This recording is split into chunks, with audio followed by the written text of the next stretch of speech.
Okay, there we go. I had my mic up and I had myself muted. Alright, so let's try this again. Hello, it's I, Remi-Chan. And yeah, as the thumbnail says, we're going to be playing some, and the video title, we're going to be playing some Final Fantasy 14 today. Going to be catching up on job. Going to be catching up on job quests and stuff. I thought I hit that one. Yeah. Okay, so yeah, we're going to be playing Final Fantasy 14 today. We're going to be catching up on job quests because I got a bunch of my characters up from like 60 to 70 and then 70 to 80.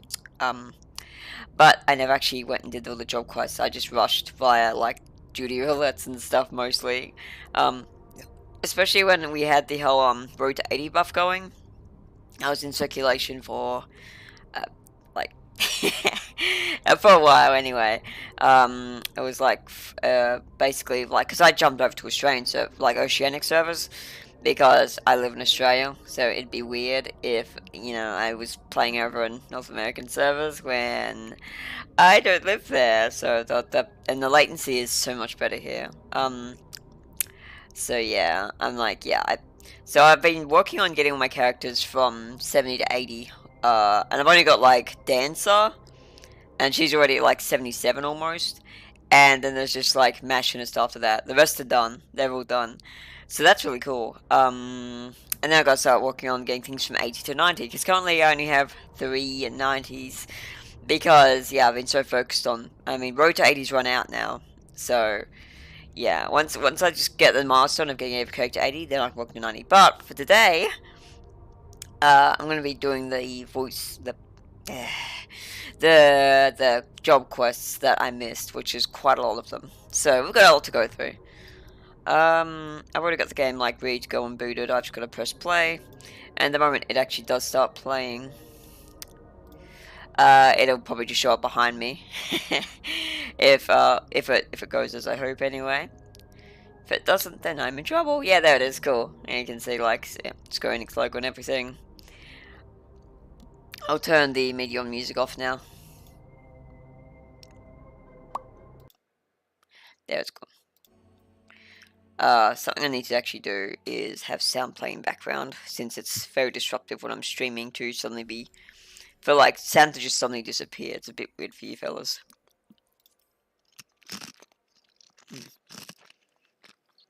Also, I am currently eating some breakfast, so there's a bit of that. You will hear a bit of crunching and stuff. I apologise.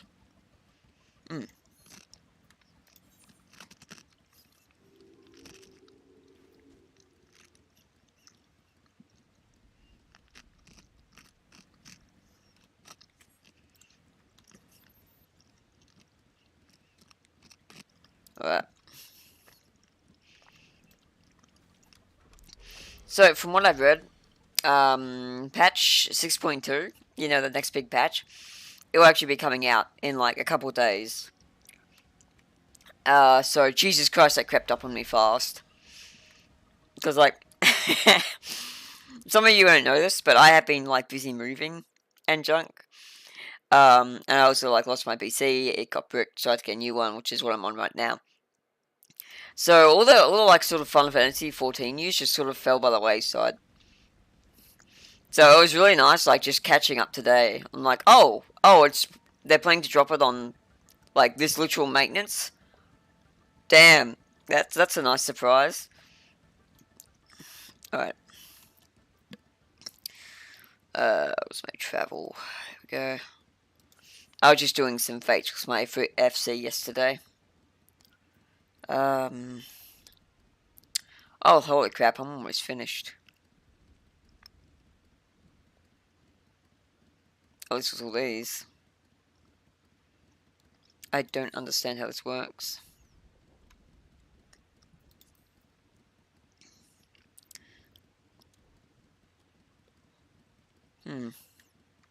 I don't know. Anyway. I got 2 more after score a gold thing in. Then I think I unlock the vendor. I don't know how this works. Anyway, I'm not interested in doing that today. Well, I have class quests to do. So I just finished all these. I'm at my machinist now. Yeah, that's right, because I was doing them because they weren't getting any XP otherwise. Oh yeah, fuck it. Let's go do a Machinist since it's gonna be my next one to level up. Actually, let's not. Let's do let me get on the ground so I can see. Have I done Astrologian yet? I know I haven't done Paladin. I probably should, because that's not my Paladin's glamour. Dark Knight. I've done Dark Knight. I remember doing Dark Knight. Yeah, see. Shoot. Empty. Paladin, I have not done. Let me change my glamour to the extra one I have for Paladin. That's right, it's 19. There we go. Here, I got my Kool-Aid weapons. Oh yeah! Okay. Speaking of, more snacky. My breakfast is like rice crackers with dip, because my bacon isn't thawed yet. Huh?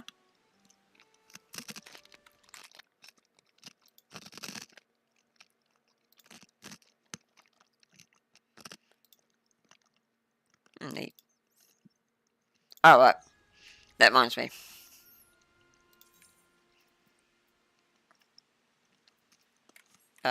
System.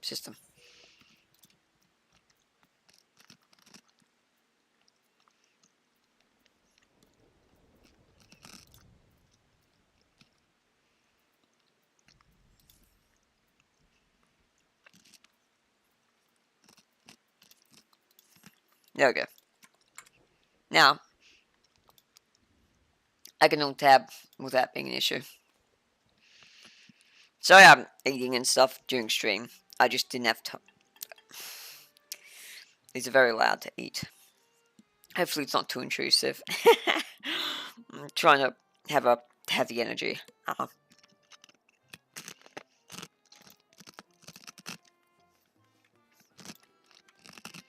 Right. So let's quickly look through all the classes I do need to do this for. Warrior's done. Dark Knight's done. Gunbreaker, I need to do Gunbreaker.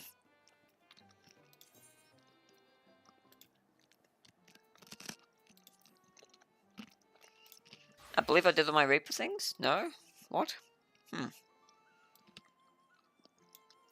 That's pretty bad.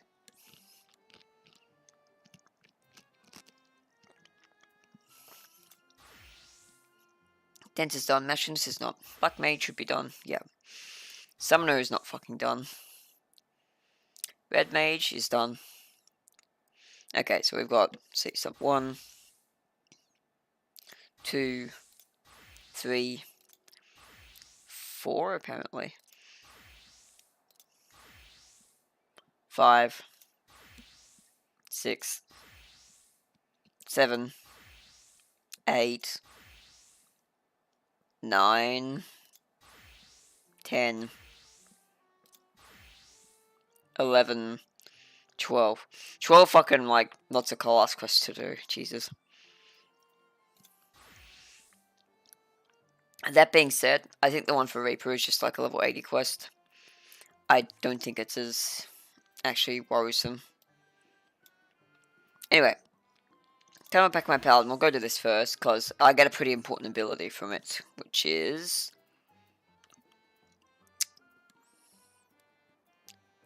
Ah yes, Passage of Arms, which is kind of important.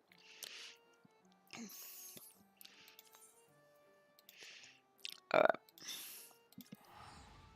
I have to order. Thankfully all my quests do actually go here, so... I can also do the Reaper one while I'm here, if it's important enough.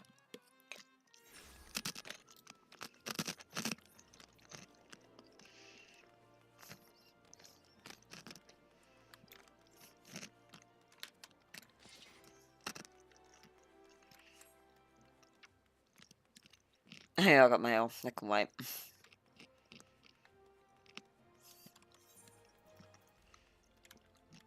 Actually, I'll go grab it now, since the mailbox is right up here. On the way to this quest.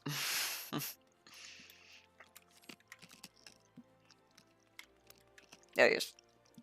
Delivery Mugu.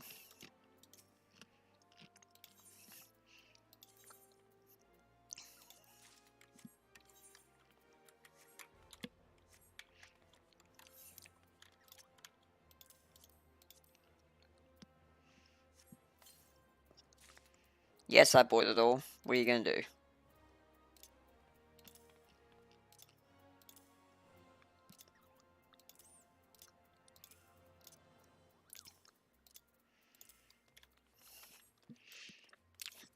I have to wait until the 6.2 drops so I can actually fit all this in my glamour dresser. Don't have enough room right now. Yes, I did just buy them today. Just before I start playing, in fact.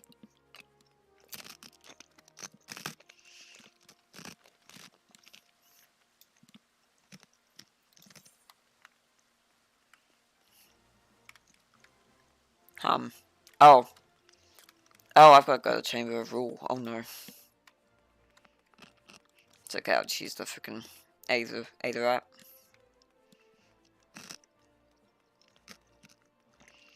I mean, I really should have figured this, but eh.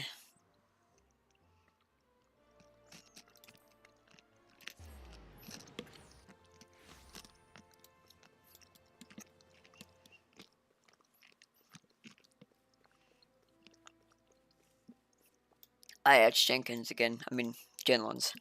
Oh.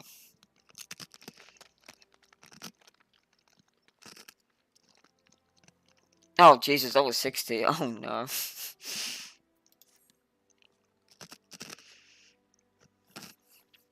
One sec.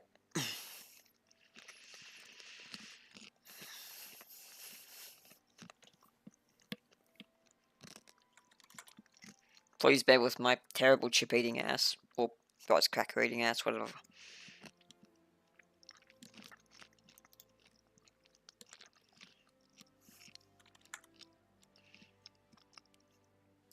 Okay, here we go. Oh, Remelia, precisely the woman I wish to see. I have something in my care for you. An invitation to a fighting tournament to be held at the Colosseum. Not just any tournament, mind you, but the prestigious Yai Cup, founded by His Royal Majesty Sosagan Oi Sisagan, first Sultana of Yodar, or first Sultan of Yodar. Tis nigh as old as the nation itself. Jesus, these names. Lest you wonder why you are unfamiliar with so old and prestigious a tournament, it's because it has not been held in generations. At the Sultana's behest, it has been revived, and she now extends an invitation to Eorzea's finest swordsman. It stands to reason that your name will appear among this exalted company, and doubt not that her grace shall be pleased for your participation. So, can we expect you to fight in the tournament? Sure, where do I sign up? Wonderful. By witnessing you in combat, I dare say all of us Sultan Sworn, both fresh recruits and veterans alike, stand to gain something in our duty to protect. The champion will be awarded a tome said to hold the secret techniques of the first captain of Sultan Sworn. With such an enticing prize on offer, no small number of invitees have already confirmed their participation, I myself included. You should confirm yours as well, by making yourself known to the tournament register on the Royal Promenade. Promenade, whatever. Ugh. Promenade? I'm not sure which it is. Anyway, whatever. So we must venture over hither. I really do have Final Fantasy XIV brain rot.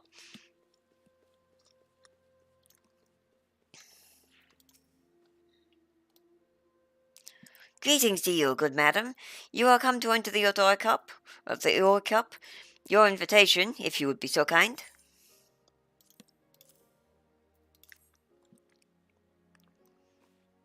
Yes, everything appears to be in order. On behalf of the committee, I bid you welcome to the tournament. Wait, you're participating too? To think that I might have the chance to cross swords with a fabled hero such as you. The tournament cannot begin soon enough. You needn't wait long, for the opening ceremony will begin any time now. I am told a number of participants have already gathered before the Gladiators Guild. Perhaps you might like to join them.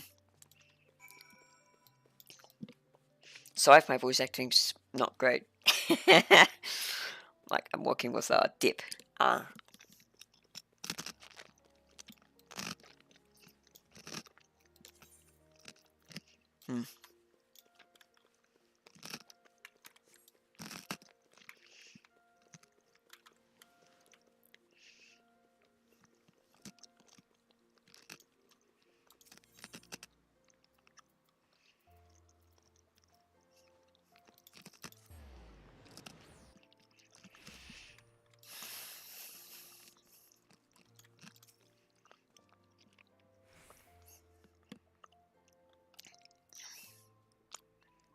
guessing this is a bloke. Yeah, it's a bloke. Remelia, it's so good to see you. Am I correct in assuming that you are participating in the tournament? Wonderful. Raw though I still am, I also received an invitation. Captain Genlin's work, I suspect, but know that I do not intend to simply make up the numbers. Since last we met, I have trained without cease. Such improvements I have made, I hope to demonstrate to you in a rematch. God, I forget all of this because it was so long ago since I did these quests. And what can I do for you, this most broadcast of evenings? Shall I sign your flyer with my mark, perhaps? Hello, friends. A contestant? Really? Well then, you will do well to pray you are not drawn against me. For my bounteous skills, your defeat is all but assured. Yeah, okay, buddy, I believe you. These fucking elves. Okay, it's a guy. Remelia, a pleasure as always. Are you perchance entering the tournament? Hey. Well then, this has become infinitely more interesting. Lest you wonder, I am joining the field as a representative of the Temple Knights. For the honor of our order, I have every intention of winning. Do not hold back, my friend, because neither will I.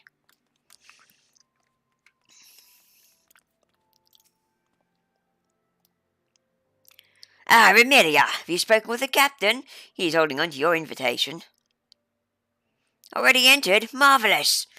We are all looking forward to witnessing your skill at arms, and if the gods are good, I shall witness them up close and personal. This guy. Gotcha. Black Lotus. Scruffy stripling. Black, Lotus is the strongest. If you fight him, you better watch out. You got business with me. Too bad. I've got none with you. Leave me be and find someone else to bother, like Miller. You're fighting in the tournament. You look pretty strong, but it's Black Atlas you're going. But it's Black Atlas that's gonna win. That's Lotus. Black Lotus. Yeah, what he said. He's the strongest and he always protects me. If you fight him, you better watch out. Oh boy, I see that becoming a plot development later. Alright, and now what? Yes.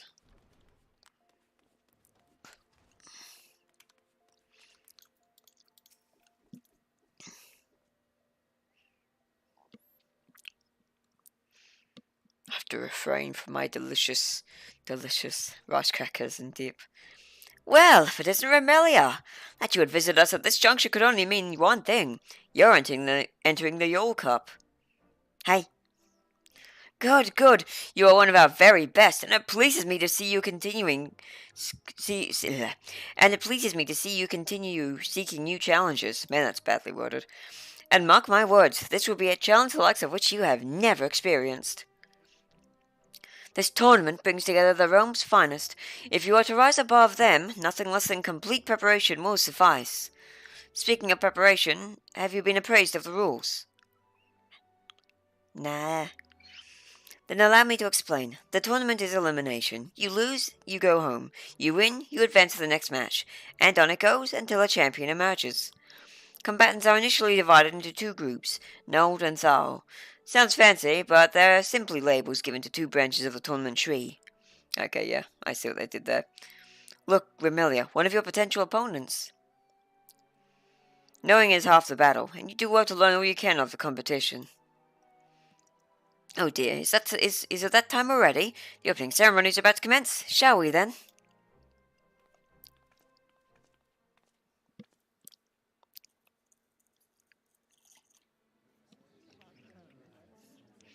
Ladies and gentlemen, today I bid you welcome to the Colosseum for a truly special event.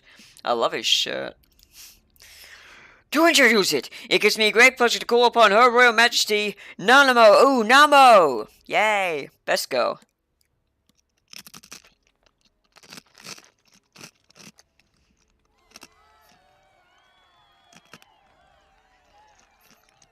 One moment.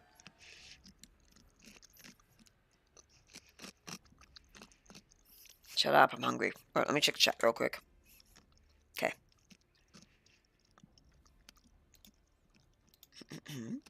Okay. Alright.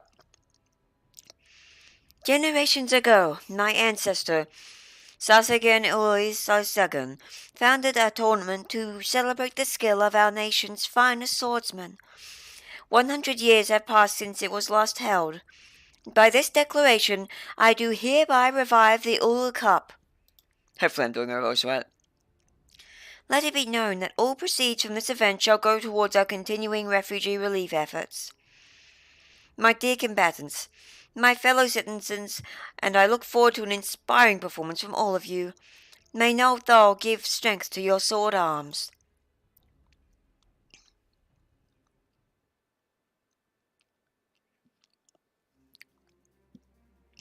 Thank you, Your Grace. Next, I would invite Master Adrian, Colosseum columnist for the Mithril Eye, to share some insights into our combatants. What are your impressions of the field, Adrian? Well, I'd say it's as diverse a field as any I've seen on the Blood Sands. In addition to everyone's favourite gladiators and your friendly neighbourhood Sultan Sworn, we have an Ishgardian knight as well as an acclaimed adventurer.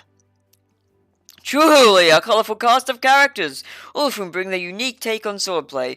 With such an eclectic mix of fighting styles clashing, would you say that we're in for a veritable treat for the senses? Yes, I would, Tower. At this stage, it's anyone's guess who will claim the title, but one thing is certain, when the match bell rings, you cannot afford to bat your eyelids. Keep watching this space, for the preliminary rounds are about to begin. Cheers.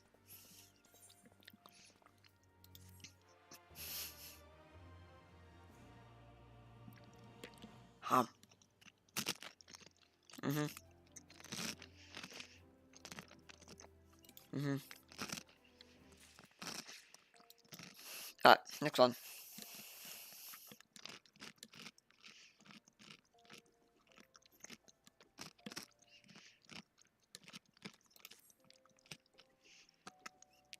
It begins, Remelia. There are 8 combatants in each group. Then you must triumph in 3 bouts in order to advance to the final. And the opponent for your first bout is Bartholomew of the Sultan Sworn. Oh yeah, him. He's a cool guy. Defeat him and you will next face the victor of another pairing, and so on. Needless to say, each encounter will be more difficult than the last. But one fight at a time, the tournament registers will call you when it's time to take to the Blood Sands. Go now, and good luck.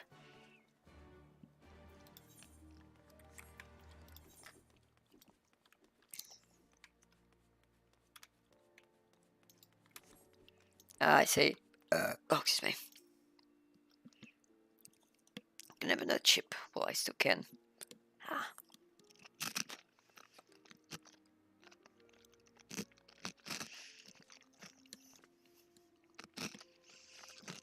One sec.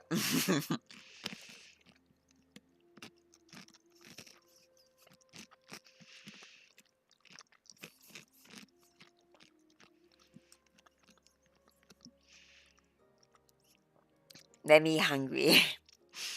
Okay. On the episode, I'm almost done with all these. I've only got like 5 left. Ha! To think that I would draw you for my very first opponent. I thank the heavens even as I curse them.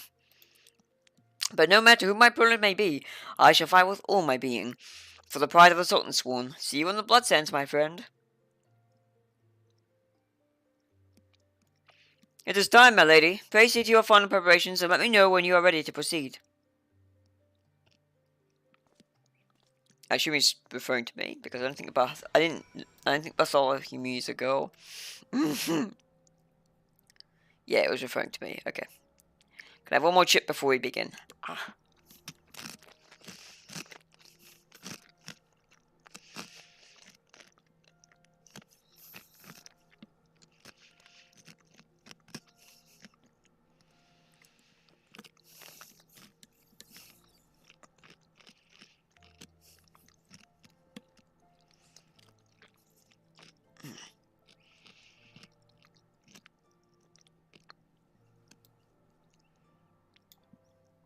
Are you ready to enter the arena? Hi.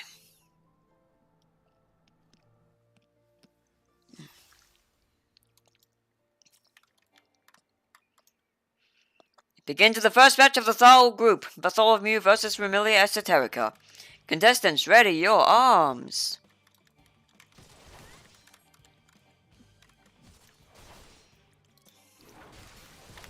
Oh.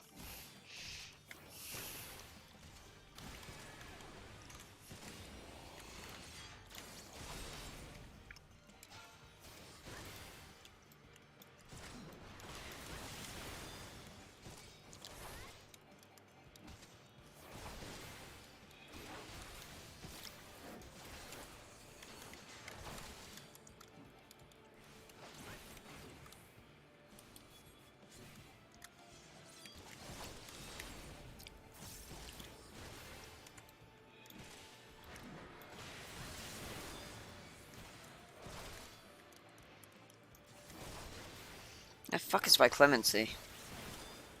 I'm not clemency. The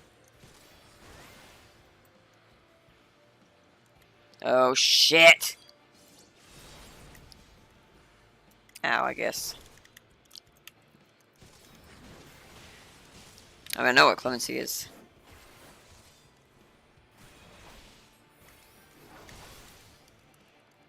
Oh. I win, I guess. I wasn't even looking at his health.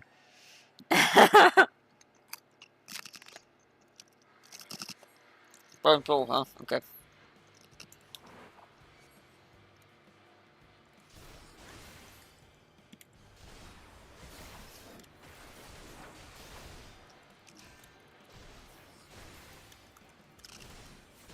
Okay. I don't know if I could. Yeah, I didn't think so.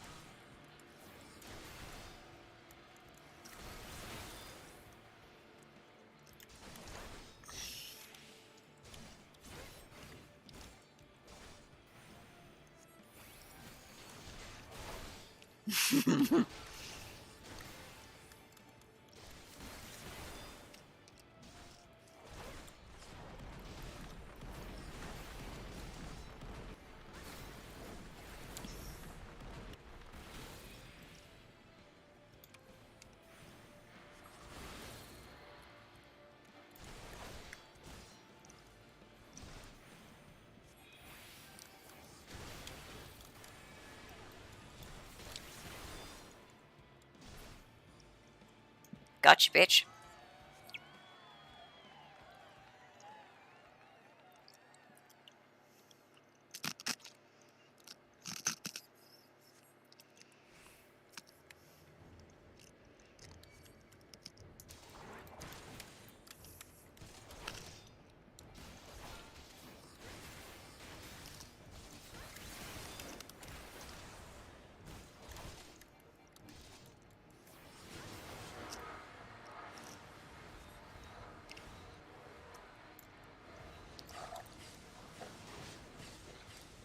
That was meant to be difficult, apparently.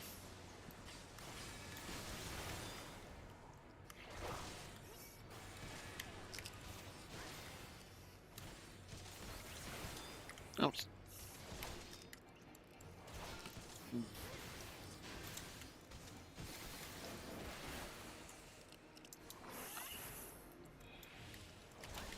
Alright.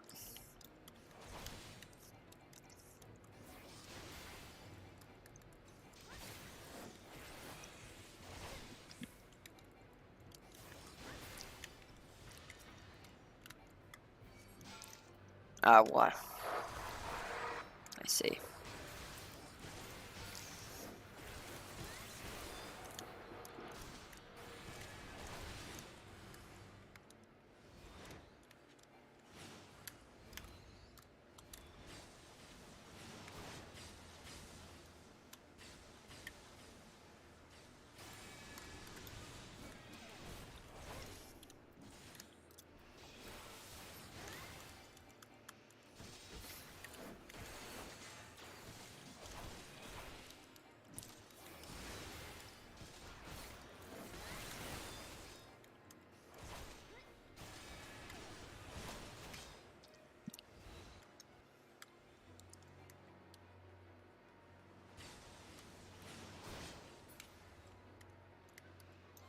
Earned.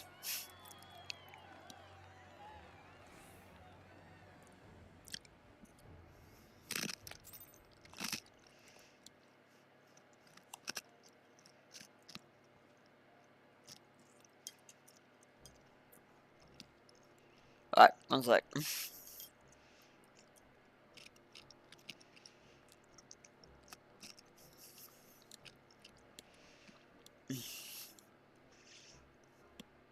That concludes all the matches for the Flower Group, and what heart-stopping encounters they were. Verily, Dower, the crowd expected and the crowd combats delivered, not least of all the group winner, Remi-Chan Sataraku, who carved a convincing part of the final. Shall we retrace our steps for those who came in late? You read my mind. Remilia's first match pitted her against Bartholomew. The Sultan Sworn fought with heart, but in the end he was outclassed by the Star Adventurer. Though he can take pride in his effort, unfortunately he had to take his leave of the tournament.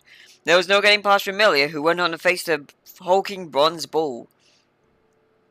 A veteran of countless matches here in the Colosseum, you could say he had the ground advantage. From the onset, the man brought his prodigious strength to bear, unleashing wave upon wave of punishing attacks, but Remilia calmly weathered them all to emerge the victor. With that, she advanced to the Thal group's final match against Handaloop of the Temple Knights, employing blistering techniques seldom seen in this side of Eorzea. The Ishgard Investigator looked dangerous indeed. If truth be told, for a moment there I feared for Remilia, but the adventurer dug deep to secure victory, and that place in the Yule Cup final. Ah, the mere remembering of it sets my heart racing like a runaway chocobo. Take deep breaths, my friend, for there's still more excitement to come. The Nard group matches are due to commence shortly, with the likes of the first Sword Mila taking to the Blood Sands. What have I done to deserve such a treat? I won't be missing these matches, and neither should any of you. Final snack time. Num.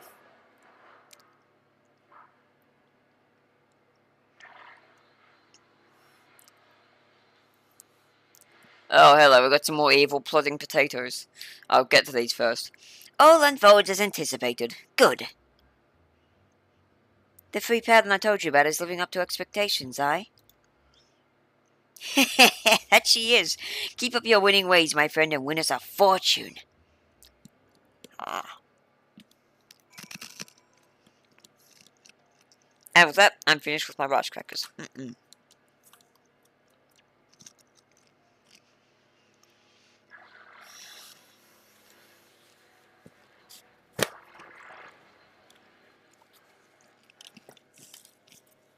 Sorry, I bumped my mic. I'll check the chat in just a moment. Just want to clean this up. Okay.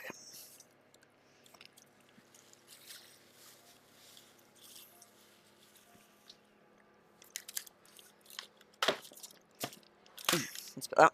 Right.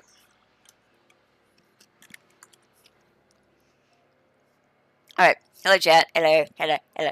Yeah, it doesn't look like anything's been said. It's so good. Well, anyway. Let's see how many viewers we got. Just one so far. All good. Alrighty. Back to the game.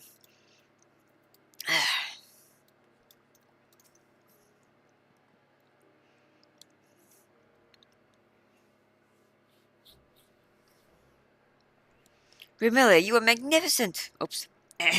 Sorry. Remilia, you are magnificent! Our match will remain etched in my memory and inspire me always. I had absolutely no answer to you. Such precious things you must have protected to become so strong. As you know, we Sonswen live to protect her grace, but in a measure this is a vital duty and ever do I strive to be worthy of the role. But crossing swords with you this day, it has given me to think that perhaps it is not enough. Whatever it is that I yet lack, mayhap I shall find it in witnessing you. I thought I had something of a chance, but I was clearly getting ahead of myself. You gave me a thorough schooling, and I mean to take the lesson to heart. Though my tournament may be over, I shall remain in order to watch the matches to come, and I believe I speak for all of us here when I wish you the best of luck. Our hopes go with you now, my friend. Oh, a woman named Miller was looking for you. If you haven't already spoken with her, mayhaps you should seek her out. Yes, mayhaps.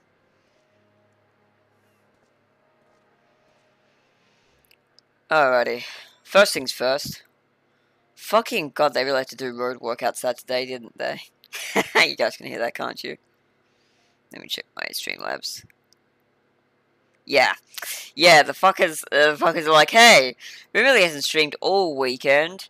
Or, like, so why don't we just start fucking making all this goddamn racket on Monday? So dumb. But, like, hey, what can you do? So what I need to do is, holy shit, no wonder I'm having trouble. Yeah, so that should be, my voice should be high up.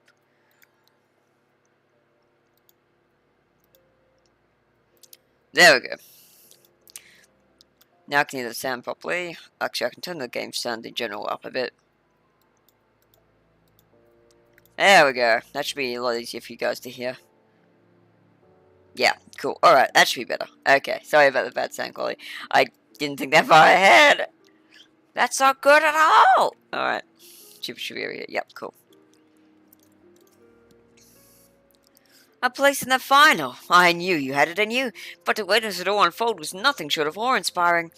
The winner of the Nald group will square off against you for the title, and suffice it to say, I intend to be that person.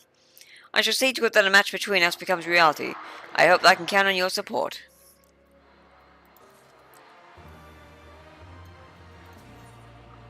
$65, yep. The Nald group matches are about to begin. As you will eventually be fighting one of us, I suggest you watch every match closely. The tournament usher outside will grant you access to the viewing gallery. Now then, I best set about my preparations. Let us speak again later. Which is not down there this time, but over here. I see.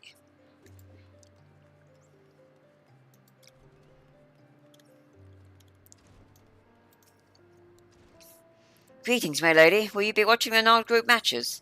Hi.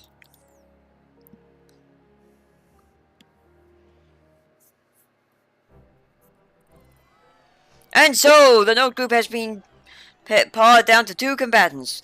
While we wait for their matches to begin, let us look back over the group's notable encounters. In the first round, local darling friends the fair crossed blades with Constant, the free paladin of Ishgard.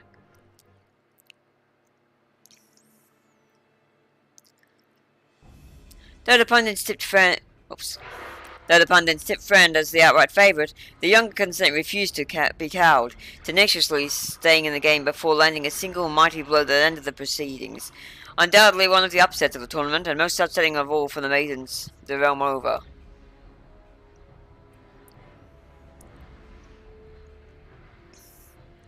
By that victory, Constant booked a meeting with First Sword Mila, who had predictably triumphed in her own opening match. For those of you who were banking on another upset, however, it was not to be. From the opening moment, it was plain from his sluggish movements that Constance's earlier exertions had taken their toll. Meanwhile, the First Sword was all business. With the textbook's perfect technique and methodical maneuvering, she took firm control from the halfway mark and didn't let go until her opponent was on his knees. I believe preparations for the tournament's penultimate match are in order. Mila, First Sword of the Gallia's Guild, will take to the arena against Black Lotus, the mysterious contestant who has soundly defeated all corners.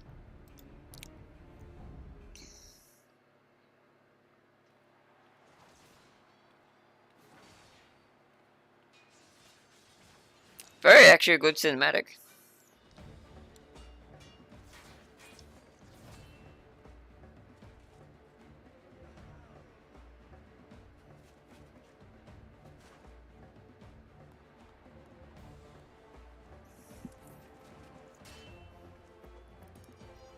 Oh shit, that's bad.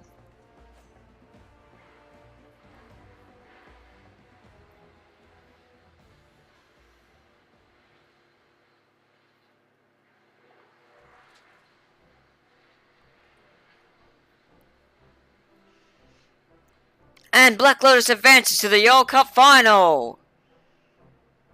In another nail-biting clash, the First Sword showed her class against an unknown opponent. However, Black Lotus kept up with her blow for blow, and seemingly out of nowhere clinched victory with a magnificent parry. So sublime was the timing! It calls to my mind the Sword of Nald. Ah, now that you mention it, I can definitely see the resemblance. And with that sublime strike, our second Yarl Cup finalist has been decided. Remelia Soterica will take on the mysterious Black Lotus in a battle that promised to go down in Colosseum, nay, oh darn, history. Please look forward to it. I know I will.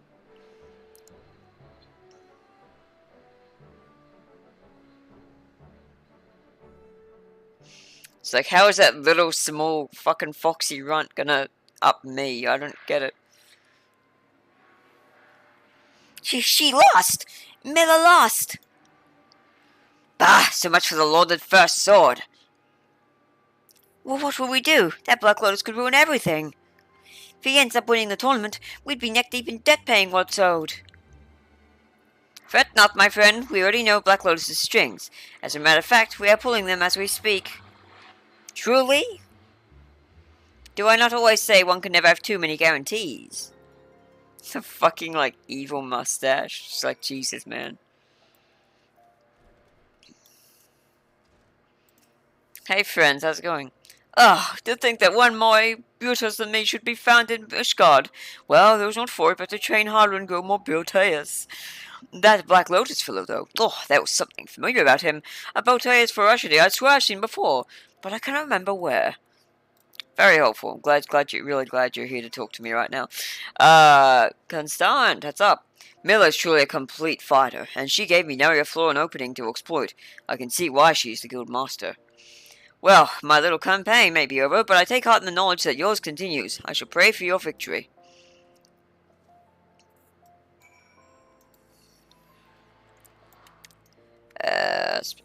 Right, okay. How do I do that? Oh. Go in the door. Wow, it was so difficult.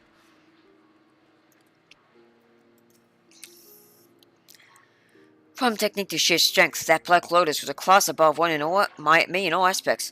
What's more, he fought with a ferocious style that resembled... But never mind that. Dwelling on it won't change the result. I was bested in a fair contest, and I shall give credit where it is due. My only regret is that I could not meet you in the final, Remelia. It falls to you now to bring pride to our guild's name. Oh, after the match, Black Lotus came and said that he wished a word with you. The way he mentioned your name gave me the impression that he knew you, but then again, many people do. At any rate, I don't see any harm in obliging the man. If you can spare a moment, he asks that you come to the quicksand. You know who I bet it is? I'm gonna call it right now. Just listen. I bet you it's gonna be the guy who originally trained us. The scruffy bloke, I can't remember his name. I bet it's him. I fucking bet it's him. Like, he's in full body armor, so he can't see fuck all.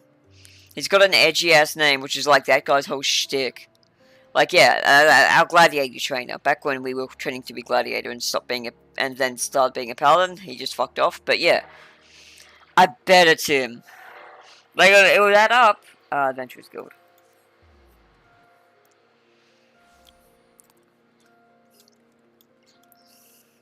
I could absolutely see it being him, especially since it would mean I know him. But then, maybe he was not telling Miller and I can definitely see why he wouldn't tell Miller if it was him, because of, various reasons. And that guy was, like, completely down with, like, just fucking up the, corruption chain that the Lalafell, princes and nobles had. You can threaten me all you like, but I ain't pulling out. It's poor form, see?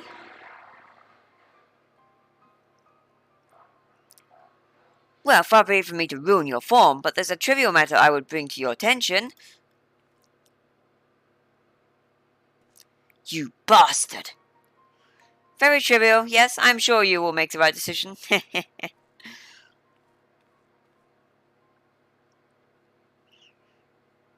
Hey, buddy, what's up? You were listening, eh? Ah, don't worry, it's nothing I can't handle. Look, I know I asked you to come here, but something's come up. We'll have to do this another time.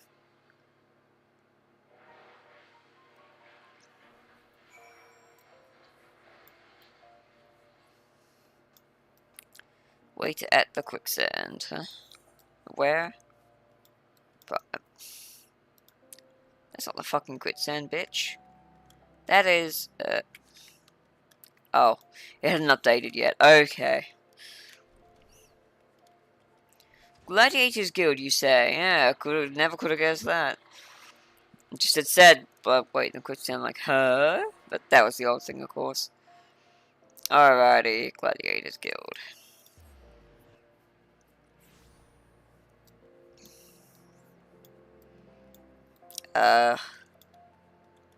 It's over here, isn't it? Shit, man, I'm confused. Okay, that's right. For some reason I put the other right beside the fucking door. So dumb. Oh well, did you meet Black Lotus? Postponed, you say? I wonder what he wanted.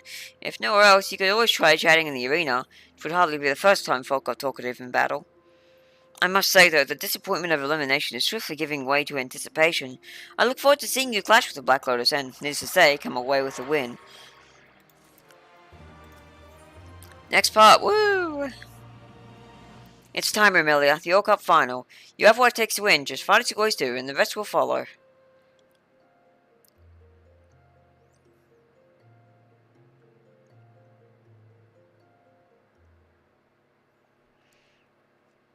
I bet they just told the Black Lotus to call it. Ladies and gentlemen, it is my regret to inform you that Black Lotus has, withdrawn from the match. In the absence of an opponent, the winner of the Yo Cup finals will merely has the Terra Cup by default. Hey, you don't think those rumors could be true, do you? What? That Black Lotus is out us? Yeah, I fucking knew it! I called it! I fucking called it! The Gladiator was banished from the Coliseum. Seems a little far-fetched, but you never know these things. In an unexpected turn of events, Black Lotus, the winner of the Node group, has withdrawn. I repeat, Black Lotus has withdrawn. Driving a tank, what in blazes is going on? We will relay further information as soon as more becomes available. Please bear with us. They made us all look like fools! What is the meaning of this? Apologies, my lady, but I'm as much in the dark as you are. 'Twas the tournament registrar who spoke with Black Lotus on the matter. Not even the organizers have full grasp of the situation. It is uncommon for combatants to withdraw from a match, but when it does happen, more often than not, something illicit is afoot. While some might consider default to be the sweetest word, I know that you do not. Nay, an unknown victory such as this rings hollow and brings you no satisfaction. As such, I have a mind to delve into what will certainly prove to be some dark places. May I rely on your help? Yeah, ma'am. Good. To begin with, let us go and ask the tournament registrars about his conversation with Black Lotus.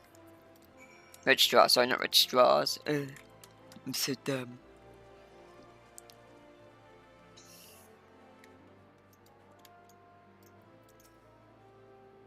Yes, my lady. Black Lotus came and informed me that he had no longer wished to fight. This happened shortly after you entered the anteroom. I assumed he would follow suit, but instead he declared his withdrawal. Stunned as I was, by the time I had gathered my wits and thought to ask for his reason, he had spun his heels and left. He was heading in the direction of Pearl Lane, I believe. If you wish to speak with him, I suggest you take your search there. Righto. Search for Black Lotus in Pearl Lane, which is... fuck. Oh, I'll just use the map. Oh, I see. Okay, just straight ahead, basically.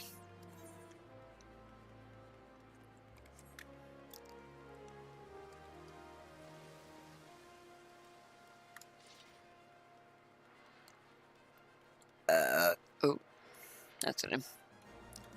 So around here somewhere, pal. Ah, there he is.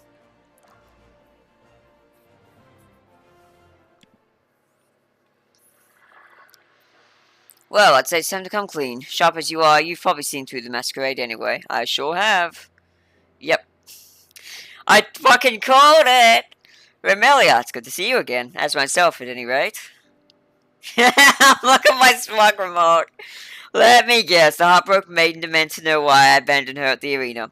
I'll tell you that and more besides, but this stays between us, understood? Since we took care of business with Leopold and I left Uldar, I've been roaming the land like a proper vagabond. In the course of which I helped a child in need. You've already met the little scamp. I came upon him one day, on his lonesome, his face caked in dirt, a war orphan, like so many out there. Upon learning what I did for a living, he decided that he must learn swordplay and begged me to teach him. Wouldn't take no for an answer, the stubborn bugger, and he's been following me around ever since. Now, those that came to me with threats, they mistook the boy for my own and took him hostage, and demanded that I pull out of the tournament. If it were just my own head, I wouldn't think twice about risking it, but I won't gamble with someone else's life. The boy may not be my flesh and blood, but he's in danger of my account, and here we are. What can I say? In spite of myself, I've taken to the rascal.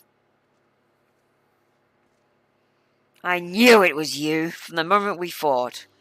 Ah, Miller, my dear, you are as ravishing as ever. Spare me, All this time and you couldn't bestow yourself to send a single goddamn letter? Easy on the anger now. It would be a right shame to line that beautiful face with wrinkles.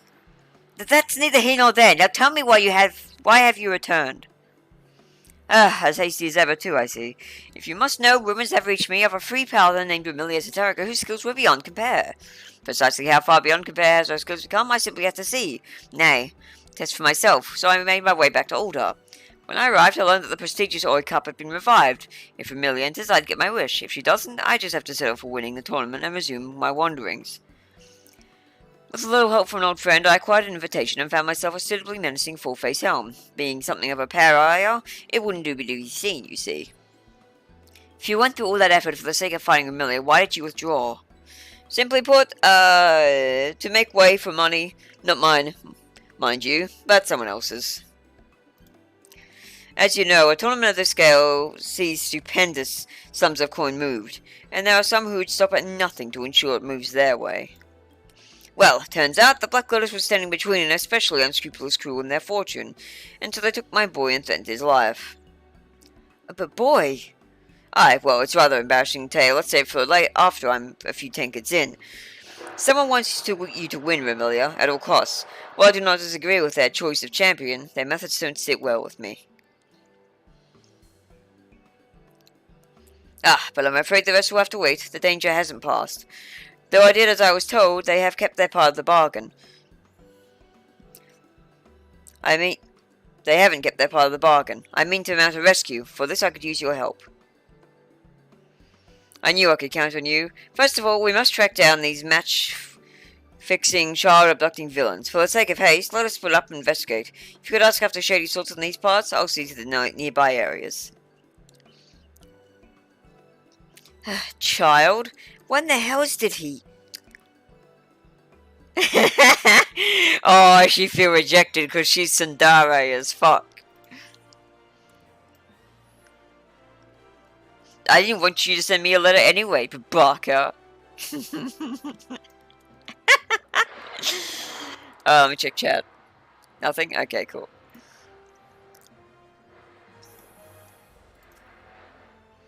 What? You here to laugh at me? Well, there's plenty around here hoping to strike it rich real quick.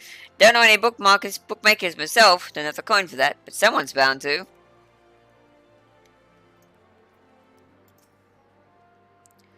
Gambling? Match fixing? Whatever you're talking about. Kidnapping? Oh god, I never imagined they'd go that. Me and my big mouth. Alright, I'll tell you what I know. Least I can do to clean my conscience. This black market bookmaker, he has no established base. They're better to avoid the authorities. But right now he has a lackey near the gate of Thal. Say the fellow the words, doubt the truth, and he'll tell you where to go. Now leave me be, and you didn't hear any of this from me. Yay, sir. Yay! Oh, hang on, there's more. Oh, yes, right, well, that's probably the guy, maybe. Ah, yes, they're looking wealthy.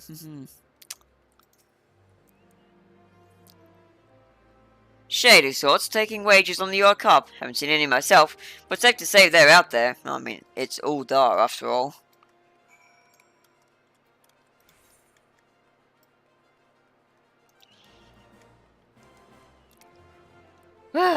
Dear, dear. Doubt the truth.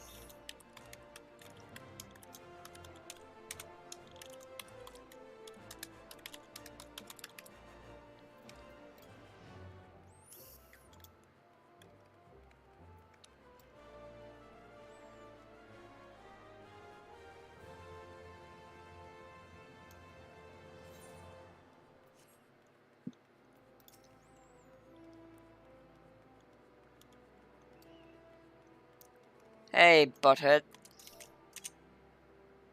Oh, a customer. Collecting, are you? Then it's over by the Sultan tree. Just so you know, it might be a bit noisy. My mate there's babysitting at the moment. Fair enough. Kids do be like that. Good morning! It's not morning here anymore, bro. It's like... Oh, never mind it is. It's 10:05. Okay, my bad. I stand corrected. Oh god, I don't have a mount for this character. One sec.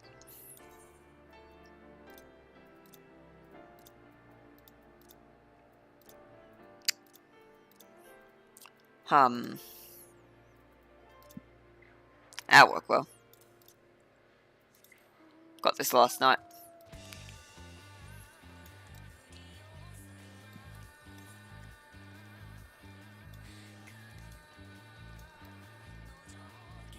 Fox on the Fox. Epic Foxy style action. Okay, I'll stop now. Here we go.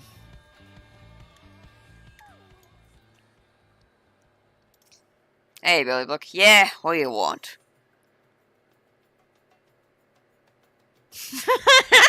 I like how that's an option.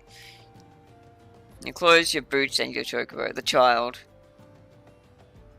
One of our orders is get her! This is not going to end well for you, my friends.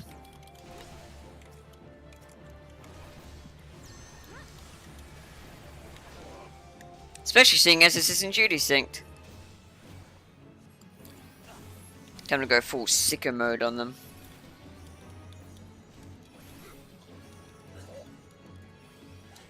Fucking orange.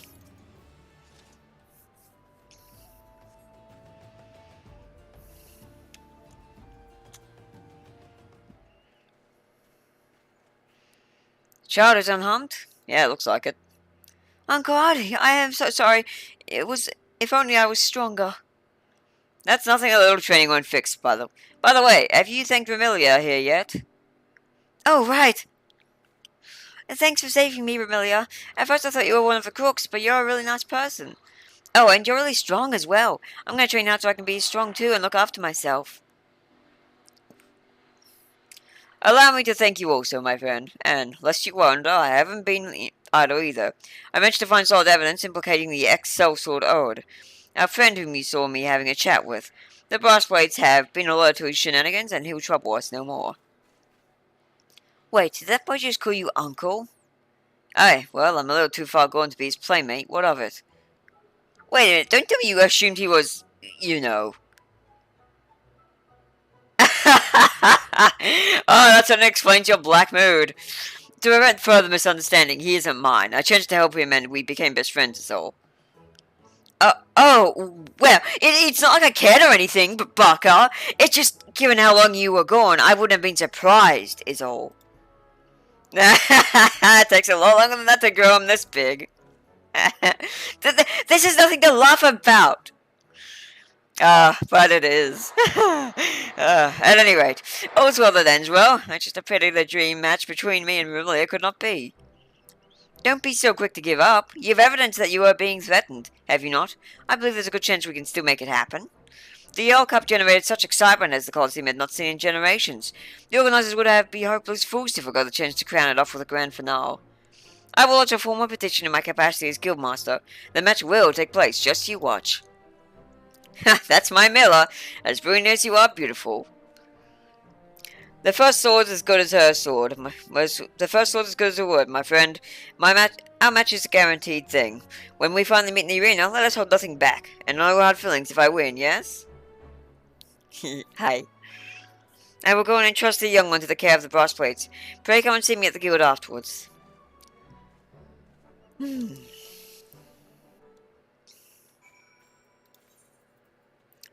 Okay. Bitch!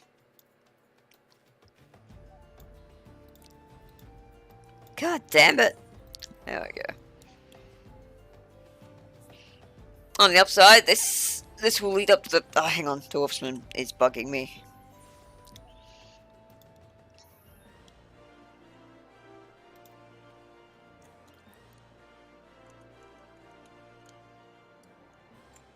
Yeah, okay, everything's working. Cool. Yes, Wolfie.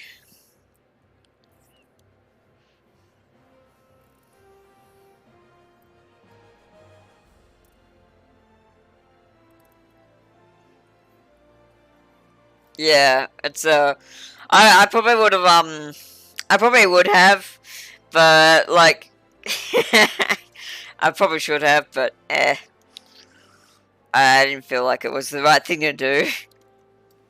Ah, fuck. What am I doing? I should be using the Aetherite. Dear, oh dear. Ethernet. Gladiators Guild, there we go.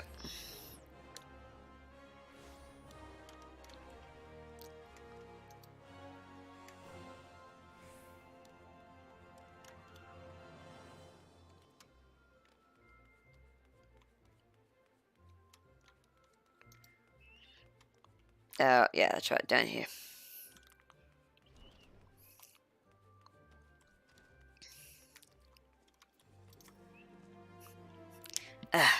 My thanks, Remi-Chan. With your help, not only were we able to save Aldous' boy, we may yet spare the tournament an unceremonious end. All that remains is to convince the organisers to host a final. Knowing them, though, it won't require much convincing. On the subject of the boy, I would thank you to keep my little misunderstanding to yourself. Ahem. Now then, I must be about my business. Until such time as the match is confirmed, take what rest you can. You will need it. You mean none at all, because I'm already level 80, 70, and beyond, bitch. There's my gear coffer. And passage of arms, yee. It's official, Remi-Chan. The Coliseum has agreed to host the All Cup final on you. In the interest of maintaining excitement, things are already in motion. And lest you wonder, Ode has since been apprehended by the brass blades and cannot hinder the proceedings. Aldous has been informed and made ready even as we speak, and you should likewise see to your own preparations. When all's in order, the tournament registrar will escort you to the arena. Suffice to say, I shall be cheering you on from the viewing gallery. Good luck, Remi-Chan, and give Aldous a kiss for me, with the rim of your shield.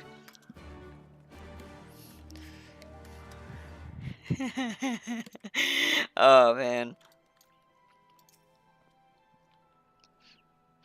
This is it, my lady. No more sudden change of plan. Are you ready to proceed? Hey.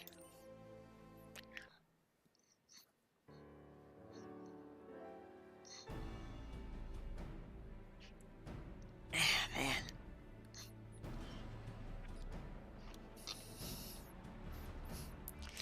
Man. I need to go put this dip away. But I'll wait until after this quest is done. Do it between...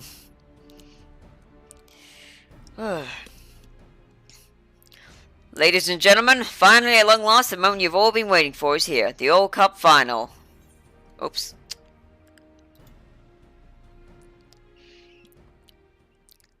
Before this starts, I want to know something. Is it true Black Lotus is actually Aldous, the Sword of Nald?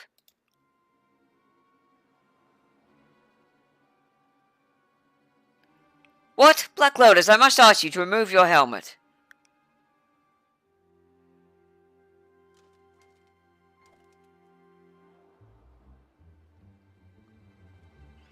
That's Bose! It's really him! What'll happen now? Nothing will happen, that's what. Once expelled, a gladiator may not fight in the Colosseum again. There'll be no match. Oh, for fuck's sake, you idiots. Aye, that's right. Well, this time it was me. I'm the last person who needs to be reminded of my own banishment. If you wish to call off the final, then so be it. I'll not argue. Nonetheless, I ask you this. Will you not let Remi-Chan and I fight? We promised to give you a match that the bard shall long sing of.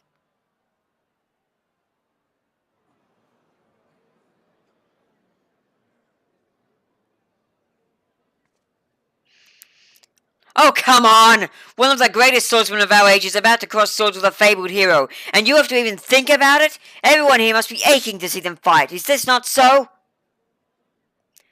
If there is any indication of dishonest conduct, I shall take his head myself. But give them a chance, I say. Remember the incredible performance they've given us thus far, and imagine how much finer it will be.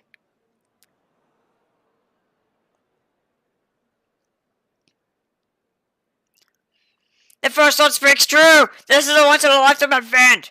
'Twould be a crying shame to have it end like this! Aye, listen to Mila! I came here for a final and I want one, damn it! Me too. I watched Aldous since I was a lad and I want to watch him fight again. Let it happen, fools be damned!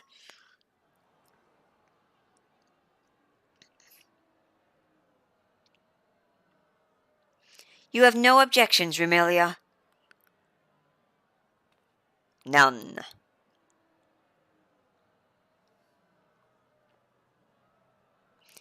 I must confess that I, too, have awaited this match with bated breath. There will be time enough afterwards to revisit past misdeeds.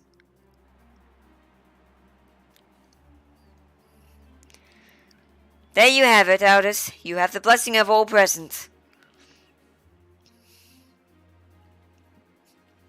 You guys can't see it, but I'm also doing the old salute. Don't ever change, Mila.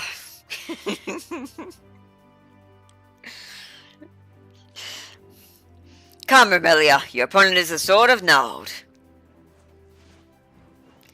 I forget what he was even banished for. I guess it's been so long since I've seen him in any of this. Like, last time I did a quest with him, I was like level fucking 30.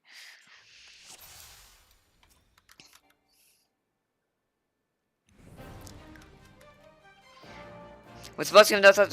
Yeah, I'm not gonna have a chance to read that. Good news, I have fucking Rekascut, baby.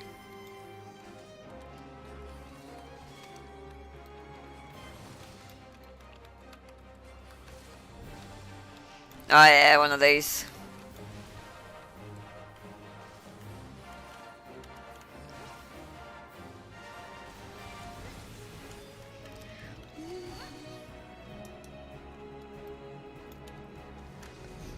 Mm-hmm.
Whatever.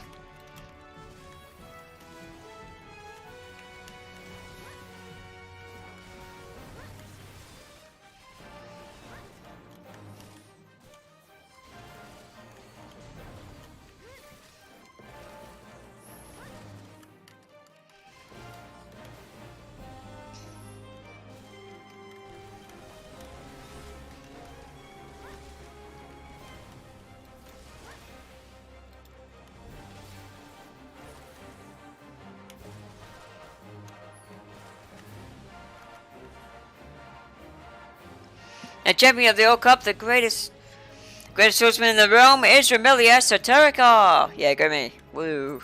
Sure, I didn't see that one coming.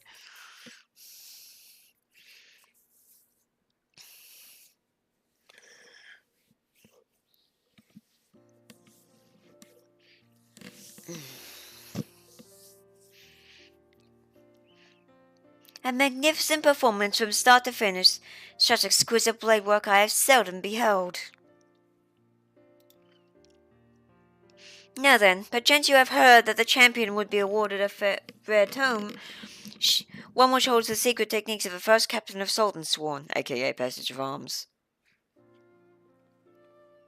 Papa-chan, if you would be so kind. Ahem, if I might speak plain, your grace. The tome does not exist.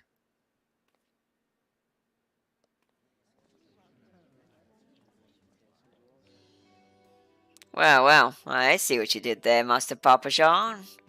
You've revived not only the Sultan Saigon's tournament, but his vision as well. Seems a history lesson is in order. During his reign, Sultan Sasagan or Sisagan invited swordsmen of all lands to order to fight with his own elite in tournaments.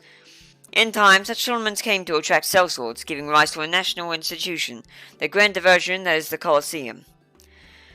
While that was a defining development for Uldar, historians believe that in bringing together expert swordsmen, the Sultan's true intent was to advance the gladiatorial arts. But when the balance of power shifted away from the royalists, the royal house lost access to the enormous funds needed to host grand tournaments. The revival of the Old Cup, the promise of a non-existent prize, all of it was an emulation of Sultan Sasagan's vision.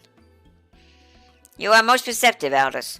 The true purpose in bringing together the highest names in swordplay was to raise the gladiatorial arts higher, as the Sultan once did. And though we walk in his footsteps, our destination lies a little farther, for it is my hope that not only Uldar, but Urza as a whole is strengthened. From the Guardian menace to the beast tribes and their primals, the realm was faced with numerous threats. Just ignore it. If we have to protect our homes and loved ones, we must keep our blades sharp and our shields strong. Forgive me, Your Grace. Had you known there was neither tone nor technique, I feared you would not consent to the tournament. You should have consulted me from the first. As it stands, we must needs find another means of rewarding our champion. My dear Emilia, speak unto me your desire. I should do mine utmost to bestow it. Pardon for Aldous. A noble request befitting your kind-hearted self. Ere I grant it, however, there is one thing I would know. I am given to understand you were sentenced to exile for being party to bribery. Is this true? It is, Your Grace. I see. Very well, then. I, Nanamo Unamo, Sultana of Uldar, do hereby absolve you of all crimes.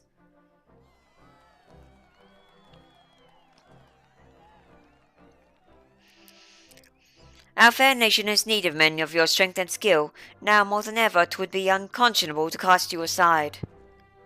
And to the champion Remi-Chan, I offer my joyous congratulations. Your victory this day shall long remain in our hearts and minds. Though the tournament is come to a close, I pray that all of you shall ever strive to raise your art higher, for the good of all the realm. It's been a while since I've heard her voice. I'm not sure if I'm nailing it or if I'm doing someone else. Like, I could be getting mixed up with Kani Sana for all I know.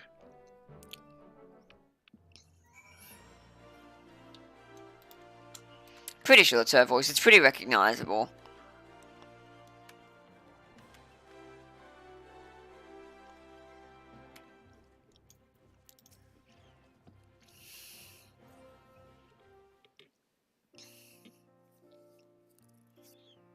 You're even stronger than Uncle Audi. If I'm going to challenge you one day, I'm going to have to train extra hard. To think that such a motive existed for the tournament. We gladiators, too, must endeavour to do our part for the greater good of the realm. Hear, hear, my dear. But the things one must do to arrange a simple match with Amelia. Judging by how quickly you've improved in my short time away, had we fought but a few days earlier, I like to think I would have come out on top. So, I'm going to return to the Colosseum. You have Her Grace's personal endorsement. I'd say that's about as good as one can get. And as a finalist in the old Yule Cup, you will draw decent crowds. We'd be glad to have you back. I never dreamed that this day would come. Well, I suppose I'll resume my wanderings. What? You're giving a royal pardon, yet you're leaving Uldar again? Mila, you watch Remi-Chan and I fight. For all my training during my travels, all the hardships I subject myself to, I was no match for her. 'Tis plain I still want for experience, for knowledge and skill, and I won't be at peace until I gain it. Surely you understand this. Yes, but... Worry not, Miller. I will visit whenever I can. After all, there's a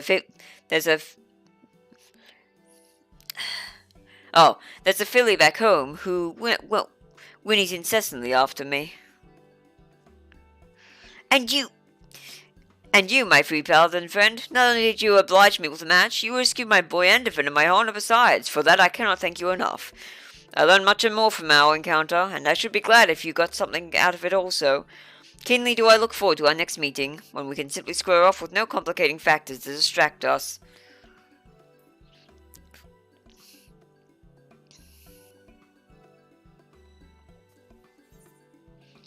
Yeah, there we go, boys. We got it. I don't even know how this paladin gear looks.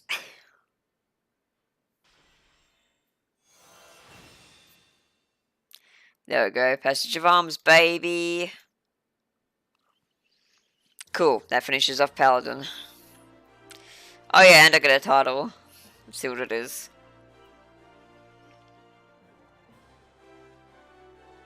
Oh, is that all? Yeah, fuck that. Alright. Class switching time. Wait, hang on.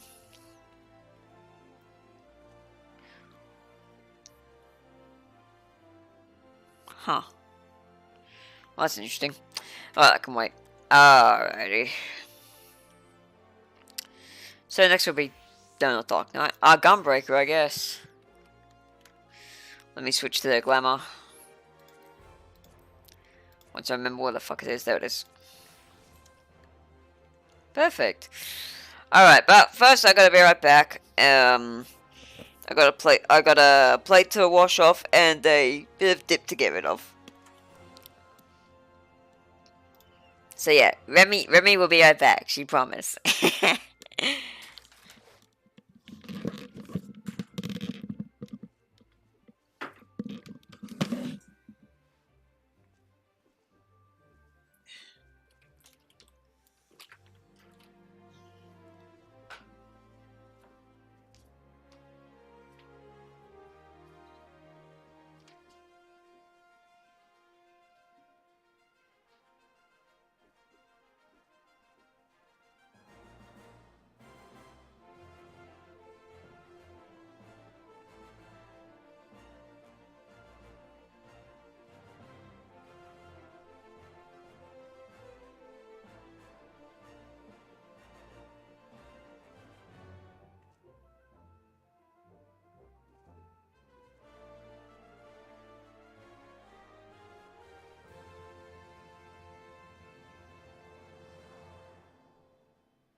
So far away.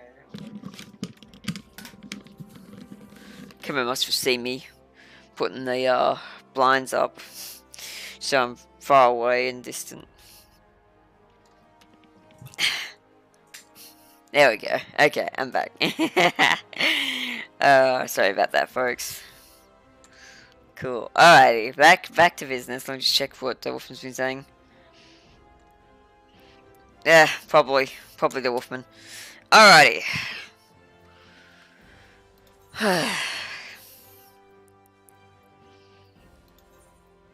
Jesus, another one an older.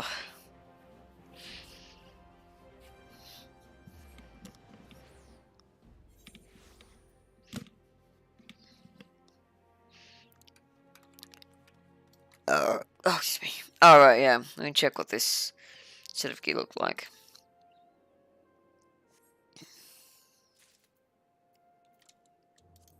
Try out. Oh, yeah. Not too shabby. Would I ever wear it? Pfft, no. Oh, hey, you also got a shield and a sword. That's not what I meant, but oh my fucking god. Can you just fucking not?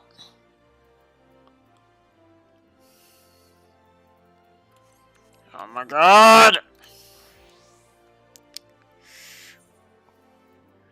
So annoying. Give me. Trying to look at it. Boring. Helmet is like a crown, I guess. Yeah, I can barely see it because my hair. Oh, it's got something over here. That's whack. Yeah. Pants are boring. Can't dye this either, can you? Nope. God. Waste.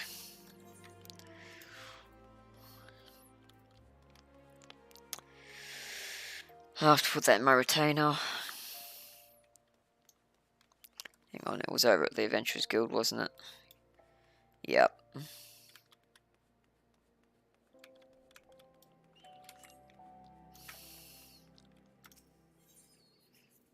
Okay, isn't it?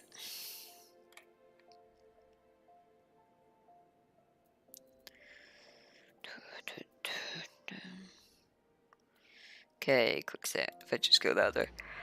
That's what I meant, yeah, Adventurers Guild.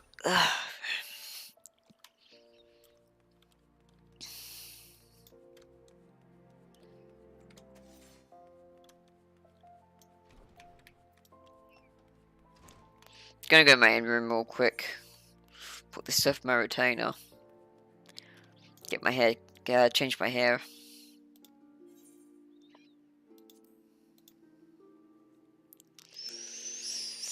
And put some stuff in my cupboard just if at all possible.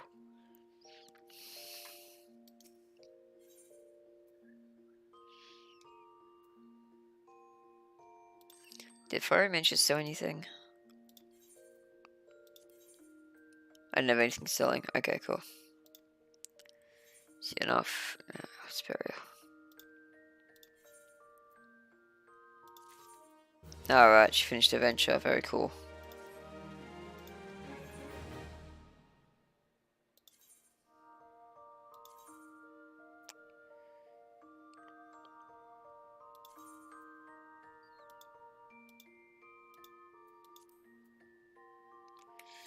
Forget it. Oh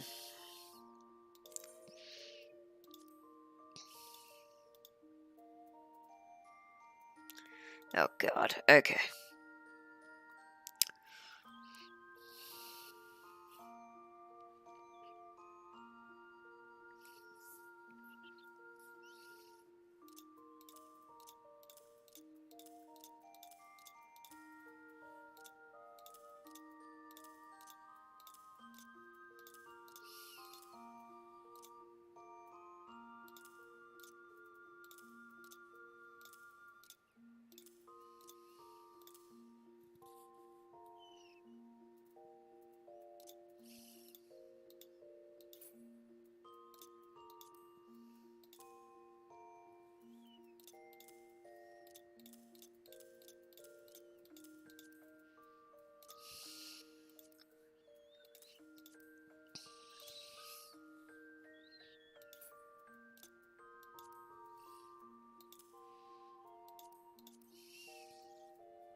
The frick?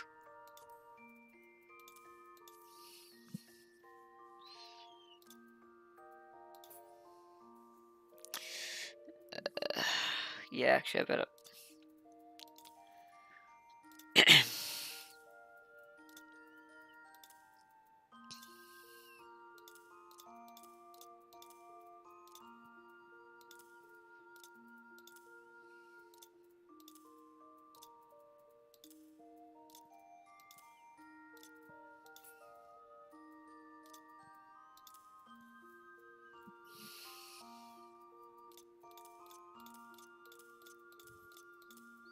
It's red mage, isn't it? Yeah, shit.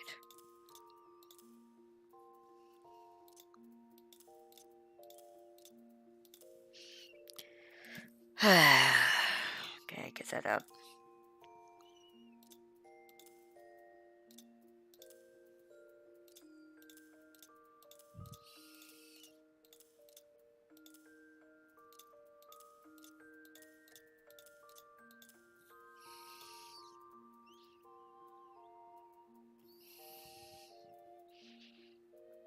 What? Oh, right, yes. I'm on the wrong page.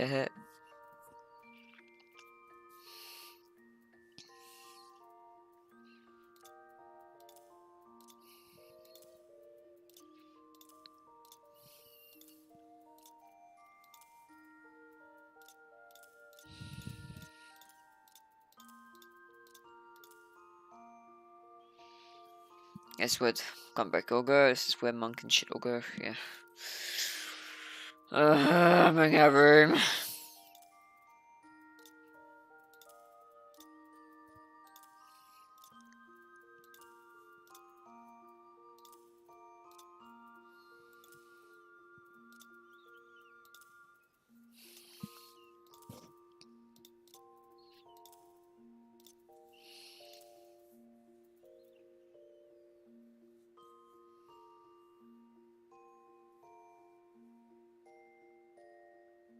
Hmm.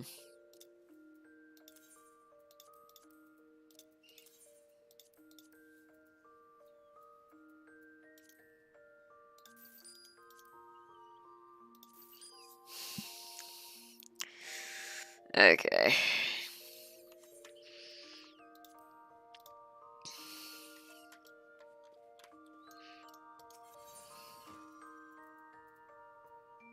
How many slots do I have? 5. Not enough, in other words.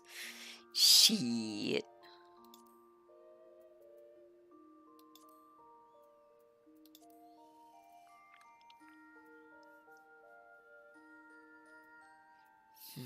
Hmm.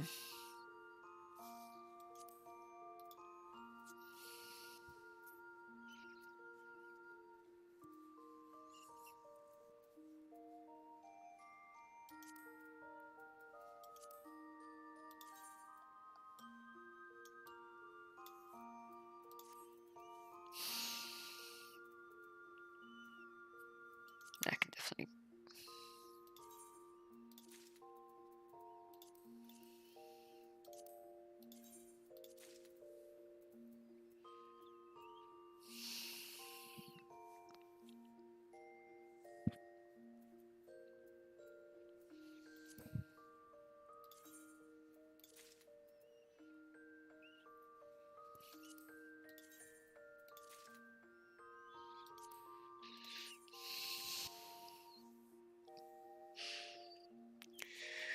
Oh dear.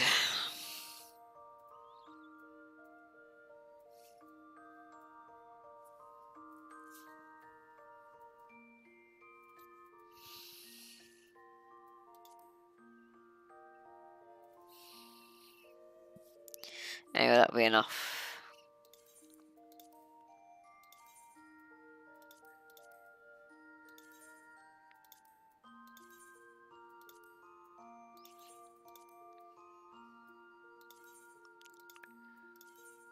There we go. Alrighty. Let me try a new look for my Gunbreaker. Because cool as trench coats are, I feel like we can do better now.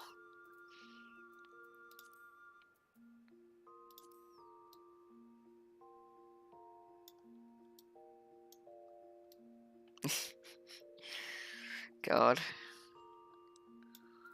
Maybe I just stick with the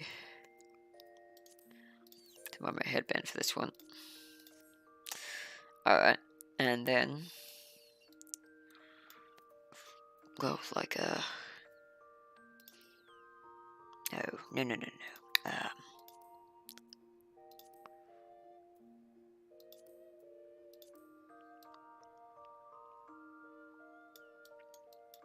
What do the gloves look like? Because I remember they looked really cool.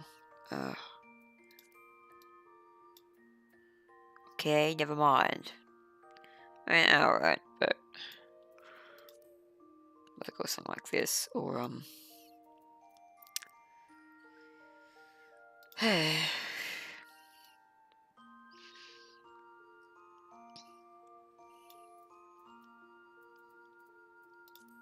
Nope. Like these, just make them white. See what the sweet pants look like.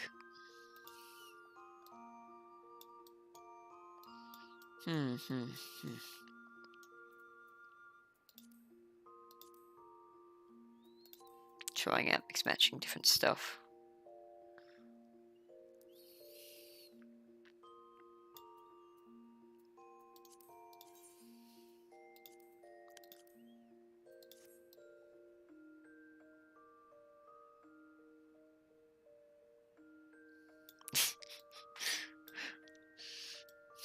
Now it's too orange.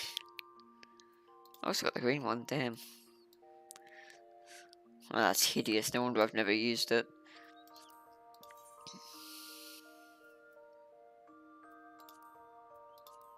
Alright.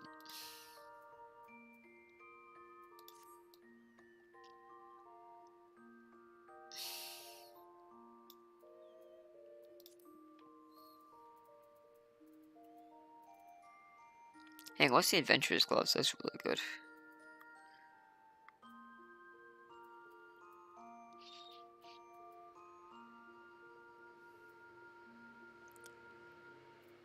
I know they're here.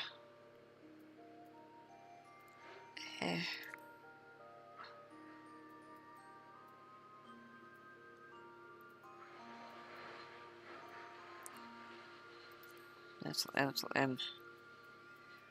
Bruh. Wait, does it come with gloves? I'm pretty sure it came with gloves. No, maybe it didn't. Maybe I'm remembering that wrong. Oh no, there they are.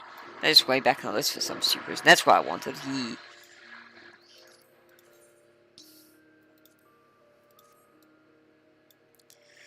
Alrighty. No.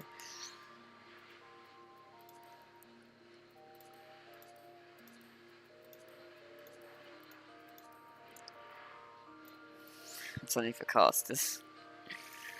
Let's see. Those are only for casters. Sadly, they'd go perfectly. Done it.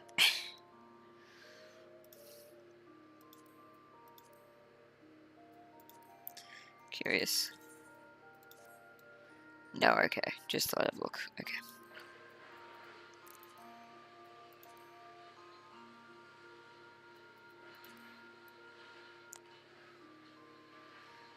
Oh, man.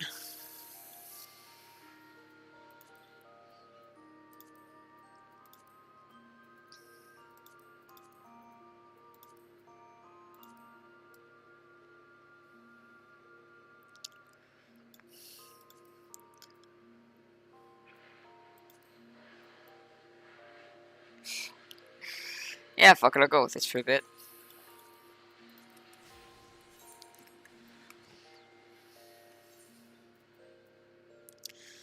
Go. Now. Any of this stuff that can be put in the armoire? No, of course not. Anything I can take out that can be stored in the armoire? Mayhaps like this.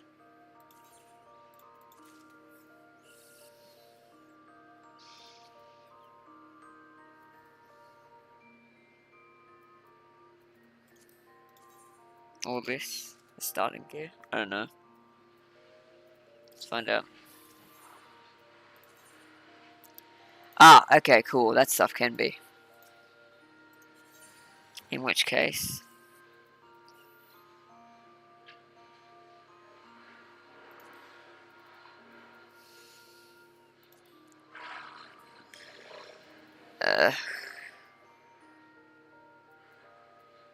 there, I never use those. Can put these back in. And that. I think it's got quiet stuff. The demon chest pieces I don't really care much about. That I don't really care much about because it's a slot market. I'm not a slotty character, so... Oh, fucking Lalafell, we don't slot mark those. I mean, some people do, but they're weird.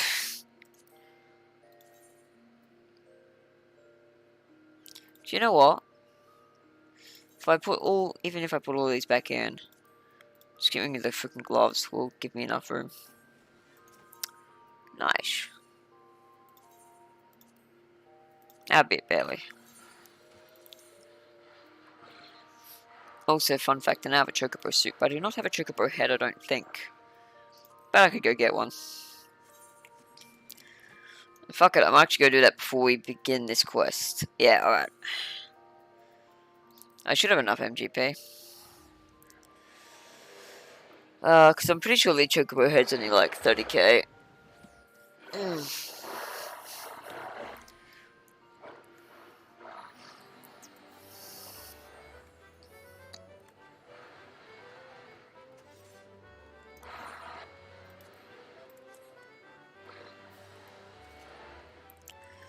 Alrighty.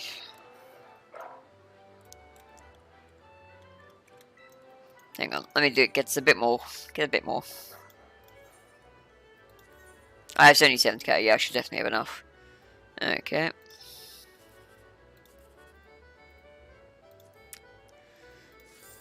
Sweet, that's a good start.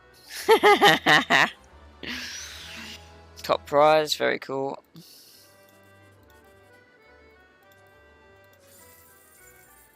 Nope, no winners that time, that's fine.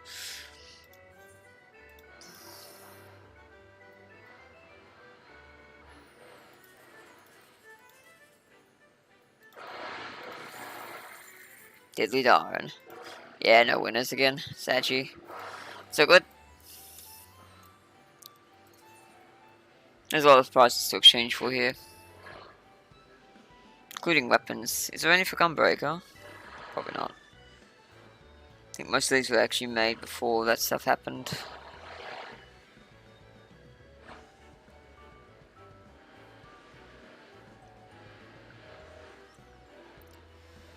Yeah, no. There's no Gunbreaker in the tank list. Saggy.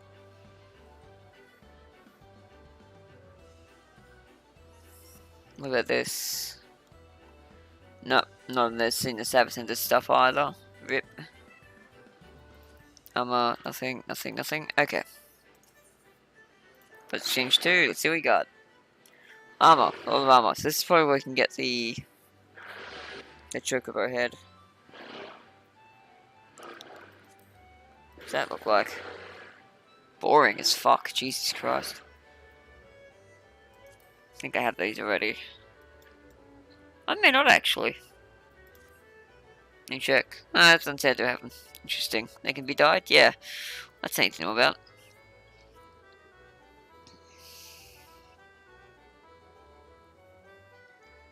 Swine head and swine body, but that's what I'm looking for. Actually, I may not have the swine body. I don't know.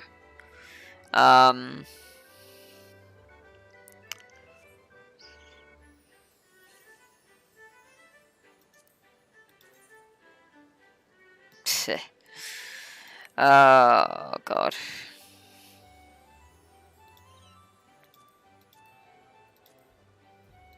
No Chocobo head in there, surprisingly. Alright. Must be something else. Anything else in this area? Nope. Whew. Got that. Don't think I have that. Think I have that either.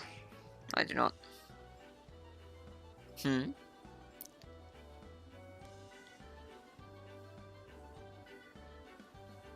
Rabbit. Is it a Loperate? I think it is. Saggy.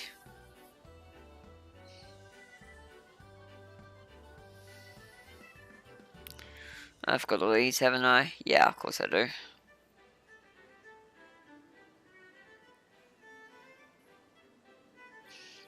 I don't have that, but I don't want to raise money for it. I got those. God, that took so fucking long.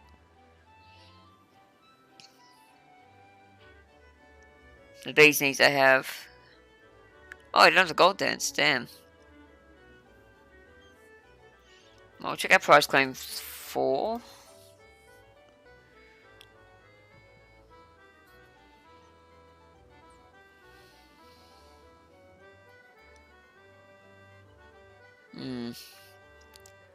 Most of these are cashmere rolls. Oh god, I got Vamarala Flamenco.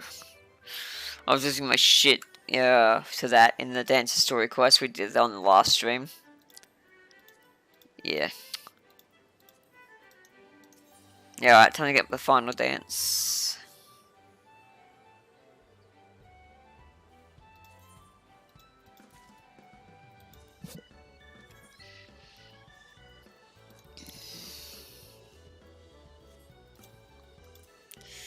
Cool, alrighty.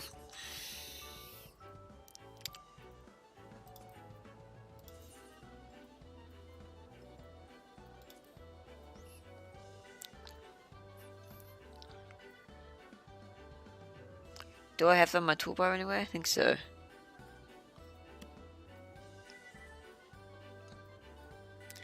Wow, that is completely out of order. I can easily put them back into order, just, wow. Yeah, there it is. Okay, cool. So, it's probably here. No, sorry, not that. Why is that showing up like it's new? I've had that for ages. Whatever. That's new.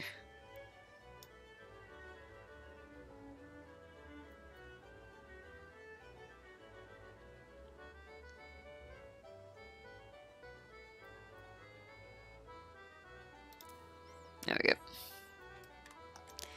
If this is the one I think it is.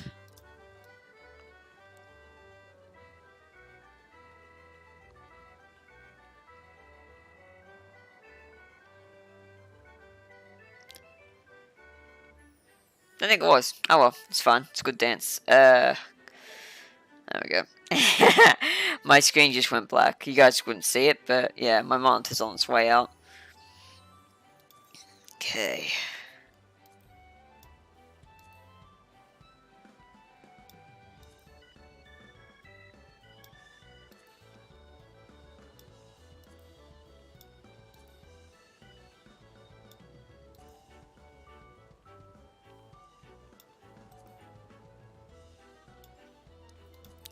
There we go. I'll make it easier to find stuff now. Woo.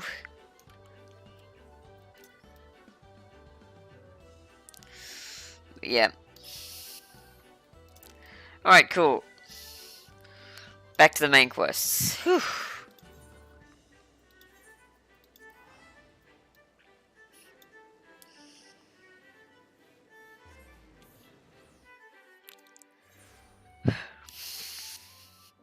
God, how many of those bicolor gems did I get during all that farming? Oh Jesus, I'm 300. I'm 300 away from the cap.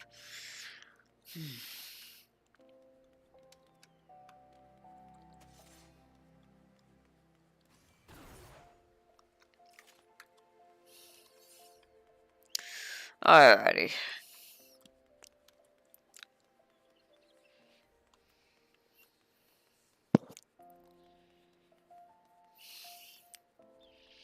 Man, I'm looking so forward to some of the stuff in like 6.2 patch, which is coming like in a couple of days. Like for most people, it'll arrive on Tuesday, but in SEA, of course, we'll be getting it on Wednesday. Oh, which is fine. Because we're also a day ahead all the time anyway, because future. Ah, there they are. This must be them. Yeah, there we go, trench coat.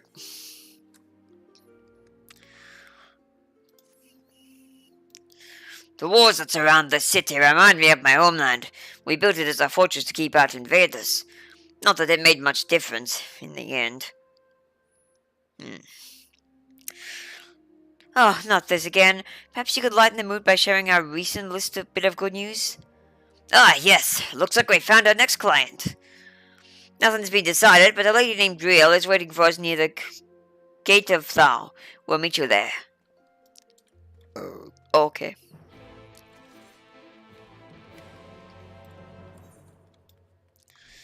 Gate of Thal.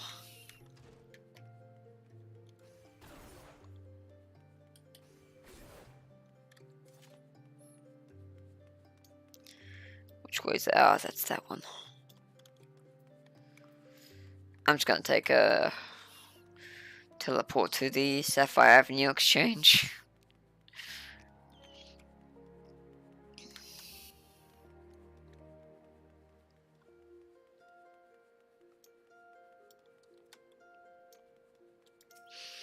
See, I'm just gonna do these in order of like what they appear on the gear sets, which is the same order they basically are usually put in. Either that. Oh god, I'm gonna get tired.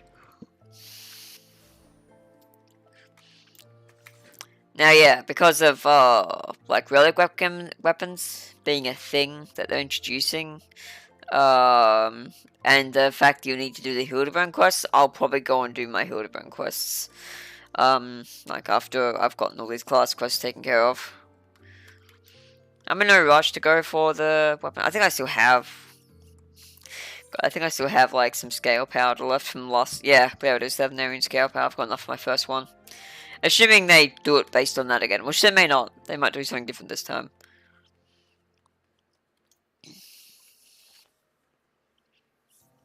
You're the bodyguards, right? We need your help. It's my husband. After he walked out, I thought I'd seen the last of him, but now you've got to keep him away from us. I'm not sure we're qualified to settle domestic disputes. Randavan, this sounds serious. Hear her out, would you? Very well. My apologies. Please continue. His name's Gerard. He won't leave us alone, and he keeps jumping out to harass us when we're by ourselves. If we were to go outside the city gates, I'm sure he'd follow us, and when he does, I want you to scare him off. I doubt he'll show himself if he sees you have bodyguards, so we'll wait somewhere nearby. When the moment is right, we'll give him a fright he won't forget in a hurry. Yes, that ought to work. Tim and I will leave through this gate, so you should find a hiding place. It's time that bastard, excuse my language, learned his lesson.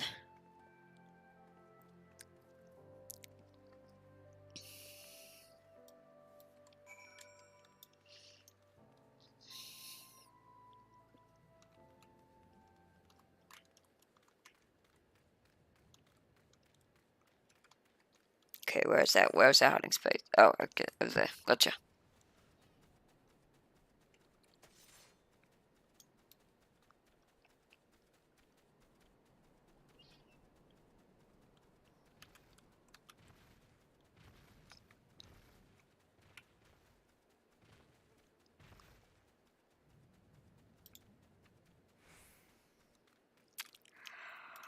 Alrighty.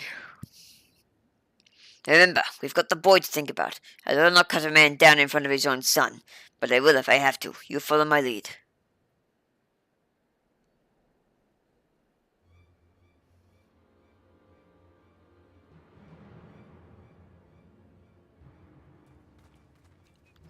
Get away from her! What? Who the bloody hell's are you? Friends of Oriel. Now walk away, while you still can.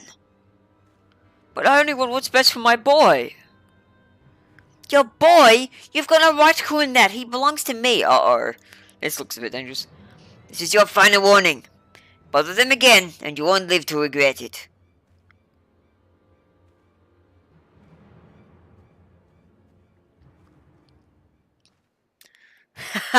That'll teach him. You were wonderful, worth every gill. Thank you so much. It was our pleasure.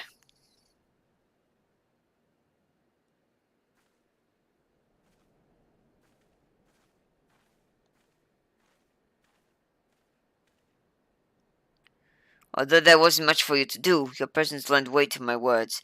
But most importantly, the client was satisfied with their work. Yes, she did seem rather pleased with herself.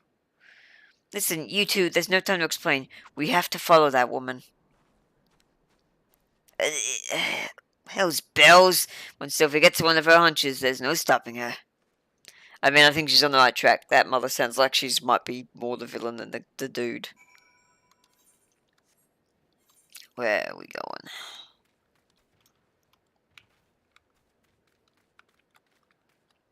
Oh my fine. Where? Oh god, what the fuck? I'm not even in that zone. Bitch, fine.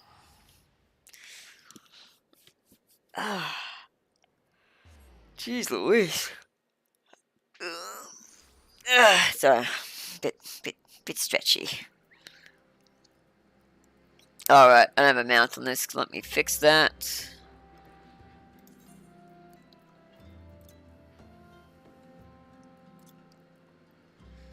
See what on my gun breaker. Okay, should wear something mechanical then.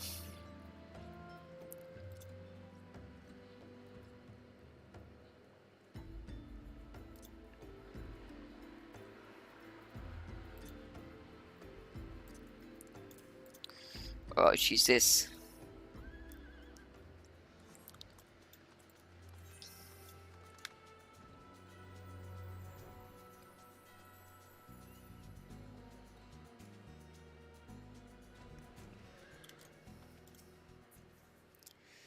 Why would she bring Tim all the way out here?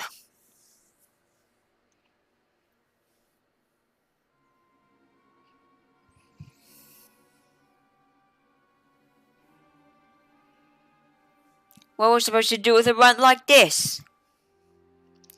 We feed him up. Might be worth something one day. She's selling her own child. We've got to stop them. Wait, is that? Enough of this! Stay away from my son. Sonny? Ha! You should have kept out of this, mate. Too late now.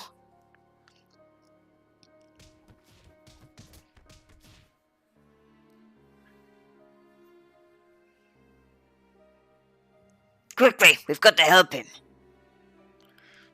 Ugh. Not now. Remember, it's up to you. Yeah, I'll go take care of this.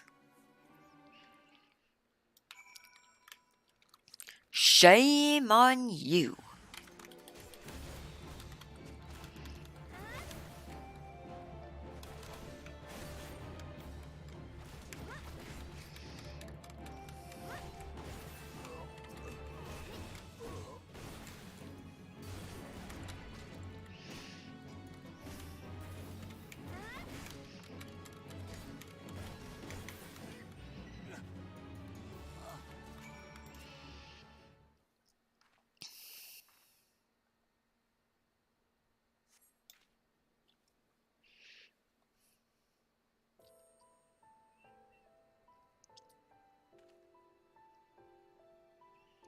You saved us. How can I ever?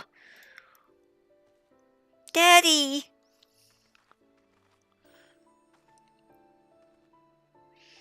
Emilia, I let you down. I let everyone down. But Sophia, what happened to you?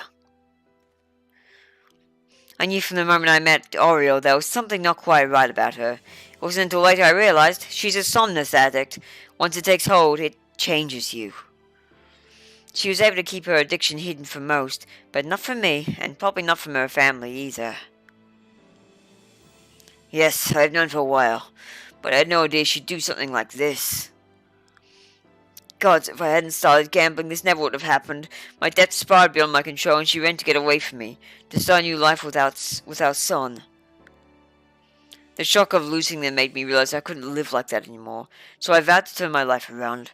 I worked my fingers to the bone to repay the money I owed, but by the time I finally found the courage to track down Oriole, it was too late.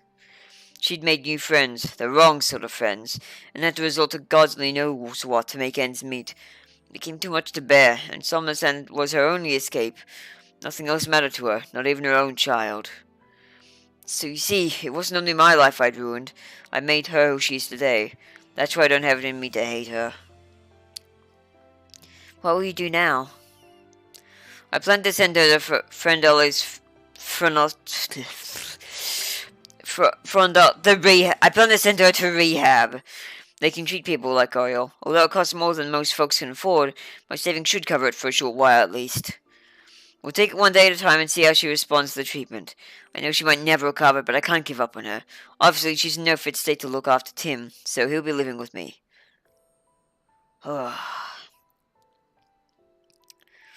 You could have been killed confronting the slavers. If you wind up dead, there'll be no one to look after the boy. From now on, you have to think before you act. I will, I swear it. Thank you all for everything you've done.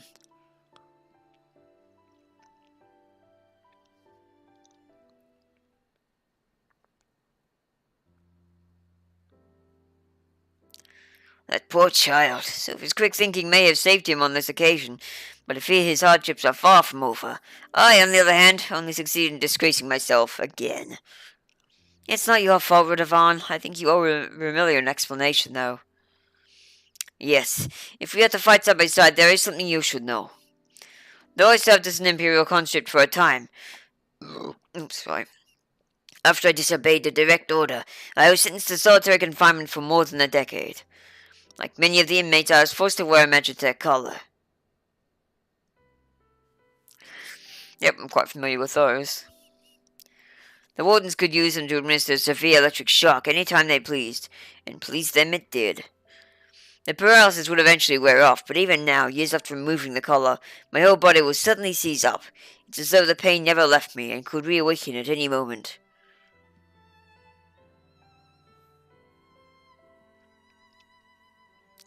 Thankfully, my condition appears to have improved somewhat since leaving the Empire. Perhaps one day I'll be free of it, but until then, there's no telling when it might strike. Radovan saved my bacon more times than I can count, so it's only fair that I do the same for him. We've been through thick and thin, ever since the first time we met in the Garlean jail. I was awaiting execution along with the other captured members of the Resistance, as well as various insurgents and undesirables. Among them were several somnus addicts. Even in an Imperial jail, there are ways to get your hands on it. When I saw Ariel, I couldn't put my finger on it at first, but she had the same look in her eyes as those lost souls. Anyway, where was I? So, Radovan had been meaning to escape ever since he first was imprisoned, and was secretly digging a tunnel, a few rooms each night, over the course of about 10 years. The only thing was, it went the wrong way. Then one night he suddenly burst through my wall. Why did you have to tell her that? You know I'm far from proud of my miscalculation. Well, things worked out in the end, didn't they? The other inmates made such a racket when you came crashing in, it drew the attention of the wardens, and all hell broke loose. In the confusion, Radovan and I forced our way past the guards, and by some miracle we managed to avoid their searchlights, and finally we were free. Free to return to my wife and child, to my homeland, or so I thought. While I'd been rotting away in a Garlean cell, everything I knew, everyone I loved had been taken from me. I should have been there, but I couldn't even. Enough of this. We've spoken over long as it is. Well then, where to next? I think I've had my fill of Udar. What say we try our luck in Limslominsa? I'm sure a change of scenery would do us a world of good. Yes, I like the sound of that. Let's reconvene at the local Adventurers Guild. Okay.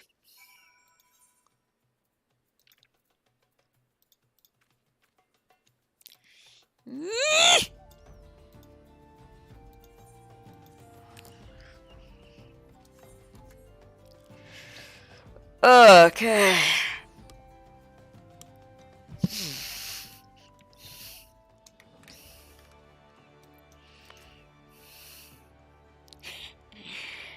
Come on, bitch! Oh, I've clicked them on person, I see.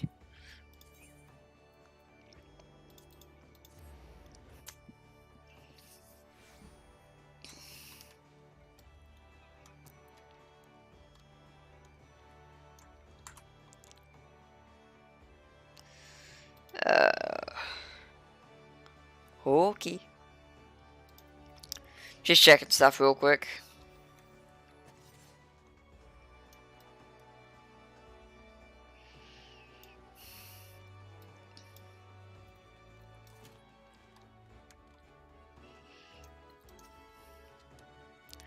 A city founded by pirates. Now there's a terrible idea if I ever heard one.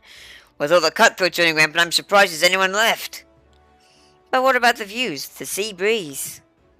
There'll be plenty of time to enjoy ourselves once we've a few more gil in our pockets. Remilia, we're still waiting for word from the guild, so perhaps you should find somewhere for a few practice swings in the meantime.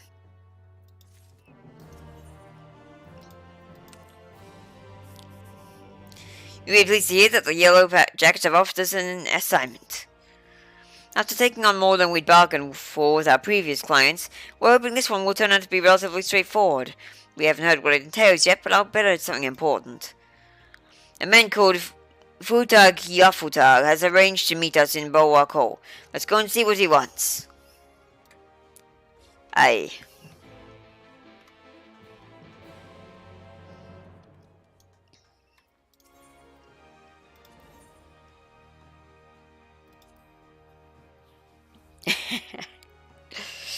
Back to the lower decks.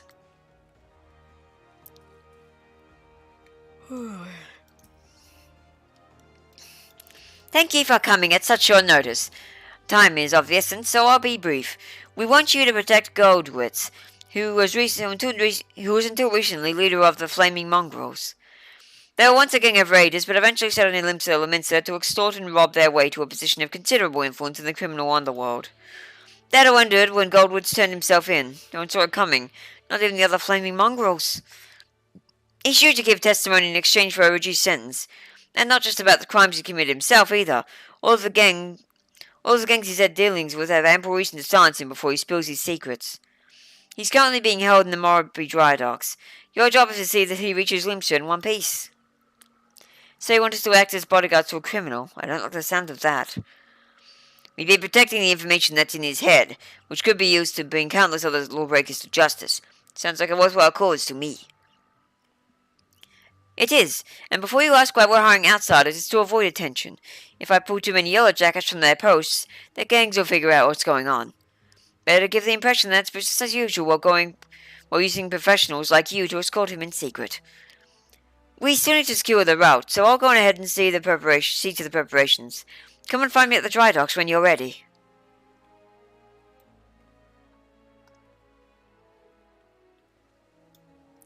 Before we begin, we should find out more about this Goldwitz. While it's important to trace our trust in the client, I don't want to repeat the mistake we made last time.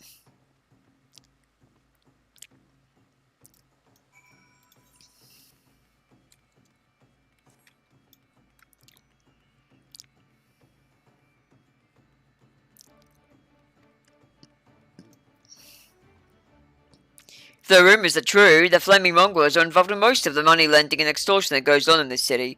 Goldwitz was at the center of this web, overseeing every aspect of these clandestine activities. Now that he has finally found the decency to give himself up, I imagine that his former associates would rather he kept quiet concerning their dealings. Oh yes, everybody has heard of the Flaming Mongrels. Their modus operandi is to offer loans, increase the interest to the extent that their mark has no hope of ever paying it back, and then forcing their poor soul to obey their every whim.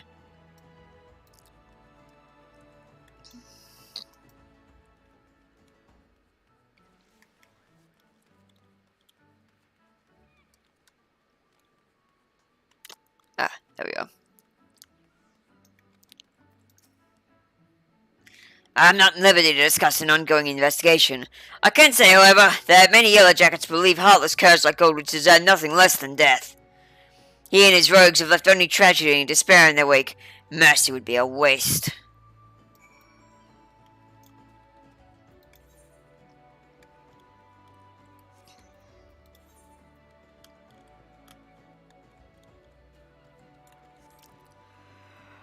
Oh, man.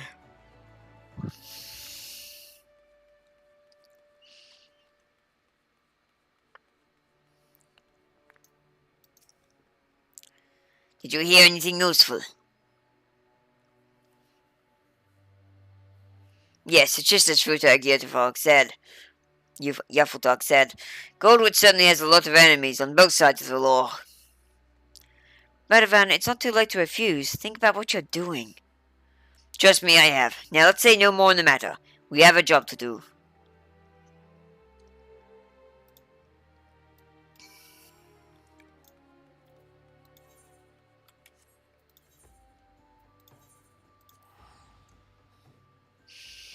Hmm.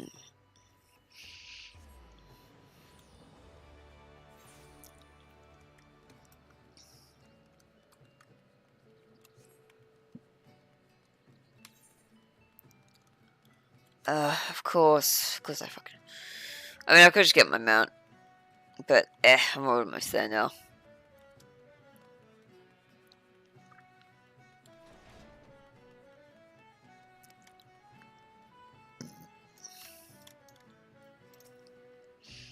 Oh, so that's good. Then it's time to bring out the prisoner.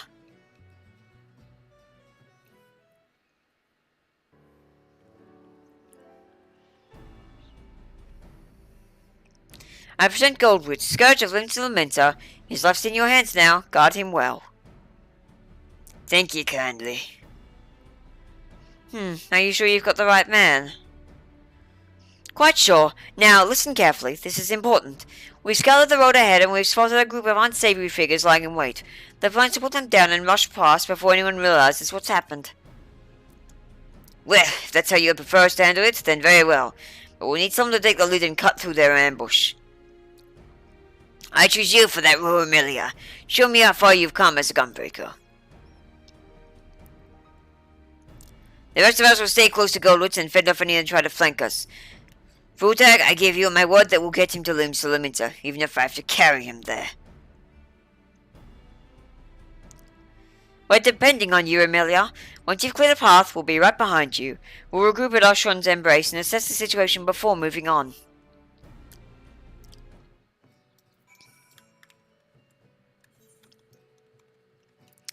Now it's mount time.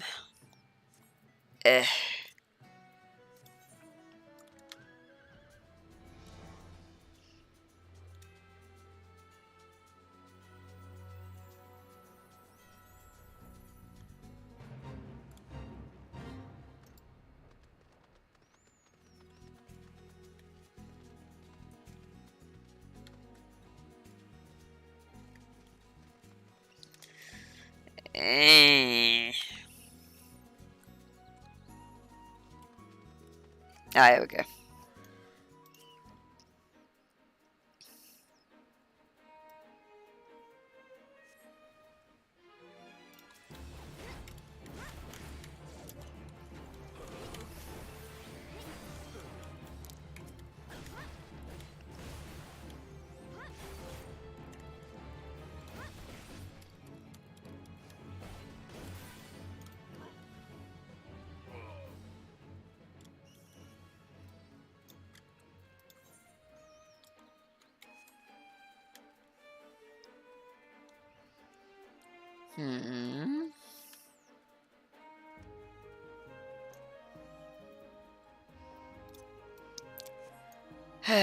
Ah, there we go.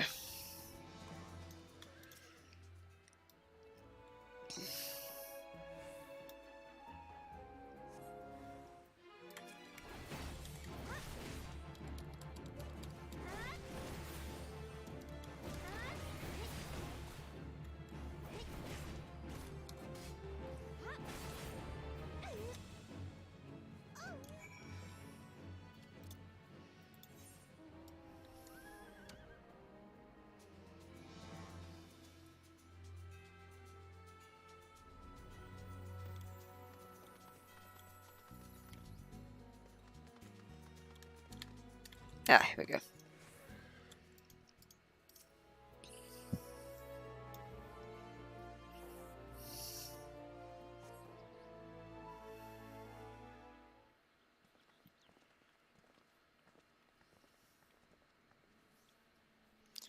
A pretty poor attempt at an ambush. Without the element of surprise, then nothing. Yes, very impressive, but I'll save my thanks until we reach Lumsa, if you don't mind.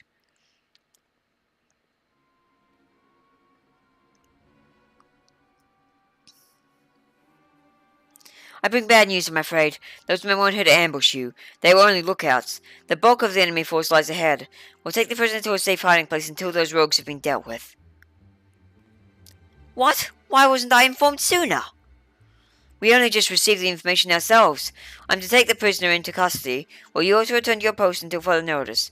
As for the hirelings, their services are no longer required. This is an imposter. Now hold on a moment. Look, if you've got a problem, take it up with Commodore Rayner. They're his orders, not mine. Alright, you've made your point. Well, that's that, I suppose. Nevertheless, I'll see that you receive the full amount, as agreed.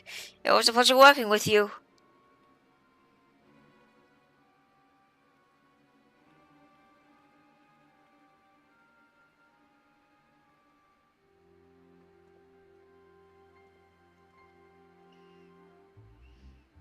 Something about this doesn't add up.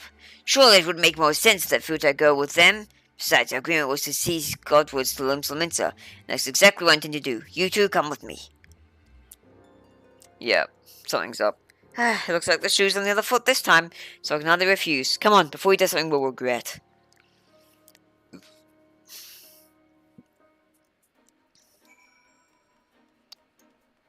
Okay. That close to the gate, huh?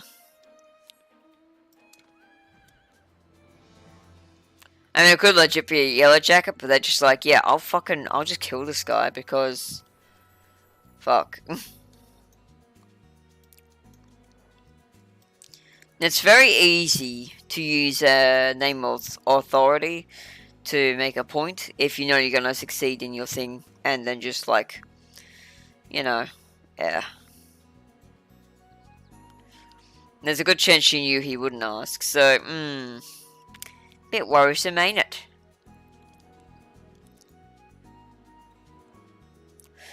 Like, the whole thing just shocked me as, oh, she's sure acting impertinently. I wonder if she's actually thought this out. Of course, no. Fact is, she's probably... where is he? Oh, there he is. Wow, I'm dumb. She took him inside. My guess is correct. There's no time to waste. Yep. Nothing for it but follow him, I suppose.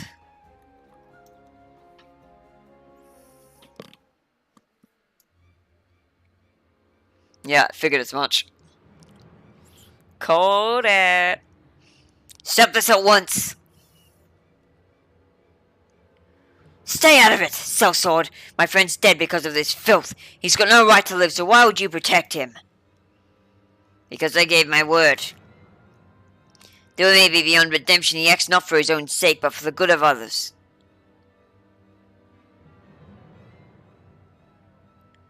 His testimony will make Limsa a safer place.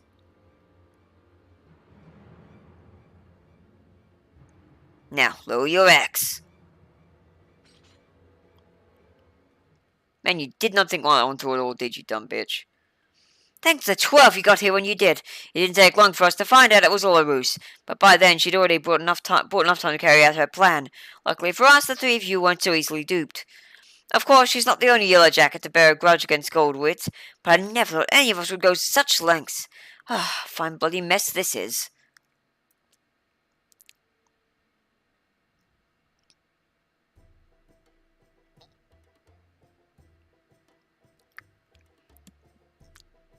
Well, we may have been waylaid somewhat. Our orders to escort Goldwitz still stand.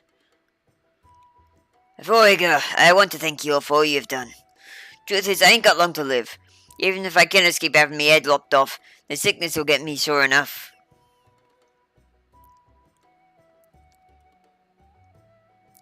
You could have lived out your days as one of the leading figures in the underworld, rich and powerful. What made you turn yourself in?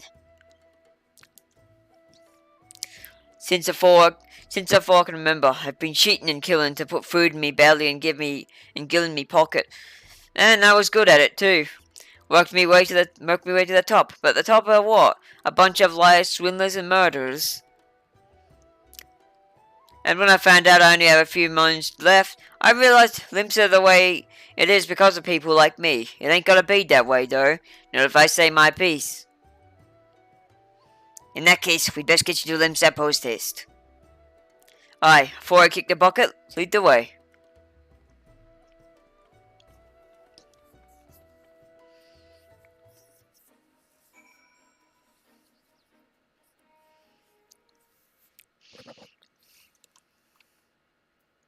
So where are we now? Just at the gates per look. Yep, cool. Ugh, not the most direct route, but we got here in the end.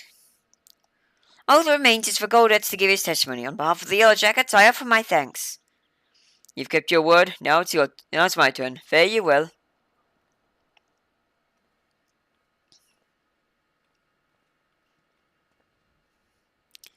Every city has its problems. This one more than most. It is high time we moved on. Seeing as we've been to Alamigo, Gridania, Ulda, and Limsa, that just leaves Ishgard. I don't exactly thrive in cold climates, though. Just get yourself a decent overcoat, and you'll be fine. Well then, let's be off. Yeah, maybe stop wearing your bunny bustier.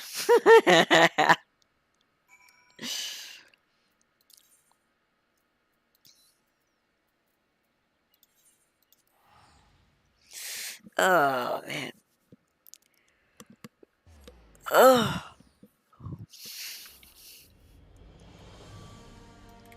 Dun, dun, dun, dun, dun.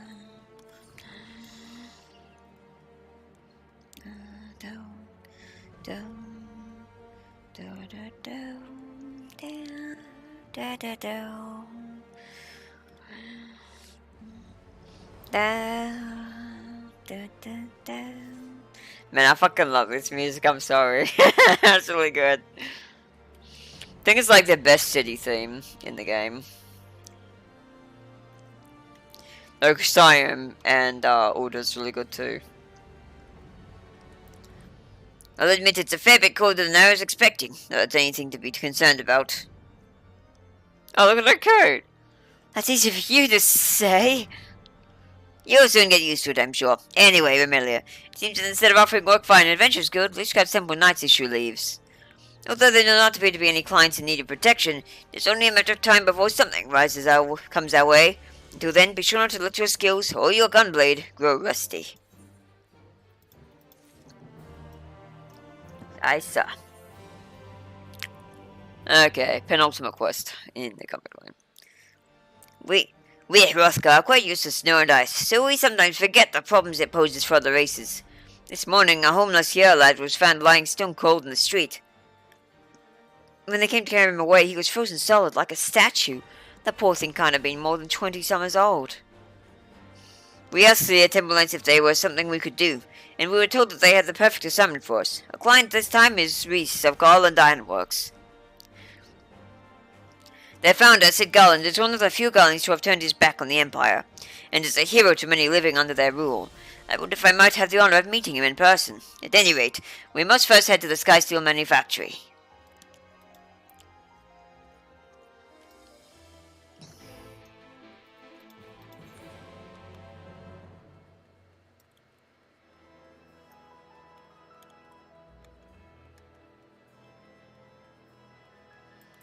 If you think I'm walking the whole way, you'd be correct.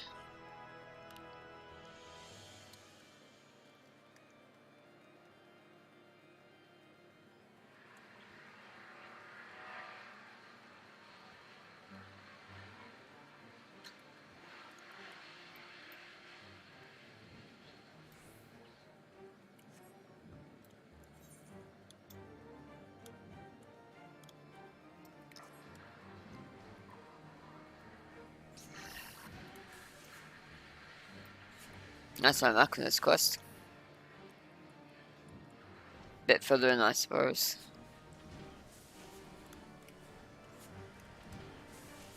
Ah, upstairs, gotcha.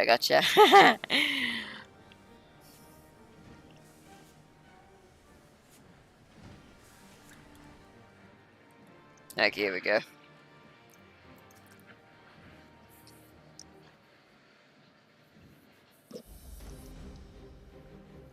Good day. I take it you're the bodyguard sent by the Temple Knights. There's someone I'd like you to protect. I recently defeated Garlean engineer, as it happens. I'll not bore you with the details, but he's to oversee the installation of a cerulean heating system. We're hoping it will avert tragedies like the one that recently occurred in the Broom. Yes, we saw the body being carried away. Terrible sight it was. If this engineer friend of yours needs safe passage here, we'd be glad to help. Unfortunately, the Empire does not take kindly to desertion, especially when the man in question is one of its most highly esteemed scientists. We've received word that a group known as the Elodie has been dispatched to see that he never reaches Ishgard. Gods be good. I've heard of them. Prisoners offered an opportunity to reduce their sentences through loyal service to Garlemald. By all accounts, they fight like men possessed desperately. They felt like men possessed, desperate to earn their freedom. Worst of all, they are led by Vitus Masala, a man whose cruelty knows no bounds. As a soldier, he reached the rank of Pilot's Prior, but was relegated after butchering a village of innocent civilians, purely to sate his own bloodlust. Even his fellow Garleans were disgusted by these barbaric acts, yet that did not damage his reputation as a skilled warrior equal to Gaius von Balsar himself. During my imprisonment, Vitus Masala came to enlist me. I told him I'd sooner rot in jail than serve under a rabid dog like him. As you can imagine, he was far from pleased with my refusal, and tried to persuade me by using my magic color to administer countless electric shocks. I'll never forget the look in his eyes as he pushed that button over and over. Of course, not everyone is as resilient as Radovan. Many who fight for the Elodie do so against their will, though they are no less deadly for it. By the Fury, if I'd known the dangers involved, I would have called the whole thing off. It's too late now, though. The airship is already on its way to Korthas. It should soon be arriving at the observatorium. Sadly, we couldn't gain permission to have an Imperial craft dock in the city for matters of security. From the rendezvous point, we'll proceed the rest of the way on foot. Once we're safely inside the Gates of Judgment, we can consider the mission a success. Your friend is risking his life for the sake of others, Reese. I give my word that he will reach Ishgard safely. Listen, Sophie, you know as well as I do that the Elodie are as ruthless as they are tenacious. For that reason, I want you to stay behind. Do you think you can take them on without me there to heal you? Don't get me wrong, I'm grateful to have you by my side, but against foes like that, Vermilla and I will struggle to protect you and the engineer. Protect me? Look, Radovan, we protect each other. Remember? Or perhaps you see me as nothing but a burden? Fine, have it your way. Not to rush you or anything, but we should get going. I'll meet you at the airship landing on top of the tower. Before we leave, there's something I'd like to make clear. I didn't mean what I said to Sophie. I think she's an excellent conjurer and more than capable of taking care of herself. But this is virtuous Koi Masala we're dealing with, a monster who delights in toying with his prey. I can't let her face that kind of danger. You see, Sophie and I have been inseparable ever since we escaped our Gallian captors. When I discovered what had befallen my family, I came close to taking out my own life, and I might have even gone through with it had Sophie hadn't just stopped me. She's lost loved ones too, but has never given up hope. Sophie helped me realize there is still a place in this world for me. In fact, it was her idea that I became a bodyguard. Although no one will ever replace the family I lost, she helped fill that void in my life and give me a reason to carry on.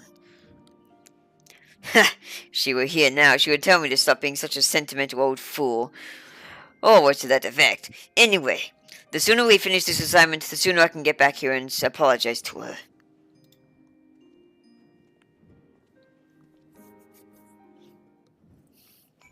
Righto.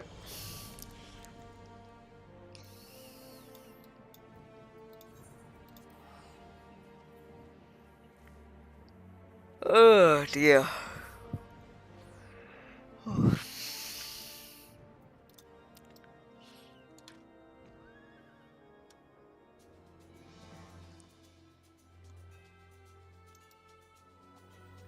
Man, oh man.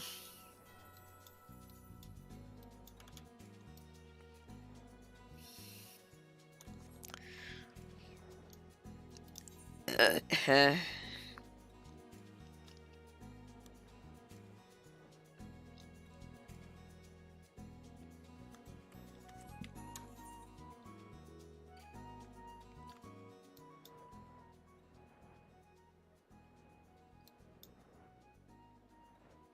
Hmm.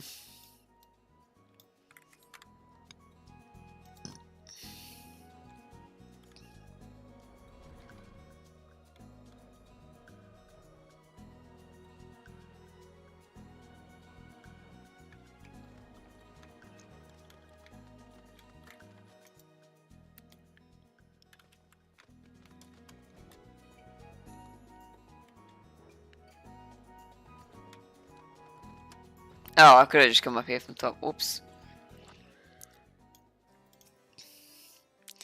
Now that you're here, allow me to introduce the men you will be escorting.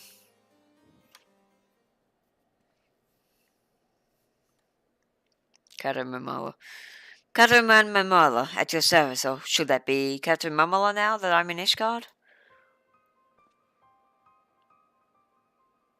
Is something the matter? No, it's nothing. Master Mamala is carrying documents liberated from the Empire that could prove vital in Gold Ironworks investigations of Omega. This may lead to an increased likelihood of encountering Imperial pursuers, however. Well then, shall we begin?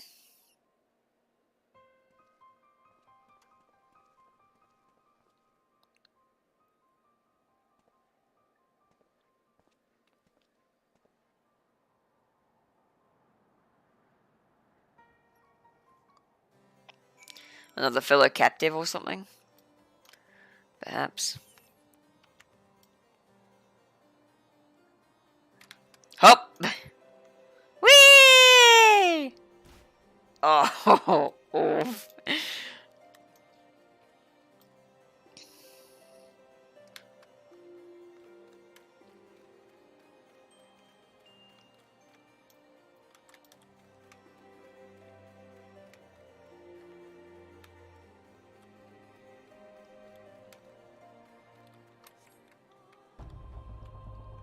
Oh, it looks like we already had a couple show up. At least. Oh, wait, that's a temple knight, isn't it? Shit, I don't know. The hell they knew we were coming. Hell's bells, they must have seen that airship from miles away. I'll stay with the engineer. You go ahead and draw them out. We'll rendezvous the camp to the north. Camp Dragonhead, gotcha. You mean the fucking fortress?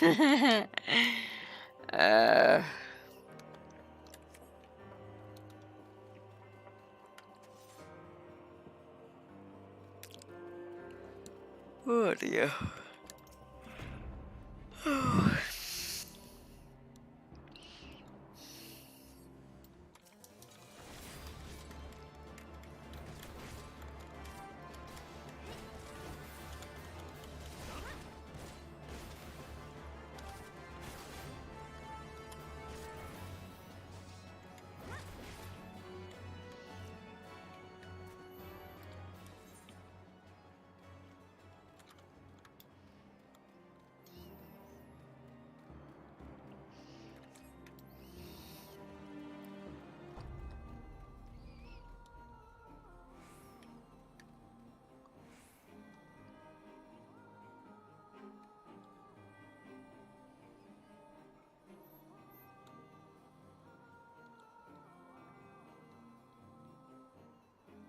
There he is.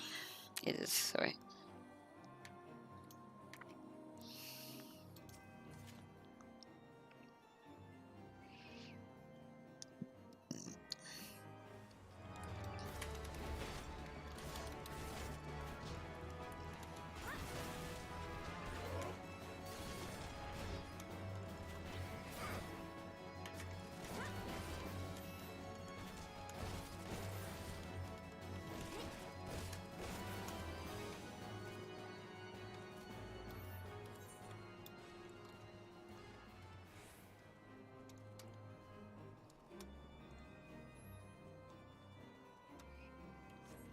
There's the final one up there. Can see the dark patch already.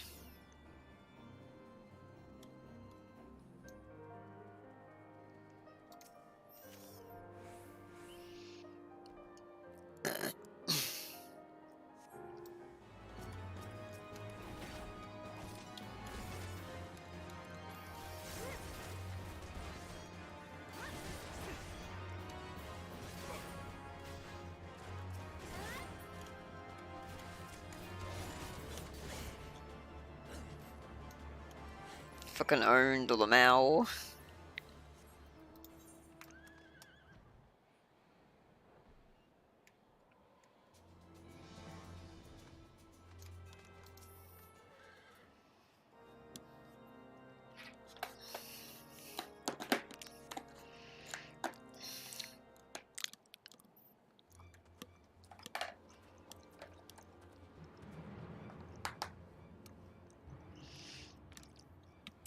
Some of the elders stayed in their hiding places until you'd passed.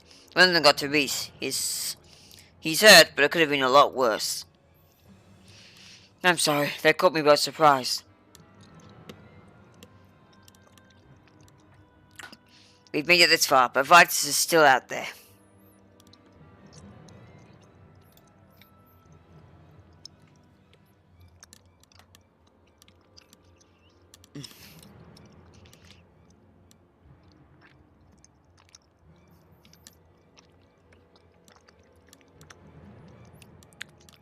If this is just a taste of what the Elder have in store for us, our best option is to avoid confrontation altogether.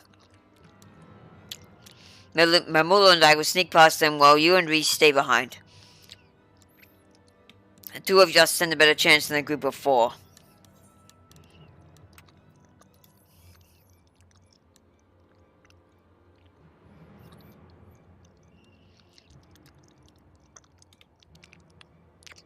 I know how you feel, but sometimes discussion is better for the fella.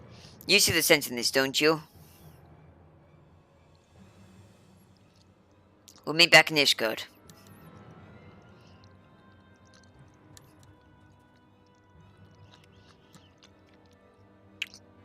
My colleagues will contact me via link once Master Mamu has arrived in Ishgard.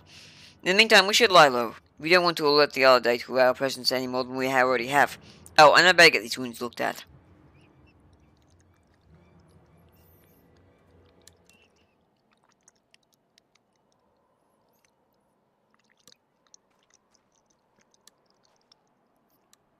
Thank goodness you're alright. You've been gone so long I came looking for you. I met a few nice characters on the way here, but I soon sent them packing.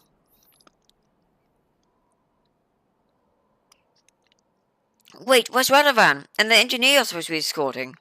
Oh, he went off by himself like a fucking idiot. Kato Nan Marmola? If the two of them are together, then... Radovan never talked to anyone about it, but he comes from a place called Bosha Citadel. It was utterly destroyed in a Garland experiment gone wrong. In charge of the product were Midas Nan Garland and his right-hand man, Kato Nan Marmola. I thought Kato was cool. Radovan's opposition to Barza being used as a testing ground for potentially dangerous magic led to its imprisonment, and his fears were proved correct when the city was obliterated. There's a strong chance that he's planning to exact his revenge. We have to stop him. They headed west towards Iscard, yes? We should be able to follow their tracks. There's no time to lose. I see.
For my homeland, for my family.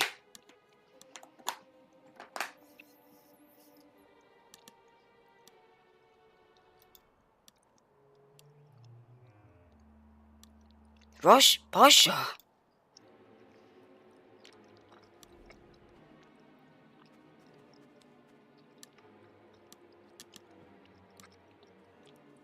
Amelia!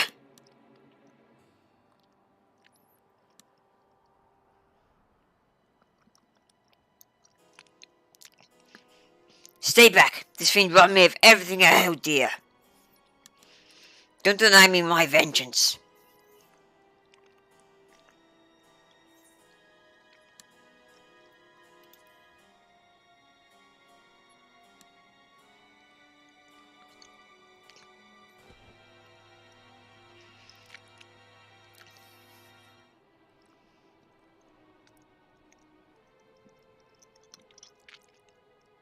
I will not beg your forgiveness. However, I ask that you hear my final words. Midas and I knew there were risks involved with the experiment, but we did not foresee that it could fail so catastrophically. I have lived with unending, agonizing guilt ever since. From that day forth I have sought redemption, a chance to somehow right the wrongs I have committed. That is why I asked Midas' son, Sid, to aid me in my defection from Garlemald, that my knowledge and experience may be put to good use.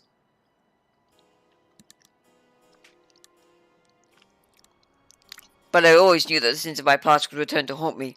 I submit myself to your judgment.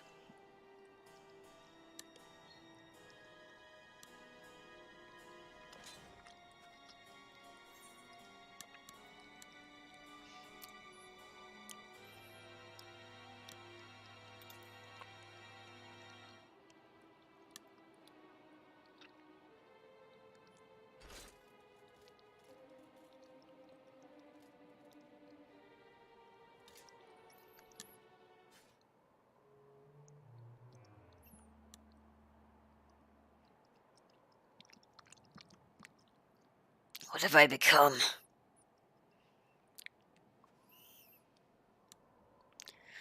My honor as a gunbreaker, as a man. I've thrown it all away.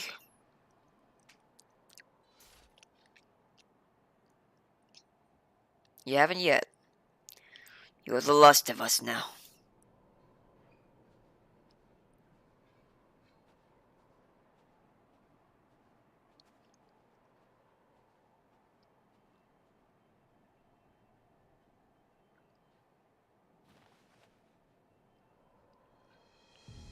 There he is. You want us to kill him now, sir? No, the old goat can wait.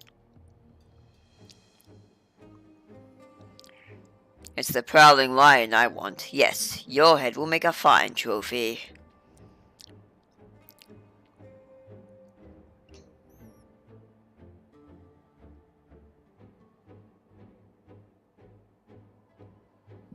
More vanishing axe, eh?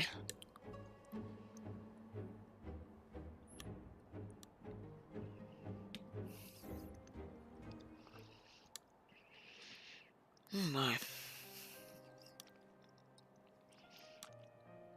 Is the mole alright? And where's Radovan? He went and had a big sulk. Wandered off, but we've still got a job to do. And I dread to think what might have happened if you hadn't stopped him. Come on, Remi, with all that Radovan, we still have a job to do. Let's get Mamola to Ishgard.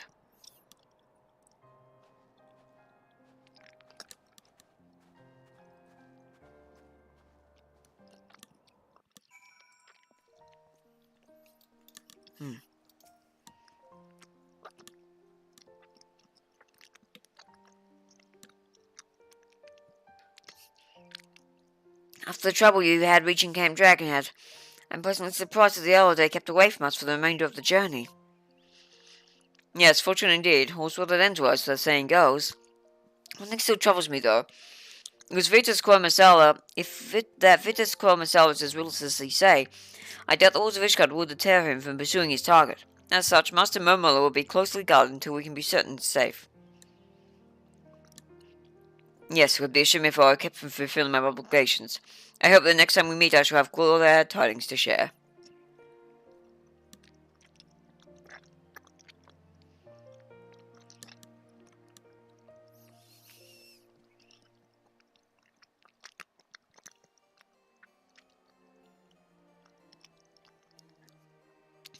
We managed to get Momola here unharmed. But in doing so, we've lost sight of Radovan. He could be anywhere by now. Yeah, he's being tracked down by the fuckwit. We've been through too much for me to turn my back on him now. If he decides to get his act together, he knows where he'd find me. Until then, we better be on the lookout for the Adelaide. I doubt we've seen the last of them. Final part. Yeah.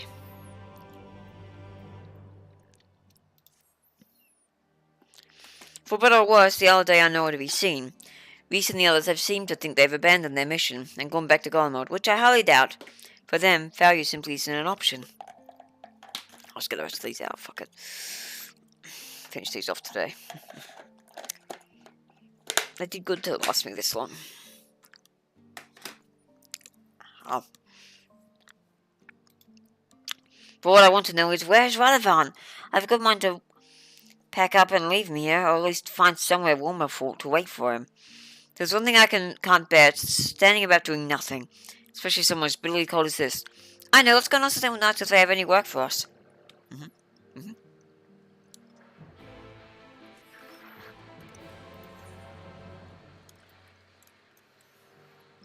If you think I'm walking all the way over there, you would be wrong.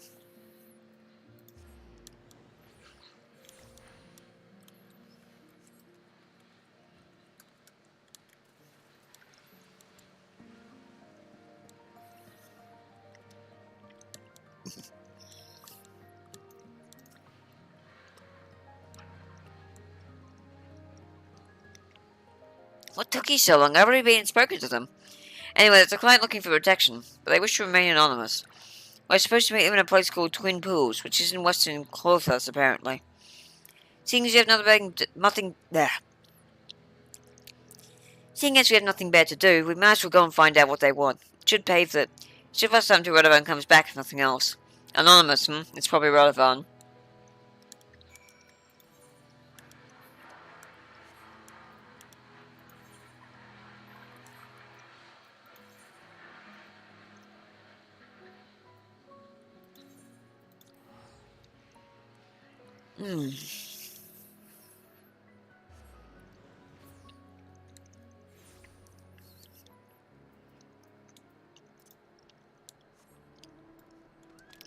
We'll be going away, I see.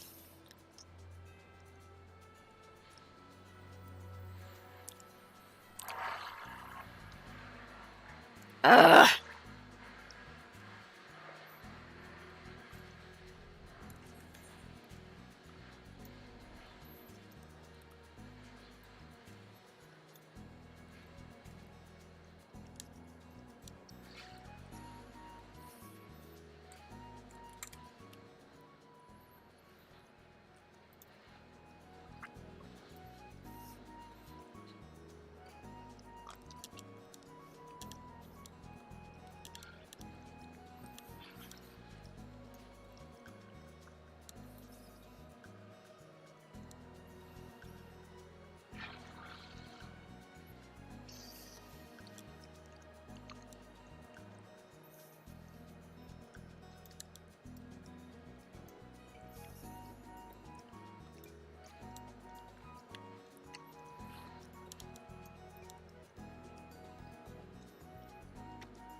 No worry about it. It's probably the Imperial Dickweeds.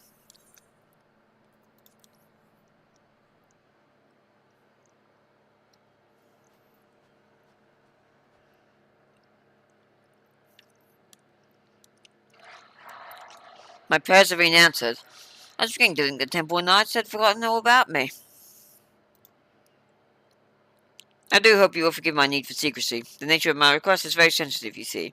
Now, if you'll be so kind as to follow me.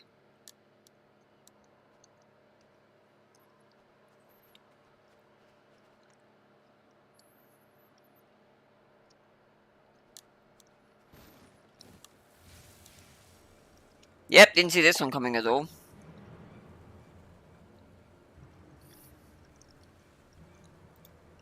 can't break free. Yep, there it is.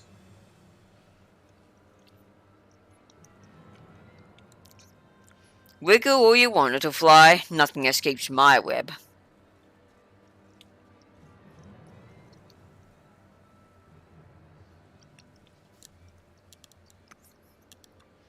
Ah, but it would be a shame for you to die without knowing the name of the spider who ensnared you. I'm VTUBER Masala, commander of the Yellow Day.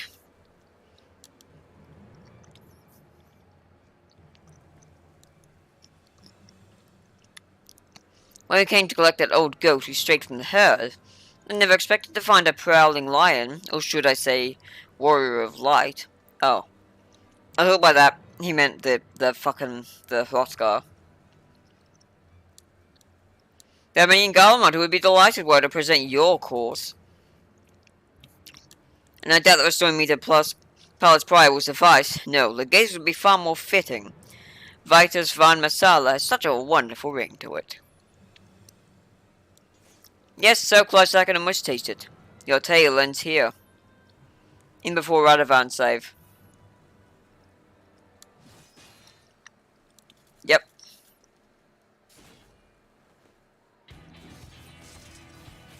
Nice. Radovan, what the bloody hell have you been? Jacking the other day. That's how I knew they'd come after you, Amelia. There's no 1441, if I'm not mistaken. First you refuse my con offer, then you have the audacity to escape, and now this. Whatever am I to do with you?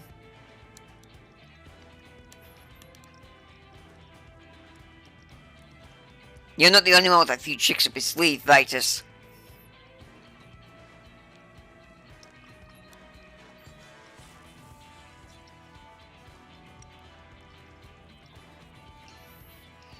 When we first encountered the Elodie, I noticed the collars they were wearing. I had one myself not so long ago. This must be a way of maintaining discipline. I took one of them to Mamela, who engineered a device similar to yours. How ironic that the very collars you are so fond of could be turned against you.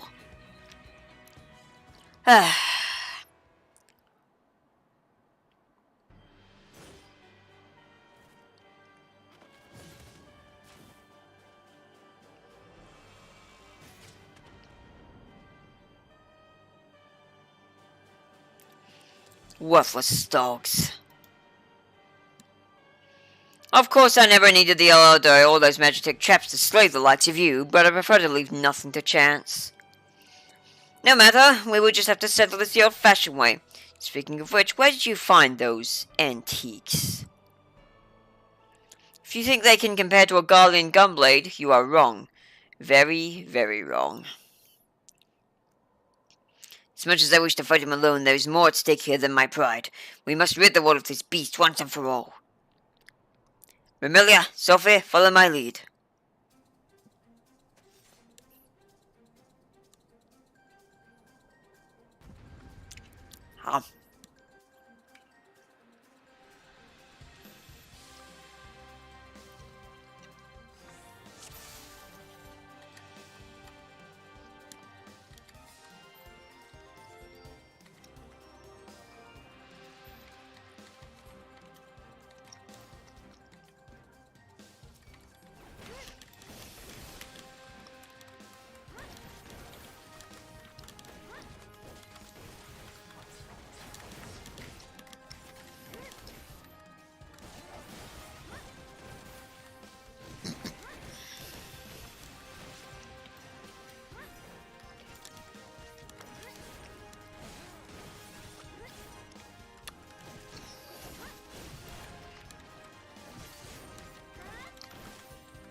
I've enjoyed a lot of game, but the time has come to end it. This does not look good. Right then, take my ether. So let me form my barrier. Understood.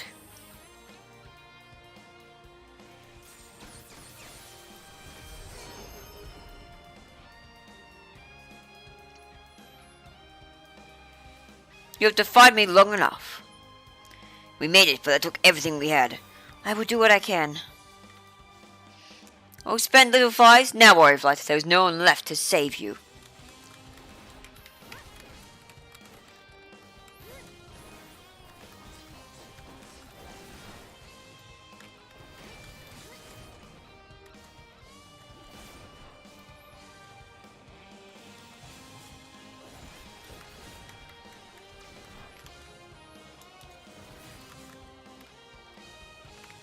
I see.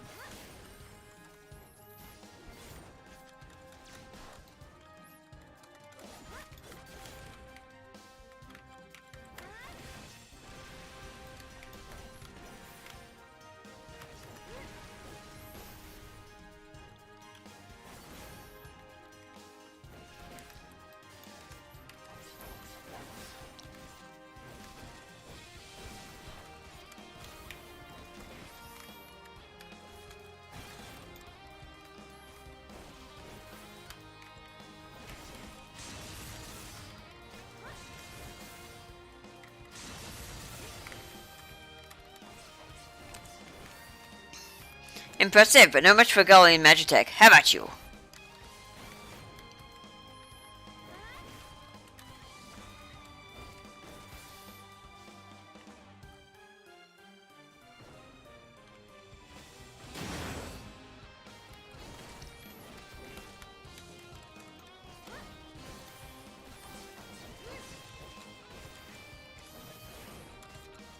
You just only to further my legacy. Now die.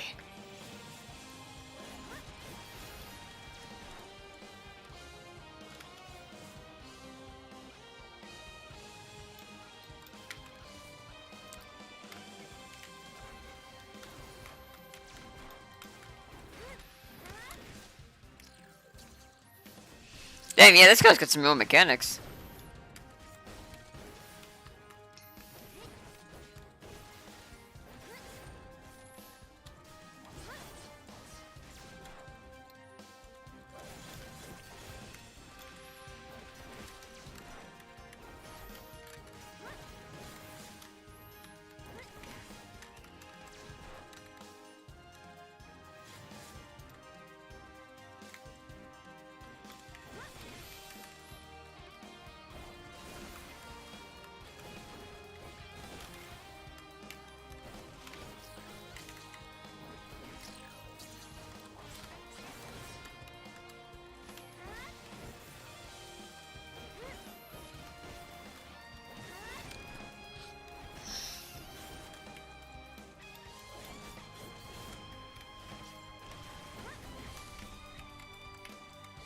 Perhaps it is time to see death from the other side.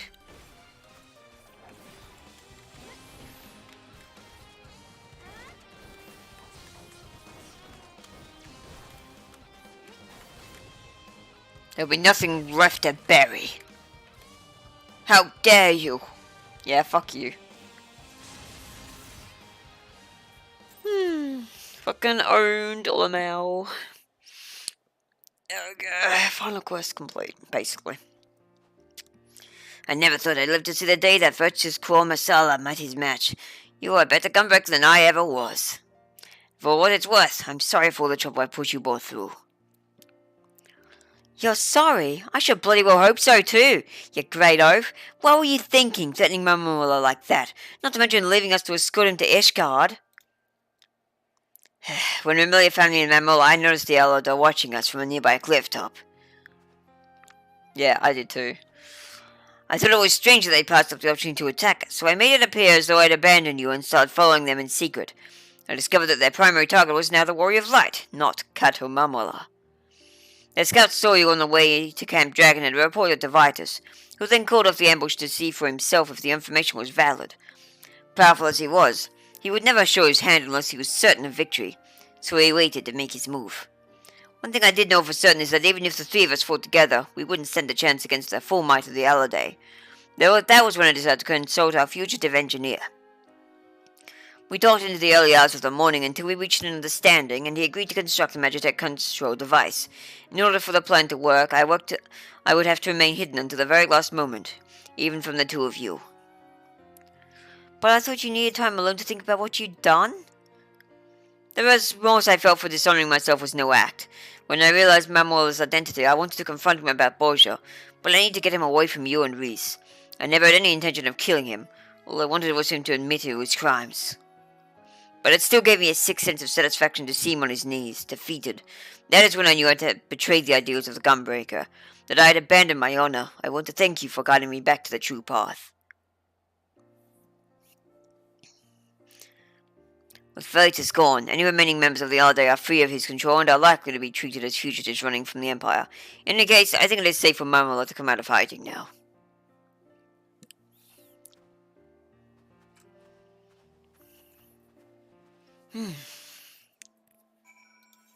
Now that's an all's well that ends well scenario.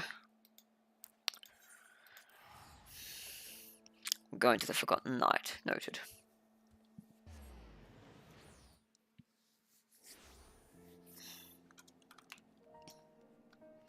So who's going to be next? White Mage is done. Oh, Scholar. God fucking damn it. Oh, God fucking damn it.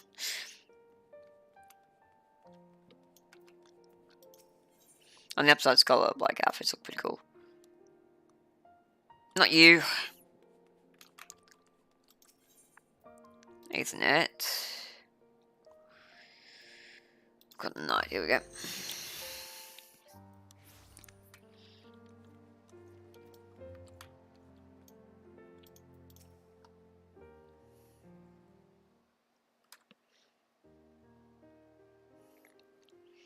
Allow me to express my gratitude for vanquishing the Aladay, which I understand was due in no small part to Radovan's marvelous idea involving the magic of colours.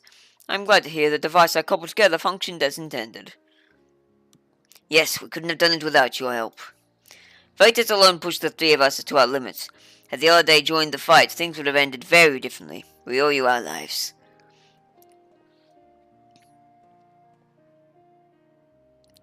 All things considered, it was the least I could do.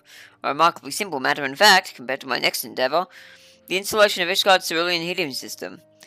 While I may never be able to adequately repay the kindness I have been shown, I must begin somewhere, until we meet again.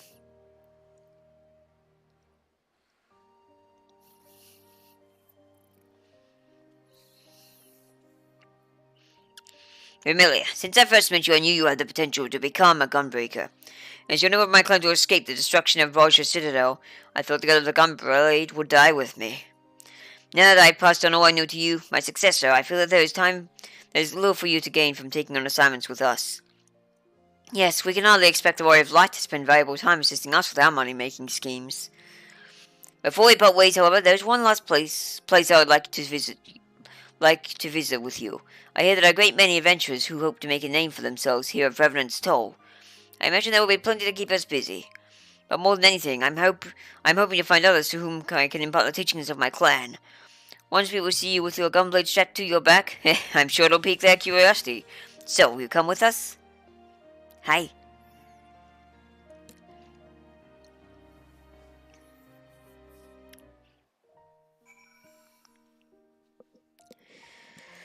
Okay. Oh, cool, we just teleported us here, nice. I must confess, we would have struggled to find the place without you. Yes, when I first heard about a remote settlement populated almost entirely by adventurers and like, I was expecting it to be a bit more lawless and chaotic. Knife fights over card games, that sort of thing. What a pleasant surprise it turned out to be.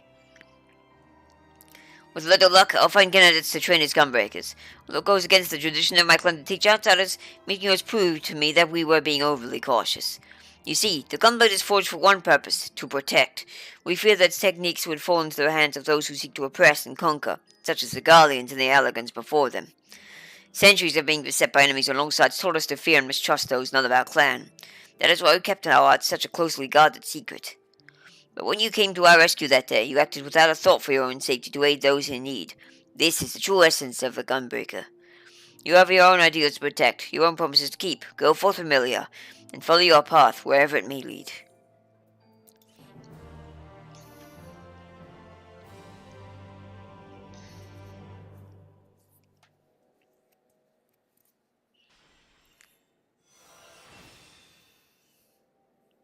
Continuation. Ah, there we go. Now I finally have my full fucking rotational toolkit, Lamau.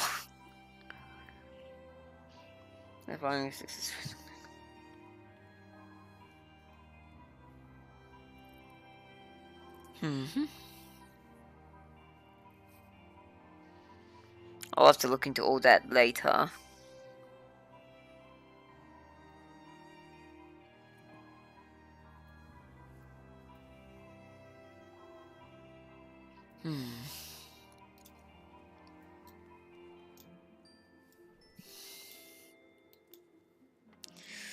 Alrighty, cool. That's Gunbreaker complete. White Mage is done. Meaning our next is Scholar. Ugh. I'm gonna update my glamour too. There it is.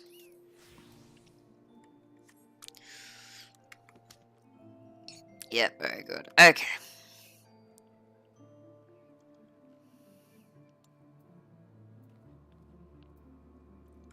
Hang on, wait.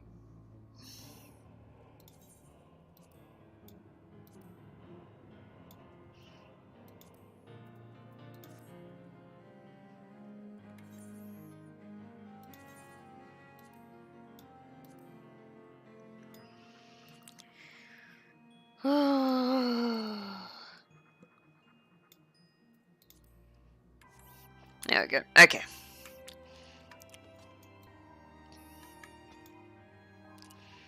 Now then.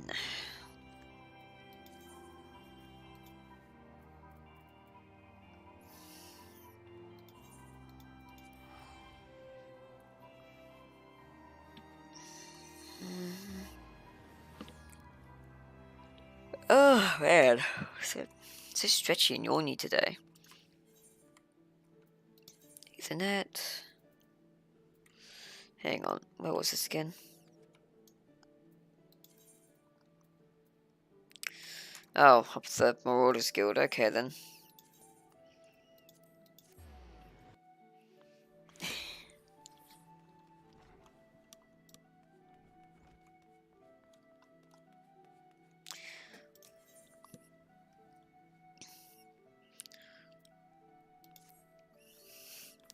Remilia, that you should arrive at this very instant. It is as though the gods themselves have sent you. Not a quarter bell ago, I received a missive from Saruto Karuto. An emergency has risen at the Wanderer's Palace, and he has requested our immediate presence. While the exact nature of this trouble remains unclear, we can scarce ignore his call. He awaits us at his usual place. Come, my friend, we have no moment to waste.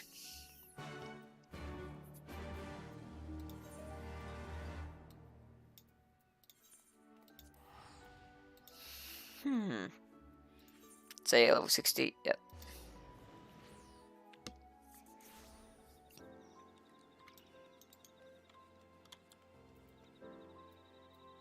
I don't have a mount out, let me fix that.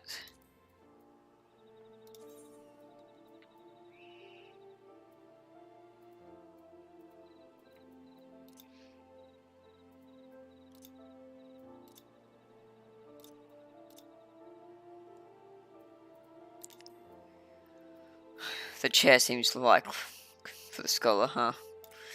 Yeah.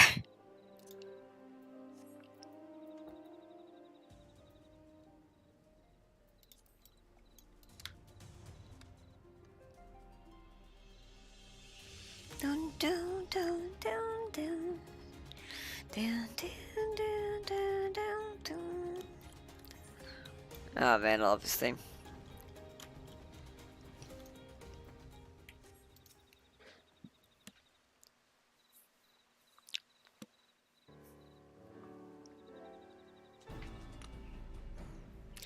Akazoka, Remi-Chan, thank you both for responding so swiftly to my summons. Forgive my brusqueness, but I believe it best we cut straight to business. I presume that both of you remember the invisible voidsome we defeated not too long ago. We could scarce forget such a vile creature. Well, you'll be pleased to hear that I have finished studying its remains and believe a cure may be within my grasp. Ah, but mayhap cure is a slight exaggeration. What I speak of will only halt the spread of the sickness, not reverse all of the effects it has had on our bodies. Saruto Kato, you are far too modest a man. Truly, what you speak of is incredible, a miracle even. Alas, it is not to be praised for the progress I've made that I asked you here of today. You see, Satoto, one of my comrades who has been assisting me in my experiments, has mysteriously vanished. I am terribly worried. While the rancor has subsided from most of our hearts, we still retain our Tonberry forms. Were we to wander too far from our home here, any number of organizations would be more than happy to have us hunted down. That is why I would ask that you, my two most trusted associates, locate and escort Satato back to the Wanderer's Palace before it's too late. Of course we'll do it. We cannot ignore the pleas of one of NIM's foremost scholars. Remi-Chan, I have an idea of where we can start. Let us check with the grand companies to see if a bounty has been placed on Setato's head.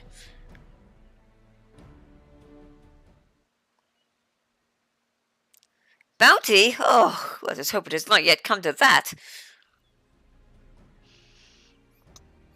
The Master Command is in Lune Seglamenta. There, we should be able to ask the Hunt Billmaster if any Tonberries have recently been registered. Well, we gotta narrow down the most worrisome list first off. Right. Lune Seglamenta is so weirdly built. Like, Uldar is the only city where, at least the only, like, original, like, of the three capital cities, where you can take the, like, a, Aetherite straight to the Adventurers Guild. In Limps, you have to go to the fucking Arth class and then go up a fucking, like, ramp and shit, or, like, up over a bridge and shit.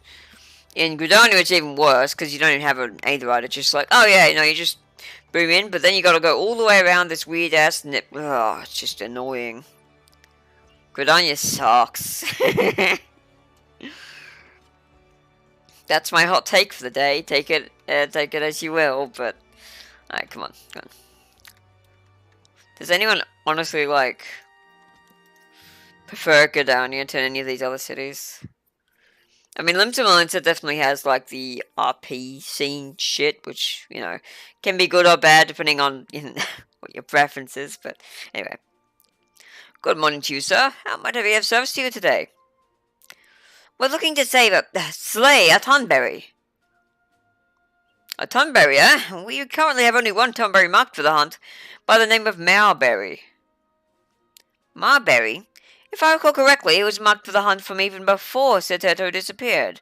The possibility of there being a mix-up between the two is slim. It seems we must continue our search elsewhere. Familiar of the Scions, Alka. I wasn't aware the two of you knew each other. Oh, hey, Rasati.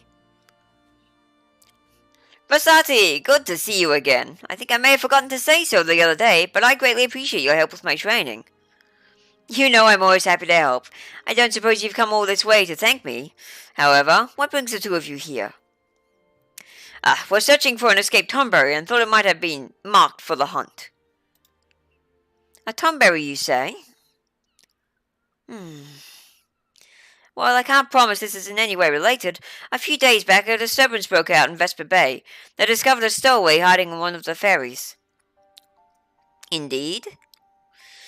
Witnesses say that a small green blur leapt from between the crates and dashed out of sight as soon as the ship pulled into port. While of a similar size and build to a Lullafell or Quickhorn, they claim it looked far too alien to be either. Thank you, Rashar. It sounds like you may have just given us our first lead. Emilia, after me. We make for Vesper Bay with all haste.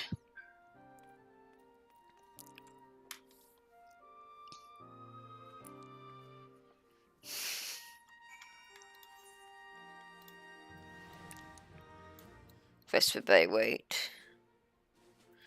Oh, that's right. The place that does never fucking either, right? The original home of the science of the Seventh Dawn.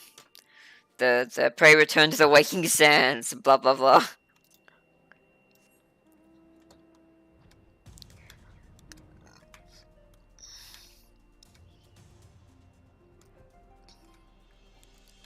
Alright, let me check chat while I'm high in the sky. Okay, nothing's happening. Cool. That makes it easy. Oh, the orphan's been bugging me. I take it you got snackies and a drink for your venture through the realms? I sure did! Didn't you hear me earlier? I was munching away on, like, rice crackers and candy and stuff. I wish I had hot chocolate.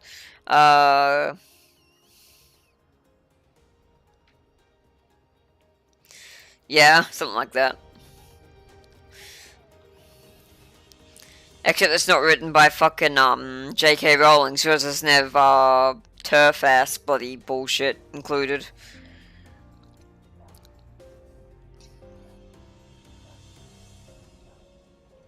Doesn't have, like, problematic turf opinions.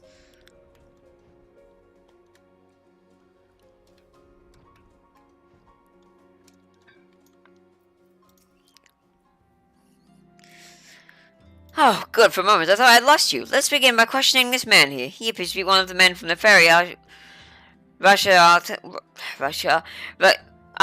told us about. You're asking if I saw the stowaway? You bet I did. Now, it wasn't just any stowaway what boarded our ship, nay. I suspected it was one of them fellas, a gob without his mask. Either that or it's a rare beastie you can't find around these parts. Not that it matters, mind ye. Whatever it was, the brass-blades are after it, and you best be sure they'll catch it. Indeed, thank you for your help, sir.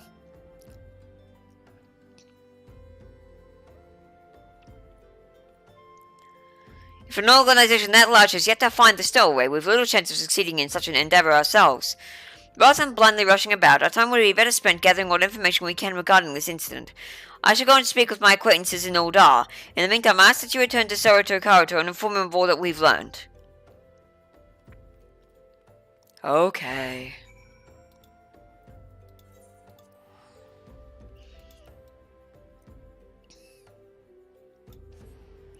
Yes, my robe is indeed the Crypt Lurker's raiment, because it looks amazing. It really goes along with my edgy aesthetic. That it pleases the, edgy teenager who lives rent-free inside my head.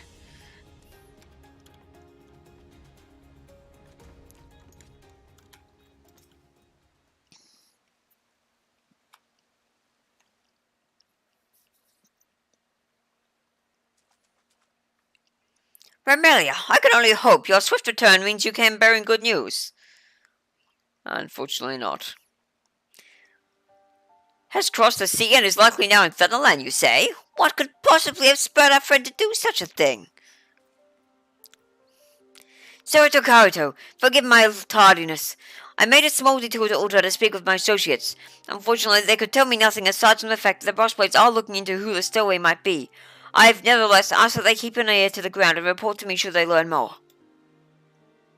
Thank you, Akazoka.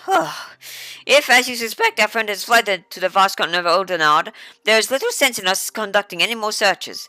Judging by the brass plates' inability to find their quarry, we should have no need to worry about the Hunt or any other institution capturing Soroto for now. Our best option is to wait until we know more. I'm inclined to agree. Should I come across any new information, I will send word to you right away.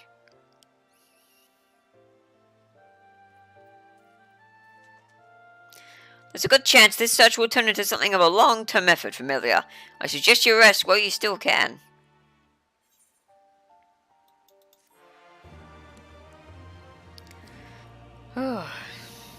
Yep. So I'm going to unlock it right now, haha. Familiar, what brings you this way?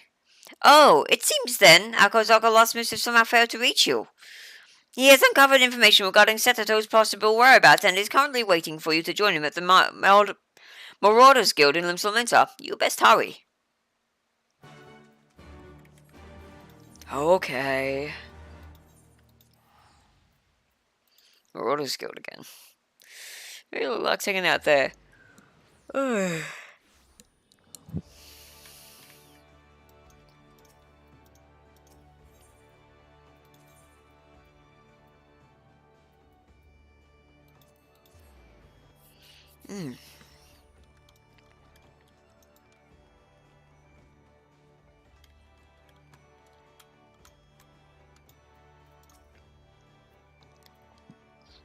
Welcome, my friend. My contacts have recently caught wind of a rumor that... Welcome, my friend. My contacts have recently caught wind of a rumor that the brass plates are once again on the move. It seems they have spotted a creature matching the description of the Vesper-based stowaway. Luckily for us, the quarriers fled into the Black Shroud, an area that is out of their jurisdiction. While there is still much we do not know, at least we now have an idea of where to begin. Let's immediately depart for Camp Tranquil. Okay.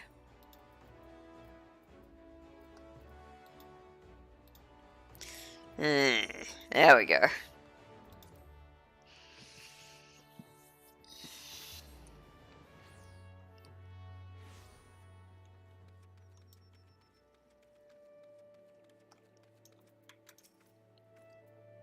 As you may well already know, the only way to reach the Black Shroud from Thunderland is to pass through this area. That means whoever or whatever the brass plates were pursuing enter the forest from here.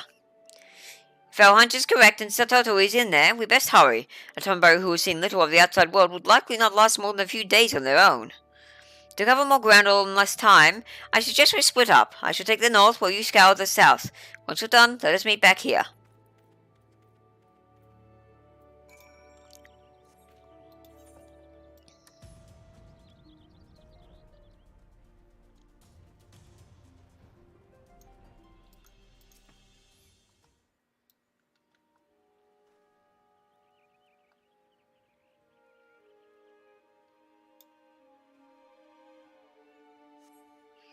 Try as you might, you do not catch sight of Satoto or anything resembling the missing Tonberry.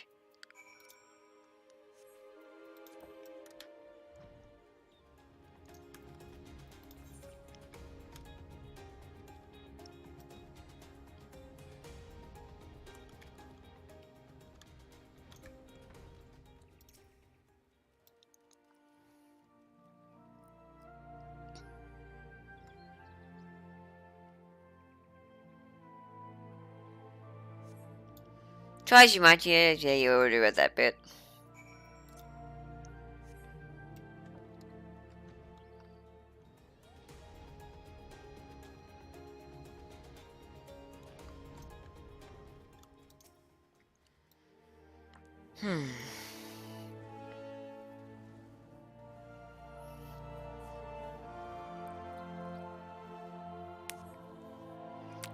You spy a fallen figure, small of stature and green of skin. It's surrounded by poachers.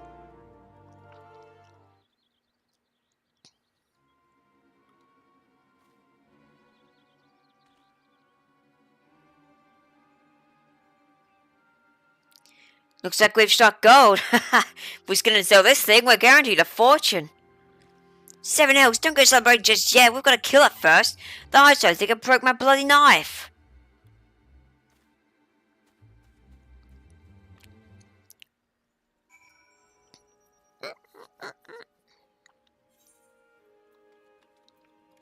Sorry, poacher buddies, but this ain't happening today.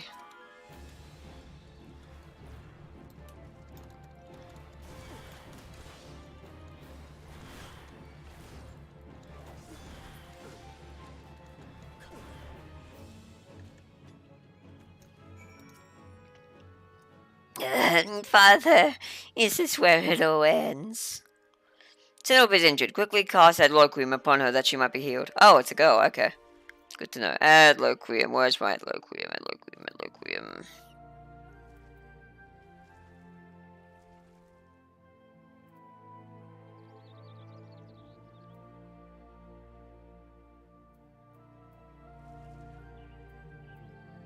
There. E.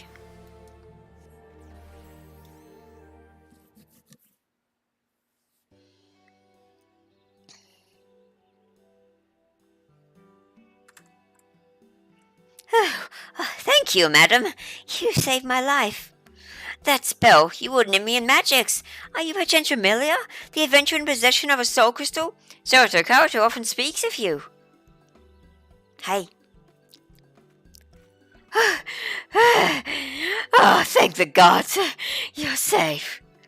After my search of the northern reaches turned up nothing, I returned to Camp Tranquil to wait for you. When you didn't appear, I began to grow worried and came looking for you. Good thing I did, too. Bloody poachers. Oh, but how rude of me. I nearly forgot to introduce myself. Hello, Setato. I am Okazoka, Royal Marine and Marauder. My friend Remi-Chan, Esoteric, and I have been searching for you. My lady, if I may be so bold to say so, your radiance, it is blinding. Remi-Chan, isn't she beautiful? Eh? Yeah, totally. No, actually, she's gorgeous. She's adorable. I mean, she said so earlier. It's obvious, isn't it? Her glowing skin, her comely face. She is clearly a lovely young woman. Now, so, what prompted you to leave Bronze Lake so abruptly?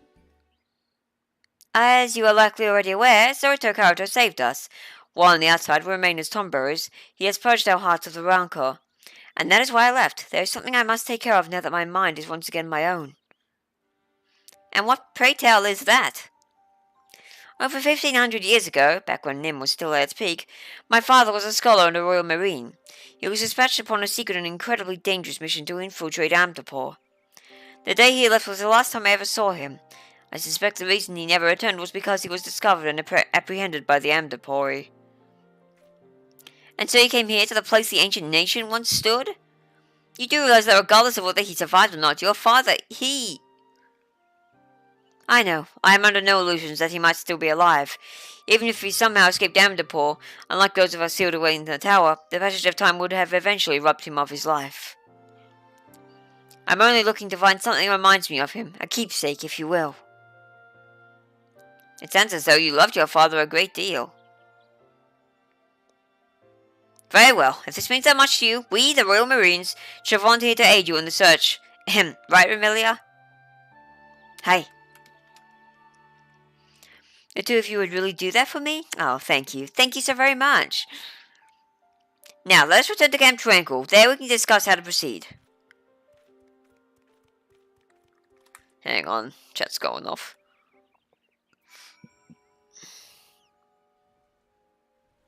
Okay, yeah, he does look like a princess version of Quertus, who is also male now.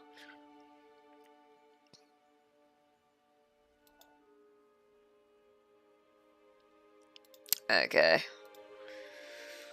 Okay. Cool.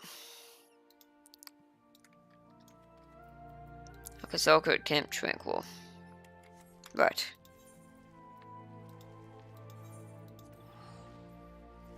My.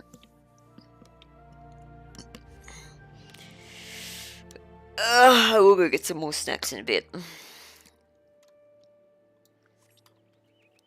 But I'm sure none of you are all too happy to re-invite that crunching sound. Before we begin searching for a memento of Satato's father in earnest, I must go to Bronze Lake to inform Saratoga Karuto I have found his dear comrade and that she is safe. Speaking of which... Setato, you must promise me you will never again do anything so reckless as wandering a foreign land alone. The realm is a dangerous place, doubly so for someone with your affliction. Very well, if it really means that much to you, I shall make that promise. Good, that is all that I ask. Remi-Chan, I ask that you look after Setato and see that she gets some rest that she might recuperate from her ordeal. We shall make for the Lost City upon her full recovery. Which is now. Because my scholar's level fucking 80, baby.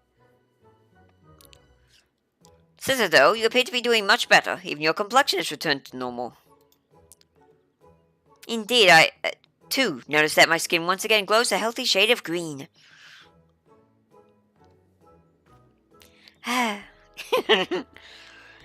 Remi-Chan, now that Setato has recovered, our search can begin. Every part, let's quickly review what we know. Setoto's father was a scholar in the Royal Marines who had been dispatched on a mission to infiltrate Amdapor. He was to return with a cure to the disease that threatened to engulf Nim, only he never did. Yes, I'm more certain he was caught, captured, and then killed by the Amdapori. Even if that was not the case, after 1500 years, we can safely assume he is no longer alive. I hold out hope, however, that some of his belongings remain. Oh, one sec, that's my phone. Yes.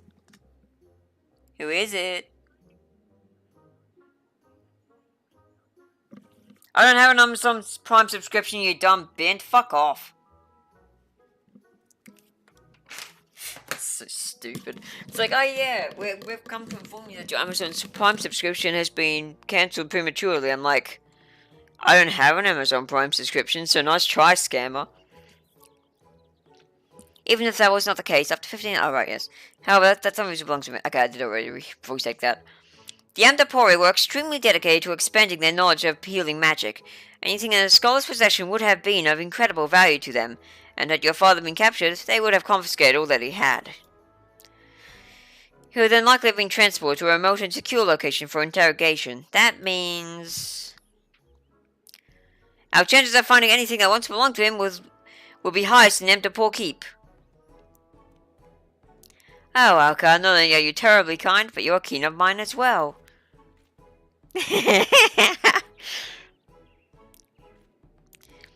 Thank you. Now, in the final years of the War of the Magi, Amdapor was demolished by the Maki. It was overrun with a myriad of void sent beasts that linger to this day. As we forge forward, you must be sure to keep your wits about you. Amdapor Keep is fraught with dangers both known and unknown.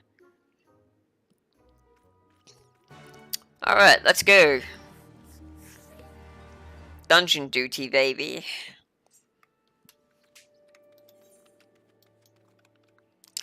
Yeah, that's just a flat path away. I mean, I could take the thing to Quarry Mill or whatever it is. Yeah, Quarry Mill, and go from there, but Yeah,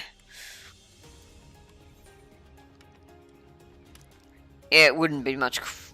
It won't take much longer to do it this way. There it is.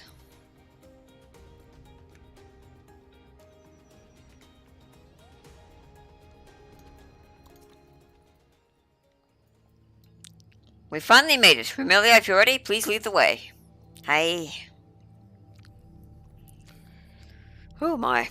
Alright, hang on. People are talking to me.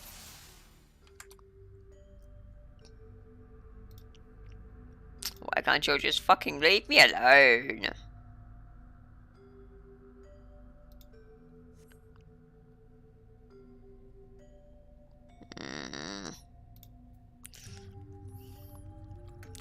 Alright, cool. Alright, let's get back into this.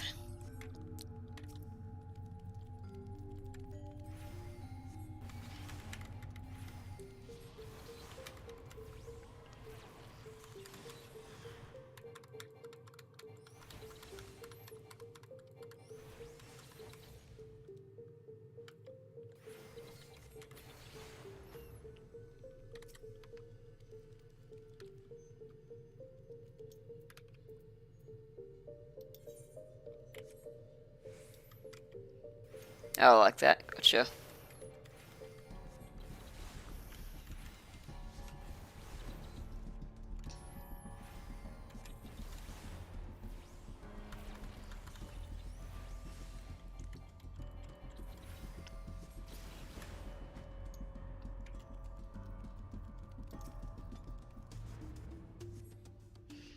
All the pages are in tatters. Perhaps we'll have better luck with the next one we find.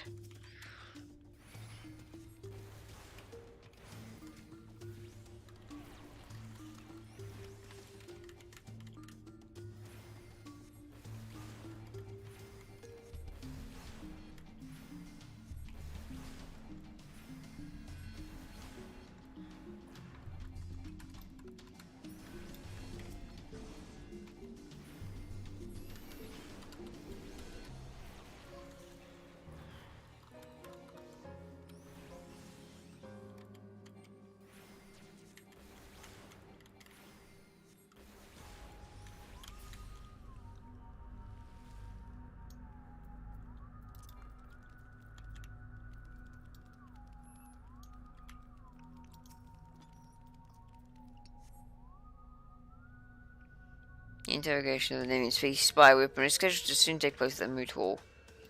Blah blah blah. Remilia, this log, I think it's about. Whoops. Remilia, this log, I think it's about my father. Then we must begin dismantling the Manor idols. What if they might be carrying Satato's father's things? Yes, that.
Yeah, if you can use either floor. Oh well. Ah, Manor idols, here we go.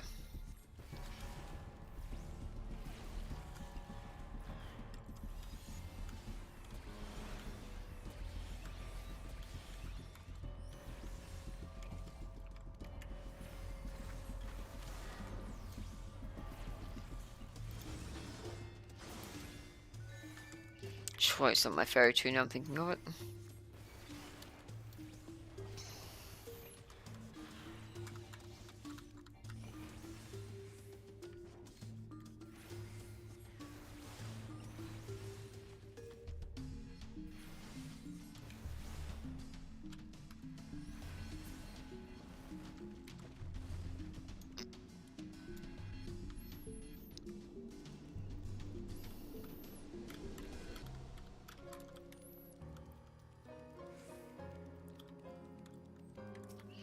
That's not the Manor idol.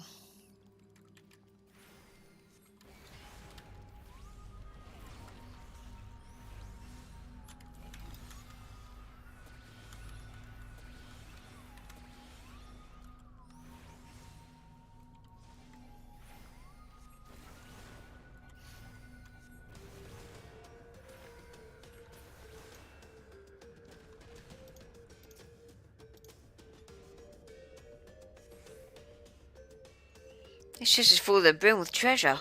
Oh, this chest is full of the brim with treasure. No, this isn't what we're looking for. Let us leave it.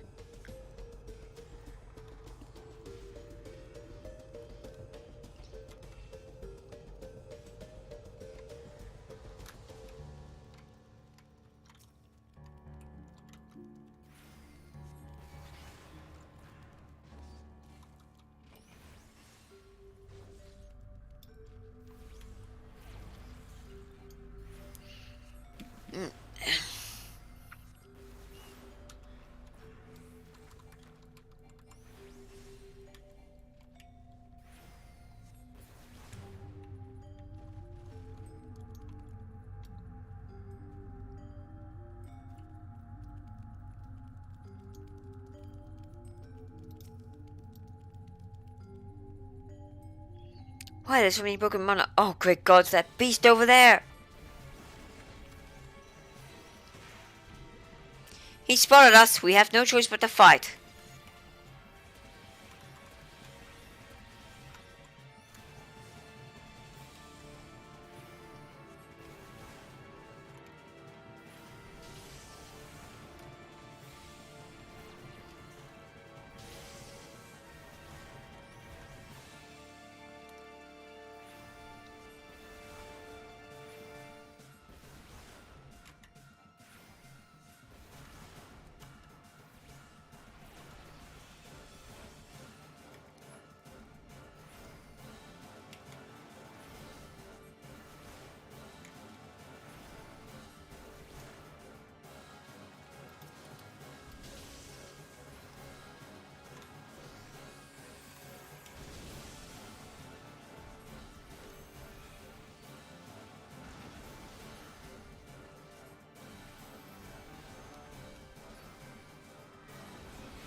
God damn it!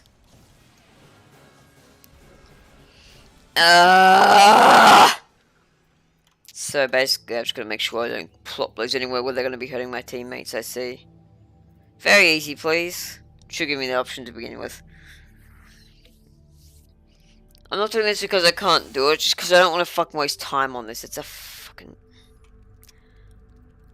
And of course I have to go from the fucking beginning. God damn it!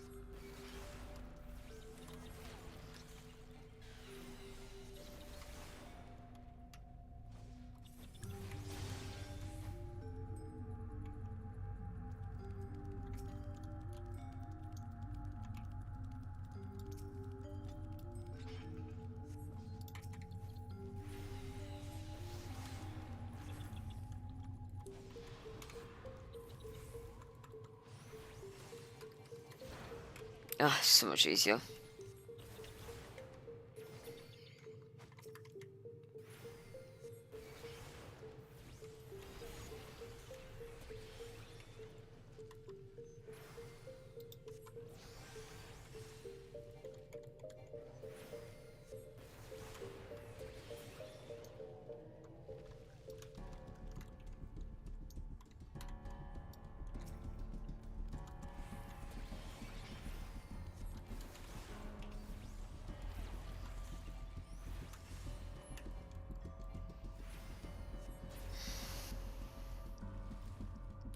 God, this is so much quicker.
Oh man.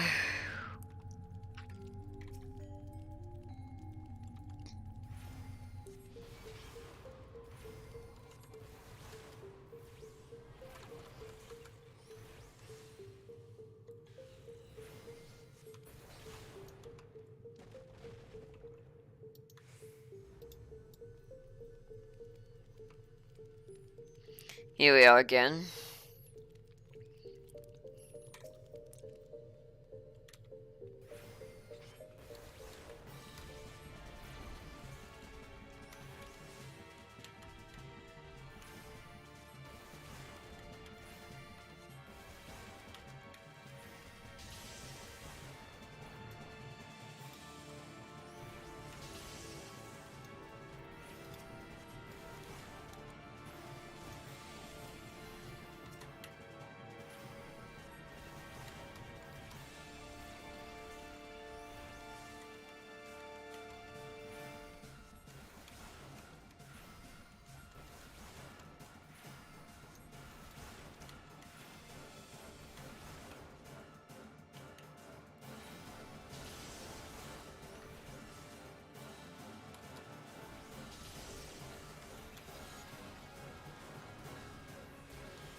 Damn, that was so much easier.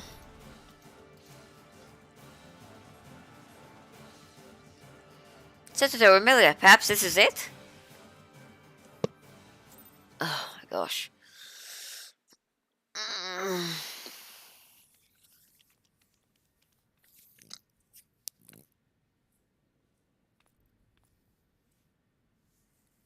Look, it's Nimian Gilmour.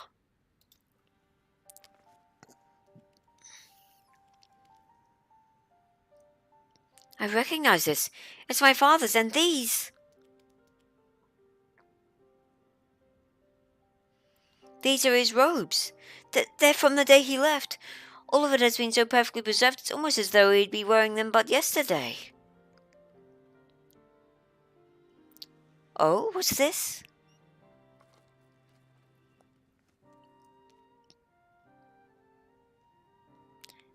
Is that his soul crystal? Yes, and within slumbers the fairy that has been with my family for generations. I thought I had lost nearly everyone to that godforsaken war and this terrible disease that followed. Yet, in spite of all odds, here she is, the last of my family, sitting right in the palm of my hand. I'd give anything to see her again. Lilac, lilac! Oops. Lilac, lilac, please, answer me.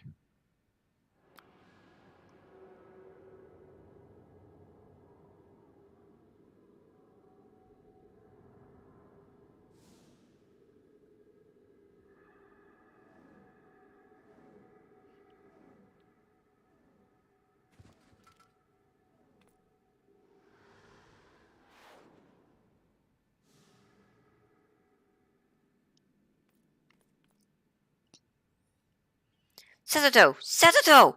What happened? Wake up! Remilia, something's wrong. She's not responding. We must get her back to Camp Tranquil immediately.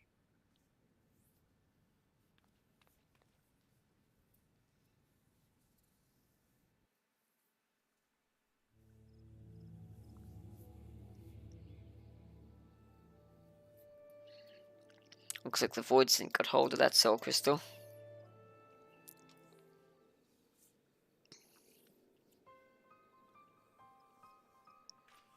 Remilia, you're a Royal Marine and an outstanding scholar besides. Surely you can diagnose what's wrong with her.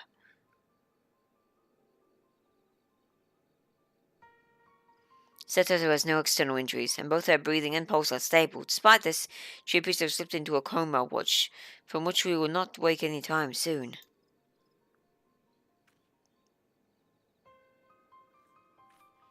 She won't be waking anytime soon? No, that can't be. What the seven hells happened back there?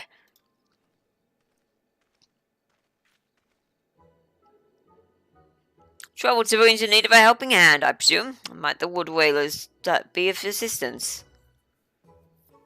Ah, well, and if it isn't the adventurer, what brings you to this neck of the woods? Remilia, this is another one of your friends, I take it?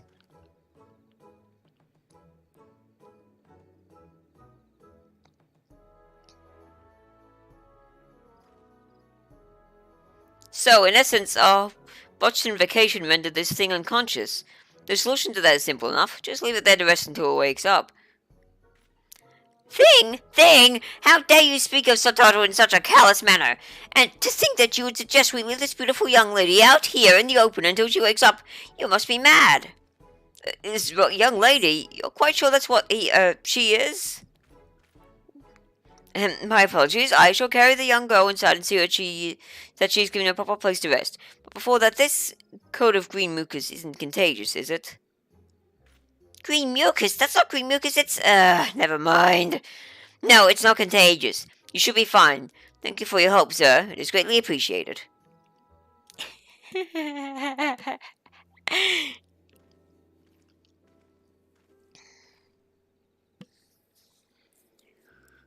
At least for now, we can rest easy knowing that Satoto is safe. Or as safe as she can be, given the circumstances.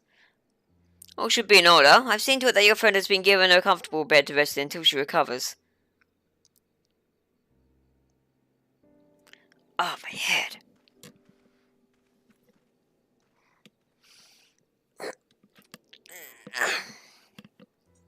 Amelia, I shall return to Bronze Lake and inform Seto Karuto of all that has happened.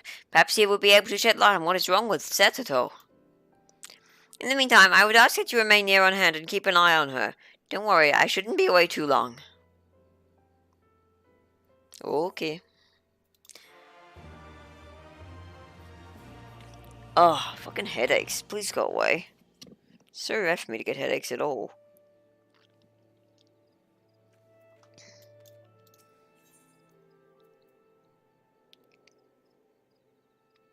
I'll be right back. I'm gonna go get some snackies.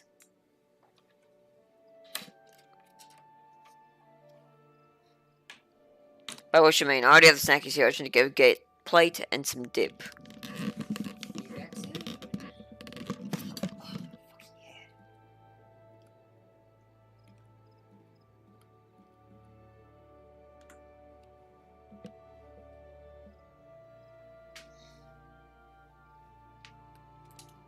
It's probably gonna look goofy as fuck, but not much I can do with that.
I must face him.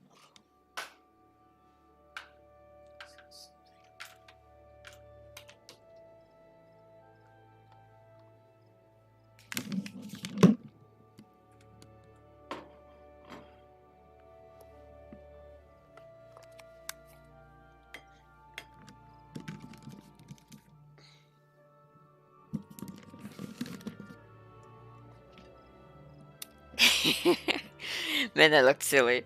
Alrighty, I'm back. And so the Chronicles of Remi-Chan, the Munchie Munchie, have resumed.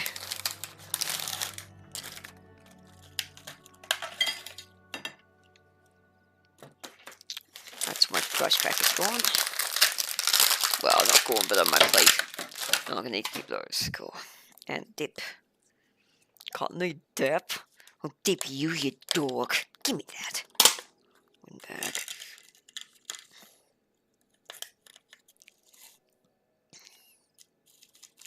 Alright, nummy time. Actually, I'll wait till after this cutscene.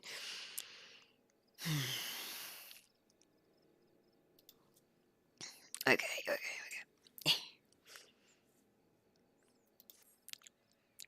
Amelia, something's terribly wrong. Ever since she collapsed, Setoro hasn't so much as stirred. According to Karuto, the sickness transforms not only the body, but also the quality of the afflicted individual's ether. As such, symptoms summon Lilac in her current state likely drained her of nearly all her vitality. A bit of rest, however, should have been enough to replenish her reserves, and she should be awake by now. The fact that she has not means something else is amiss. Please go and have a word with Karuto, scholar to scholar. Perhaps if you were to combine your wits, you might learn what is wrong. I shall remain here and look after Setoto. Okay. First, though, cookie time.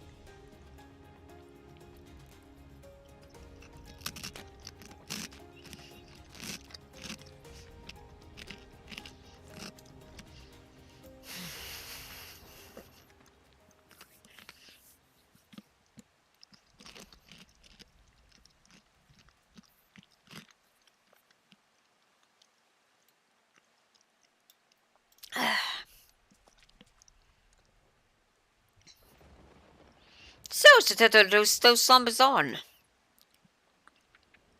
Normally, when scholars summon their fairies, they do so by extracting a portion of the aether circulating through their body and willing it to take shape. By releasing that form, they can then dismiss it and the aether will flow back into their bodies. This is what should have happened to Seto when she fell unconscious. I cannot understand why she remains asleep. What if she only managed a partial summoning? There is a possibility that all Seto's aether fled from her body upon calling to Lilac, causing her to then fall unconscious before the fairy could fully manifest. That would mean this unbound phantom is out there somewhere, aimlessly roaming the land and preventing her from regaining consciousness. You and Naga must hurry to find and dispatch of it before it wanders too far. It may be the only way to wake her. Okay.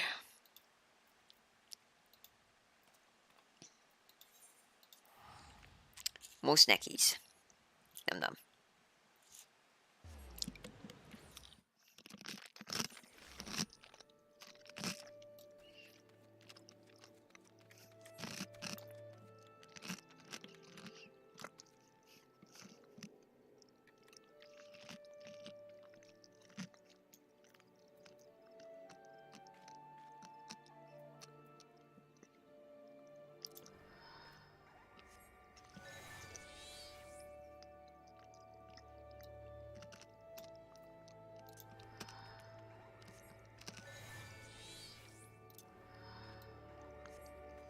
Okay.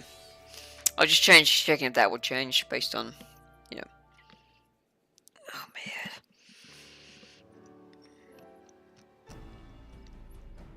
Finally, you've returned. What did Saratokato have to say?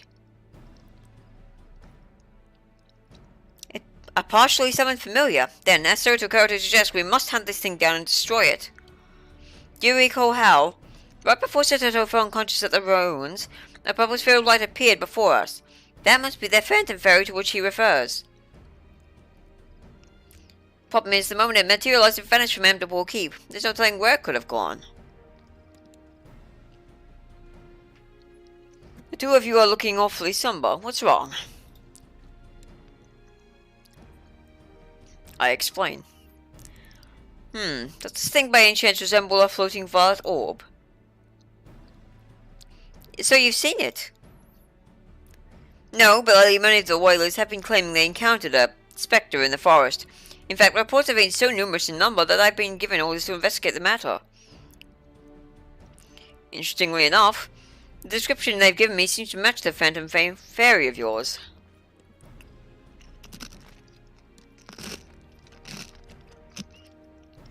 Aye, that'd be it, alright. Well, I'd like to immediately begin my search of this fairy spectre. There are a few other rather pressing matters I must attend to first. Not to worry, Millie and I will take it from here. We've already troubled you enough as it is. Very well then. My men have spotted the thing along the upper pass. And snake mold. You may want to begin by searching both those places. Thank you.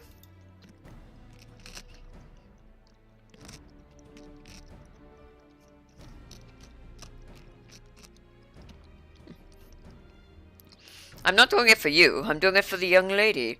It's not as though I could simply stand by and watch as a helpless girl fights for her life. Ta-ta! You may not seem it, but somewhere in that man is a good heart. Now then, let's immediately begin surveying the area. London mentioned. You take the upper pass and I'll go to snake mold. Okay.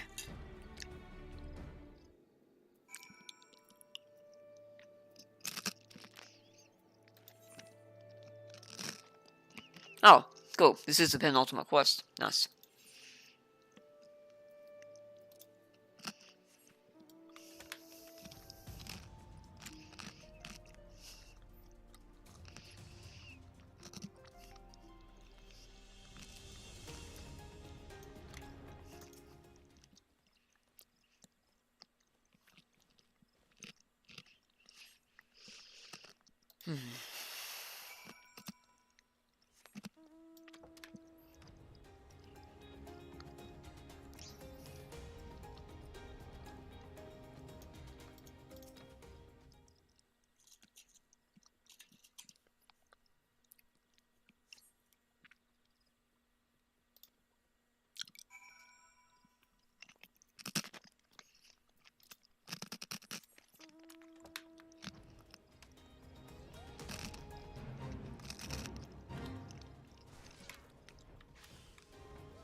Alrighty.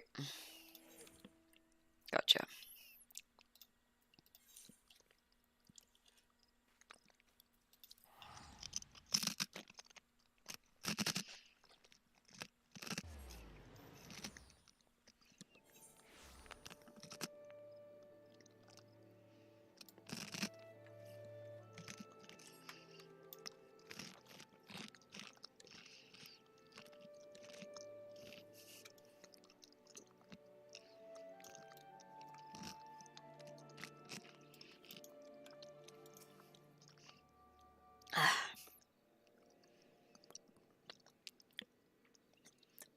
It's about time you came, my friend. I was beginning to grow concerned one of the beasts in the forest had gotten the better of you. The level 20, dude. I myself encountered a fair few woodland creatures during my search, one of which was a purple sphere of light. Alas, it turned out to simply be a will-o'-the-wisp. By the expression on your face, I assume your investigation went no better? Well, the 7 hills did that thing fly off to? There you are. Just moments ago, one of my men was attacked by your fairy. But what? According to him, it disappeared into the lost city of Amdapur. We won't be able to give chase just yet. However, entering to the area is heavily restricted due to the darkness which permeated. We need to receive permission from the Order of the Twin Adder. I shall go and request that right now. In the meantime, I ask that you wait here. Well, Knight, with all due respect, why is it that you also intend on helping us? To put it bluntly, the ferry is our responsibility, not yours. I told you before, green of skin or not, I cannot stand to see the young girl suffer. After all, the duty of the strong is to protect the weak. Now, if the two of you are planning on joining me in this fight against the fairy phantom, I suggest you begin making preparations. Taking this thing down is going to be no easy task.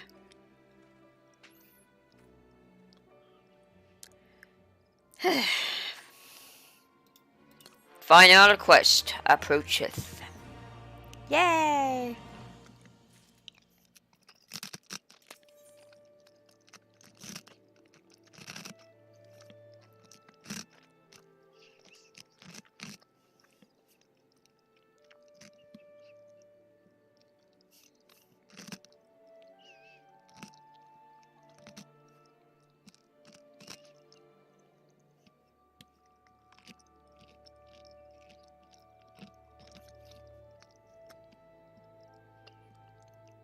Alright, let's begin. Hermilia, you're here. Excellent. Blood and I, mere moments ago, received the necessary authorization for us to enter Amdapur. He will also be accompanying us into the Lost City. He claims that in watching over Satato, he's developed a brotherly affection for her and wants to help. Honestly, I think he's just kept rearing for a fight. Well, whatever his reasons, I'm simply glad for his assistance. The more seasoned fighters we take, the faster we'll be able to dispatch the parasite leeching Satato over Aether. Now let's head to the gates, where we will be meeting Landine. Okay.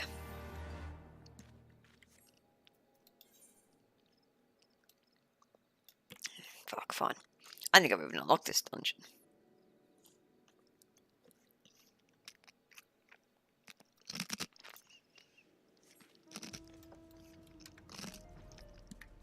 No, I have.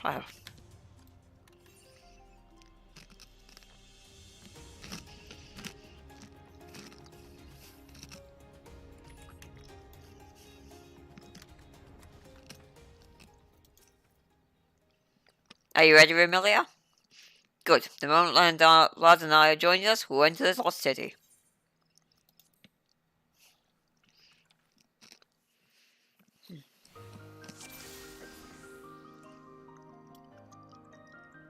Hang on.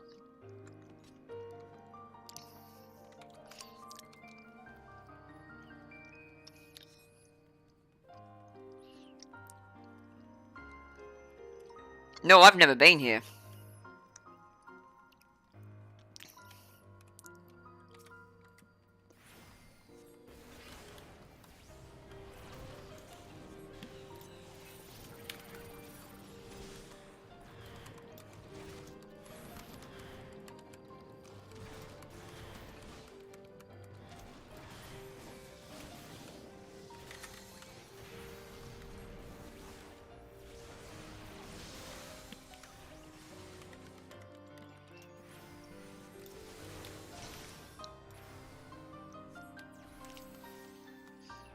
my fairy out. Oh, I already had it out. Well.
There it is.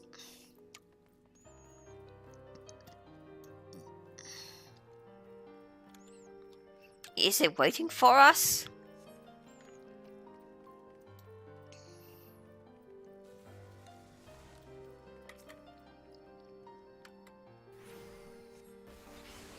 Really? Fall back and provide us cover. Right now, on your guard. It comes.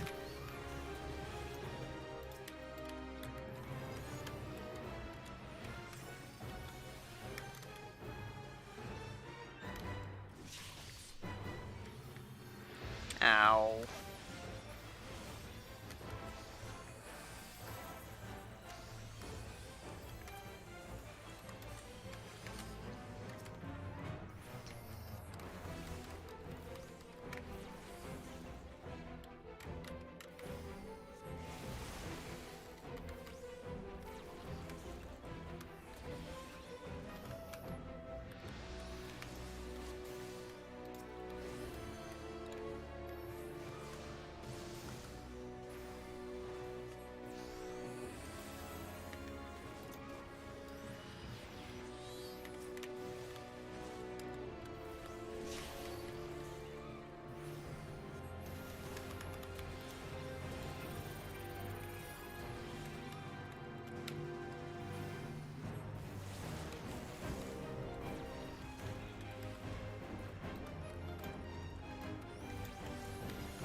We win.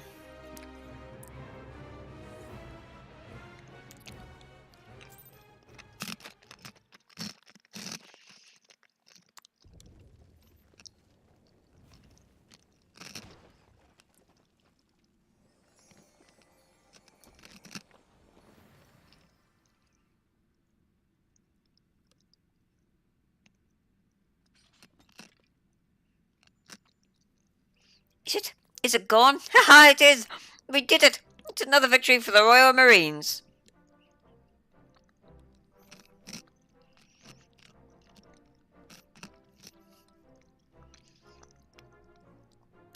The statue stopped moving, and the earlier dread I felt has begun to recede. It appears the Phantom Fairy is no longer. Yes, which means there's a very good chance that those Ada has returned to her.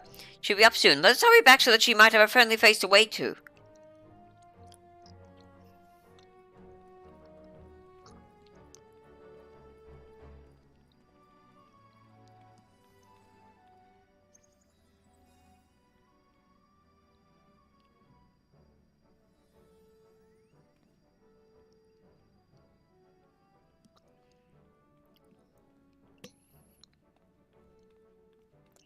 Ah, there's the purified fairy crystal. Soul crystal, sorry.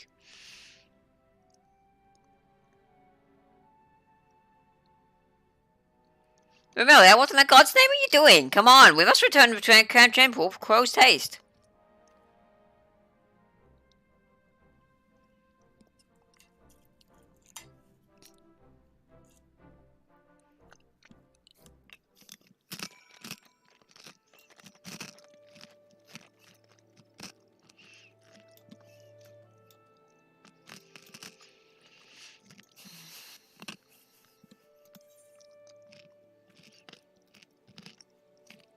Mm-hmm.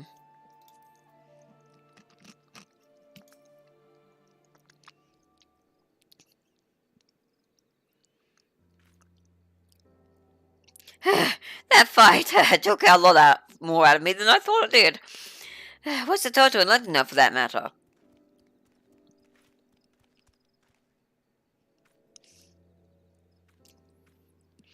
Satoto, you're awake! Hi, Carl, what's wrong? Are you alright? Do you not remember? You attempted to summon Lilac and fell unconscious. You've been asleep this entire time. Well, at least until we defeated the fairy you had called forth. I had no idea. I'm so sorry. It was never my intention to place any of you in harm's way.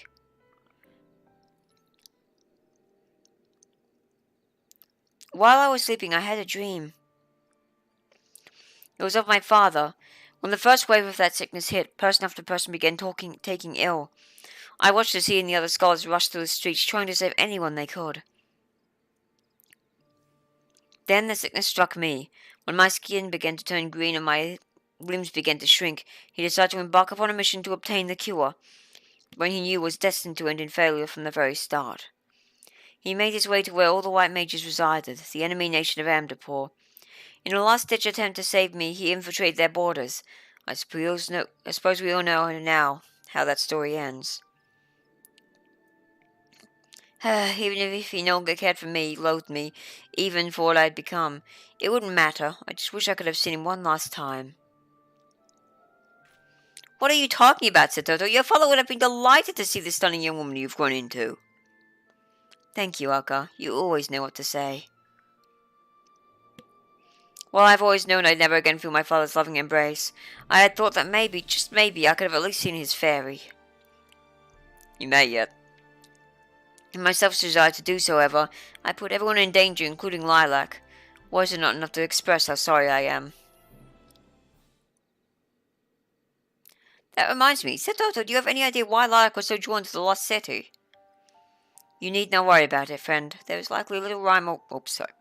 You need not worry about it, friend. There is likely little rhyme or reason to the actions of a frenzied spirit. Maybe, but the way she was moving seemed deliberate, almost as though she was trying to show us something. Do you have any ideas, Remelia?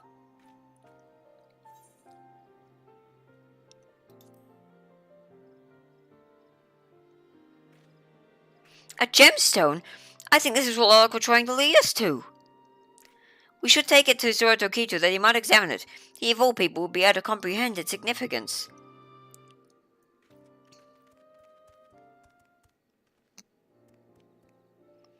Oh, I nearly forgot. No, sir. Thank you for taking care of me when I was unwell. Think nothing of it. This world may be full of self-serving men and women, but don't forget that not all of us are like that. Should you run into someone or something that threatens to hurt you, be sure to come and find me. Once I run them through with my lance, they should bother you no longer. Thank you, sir. I'll be sure to do that.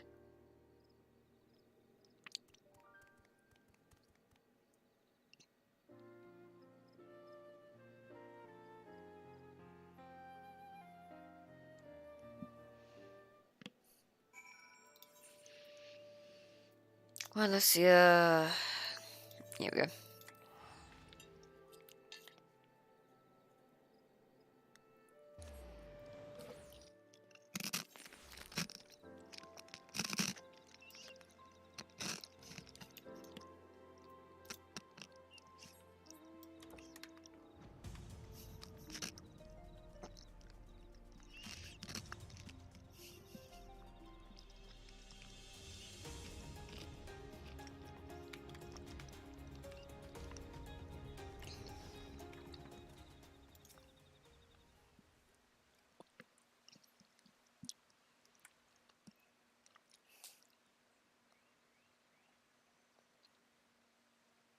Sir Kato, there is something we would like for you to examine. Oops, sorry. We merely discovered the gemstone in the lost city of Amdapur. It seems as if to be one of great import to the fairy Toto summoned. Indeed?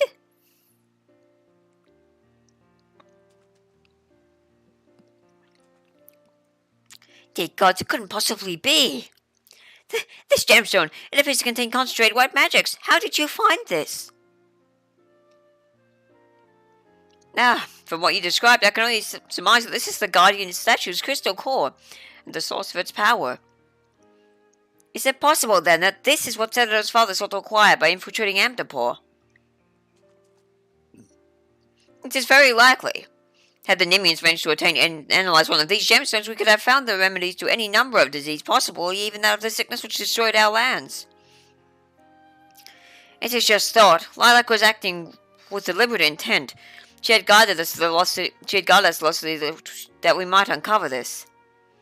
Normally, a fairy which has failed to fully manifest is nothing more than a sphere of turbulent etheric energy, incapable of being manipulated by its summoner. Lilac, however, is in part a remnant of her father's aether. Perhaps she retained his strong will to see that Setoto was saved. Lilac, Father, thank you. Thank you for everything.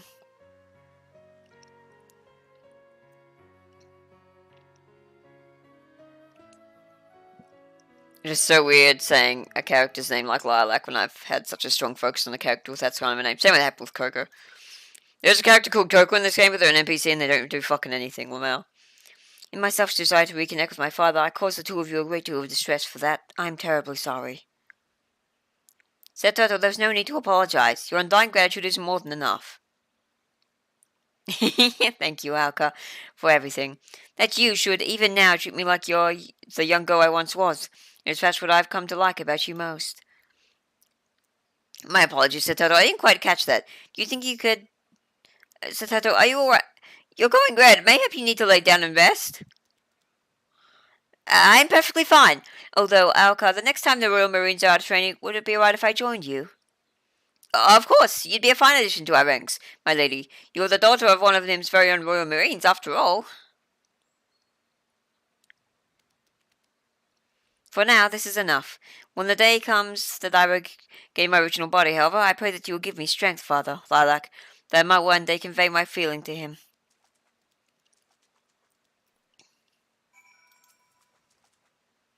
The two of you have gone to great lengths to bring Setoto safely back to us. For that I cannot thank you enough. This gemstone that you brought back from Amdapur at Lilac's behest will no doubt pave the way for a new generation of scholars. I shall begin analysing this gemstone straight away.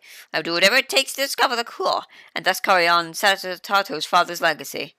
And speaking of legacies, you have shaped up to be quite a mighty fine scholar, Amelia. I cannot help but feel proud whenever I look upon you. Just charged me with his knife, I see. What a relief is that Satato is back to normal. While incredibly trying, I cannot help but be glad for our little misadventure. Not only would aid Soroto Karuto's effort to discover a cure, but the Royal Marines have become all the stronger for it. We've even earned ourselves a new member. I know I don't say it enough, but thank you, Amelia, for always being there. You are an excellent scholar and an even better friend.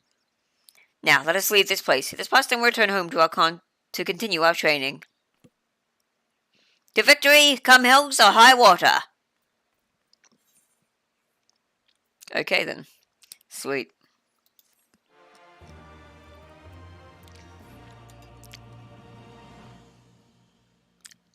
Oh.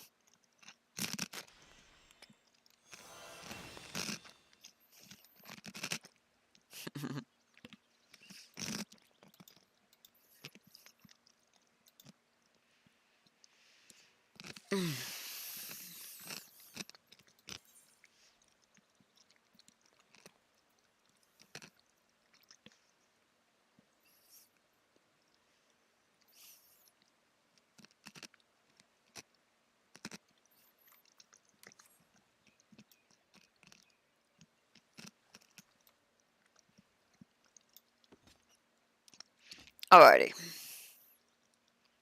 Next. Let me also update my glamour. No.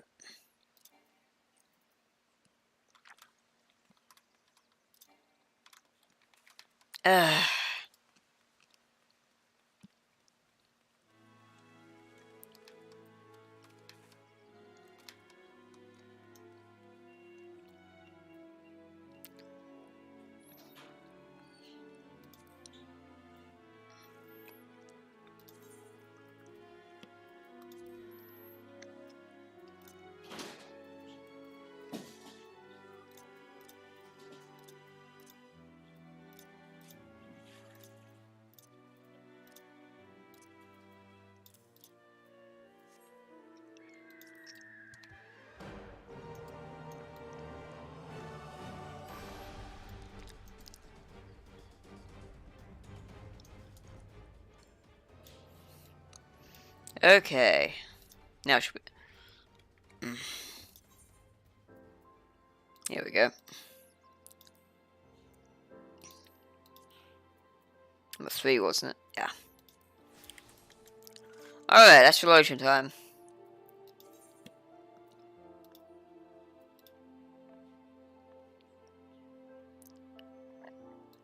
I see.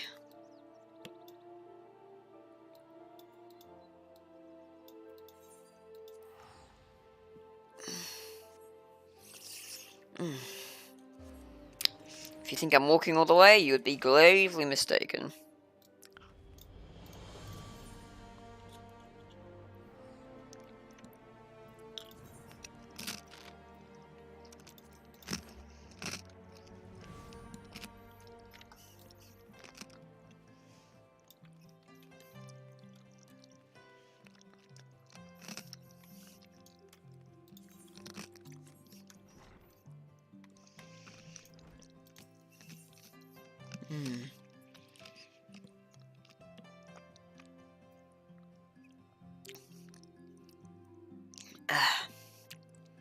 That was a bit too big of a piece, oh well. Top of the morning to you, Amelia. Or was the evening? Just so hard to tell, locked up here in the Nethium day and night. Alright. Technically speaking, I can leave at any time of my choosing, but it is as if some strange force prevents me from stepping forth into the light. But enough of that. You are here to learn what became of your humble companions while you were off saving the realm.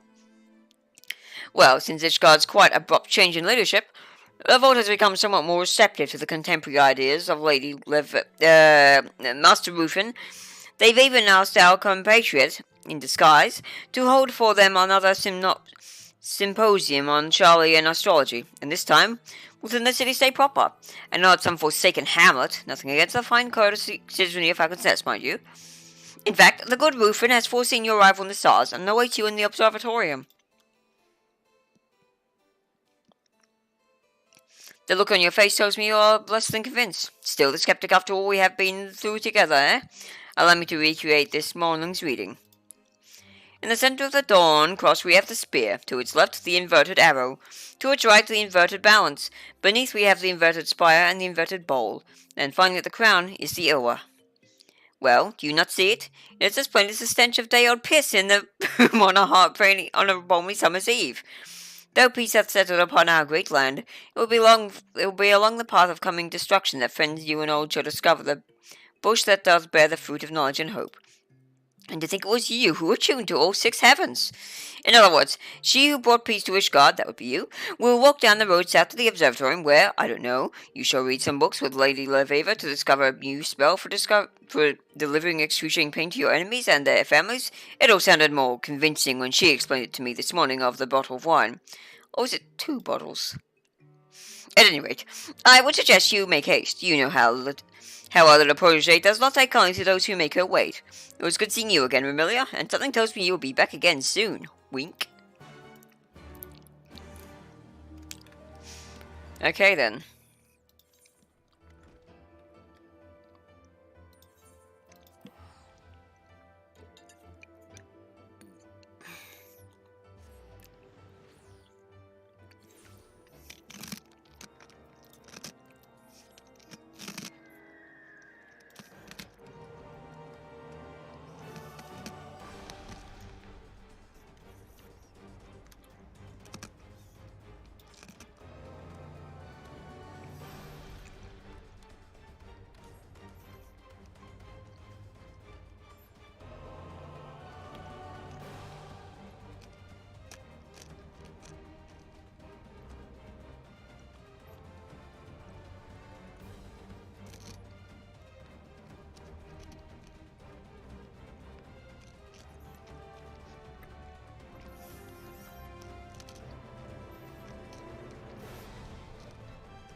What the crap?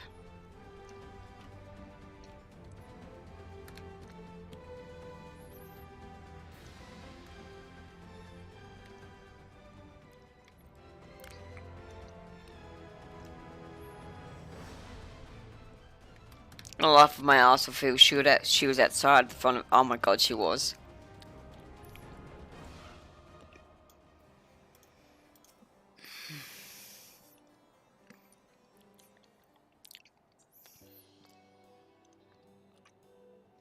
Friend and fellow astrologian, it is so good to see you again. What has it been? 2, 3? Let's just say that's been too long. Did Janacquad speak to you of my reading? Well, then there is hope for that well-dressed dullard yet, though I have learned the key to success is not entrusting him with more than one task at a time, and making certain that task does not require much in the way of thinking, or acting for that matter. As for the reading, I believe it instructs as to our next step in spreading the knowledge. Master Rofin, an ninja traveler has arrived at our gate seeking succor. An omen with me, Remilia.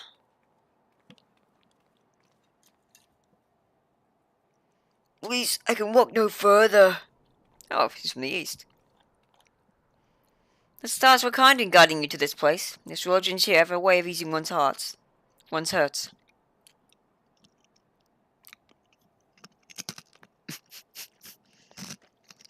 Hey, don't be a dick.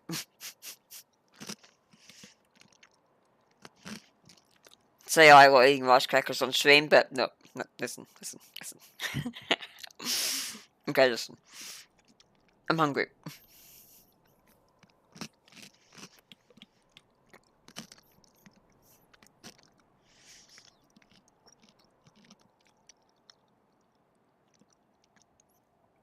Astrologians? I have no need of prophecy or prognostication. Or I could stay my tongue and allow you to attend to my wounds. My apologies. That's better.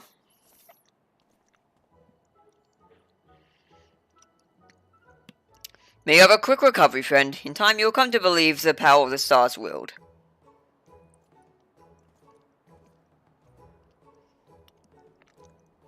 Lady Master Rufin, Remilia's felicitous return inspires me to step out for a breath of fresh air, and behold, already does it appear a new adventurer is upon us.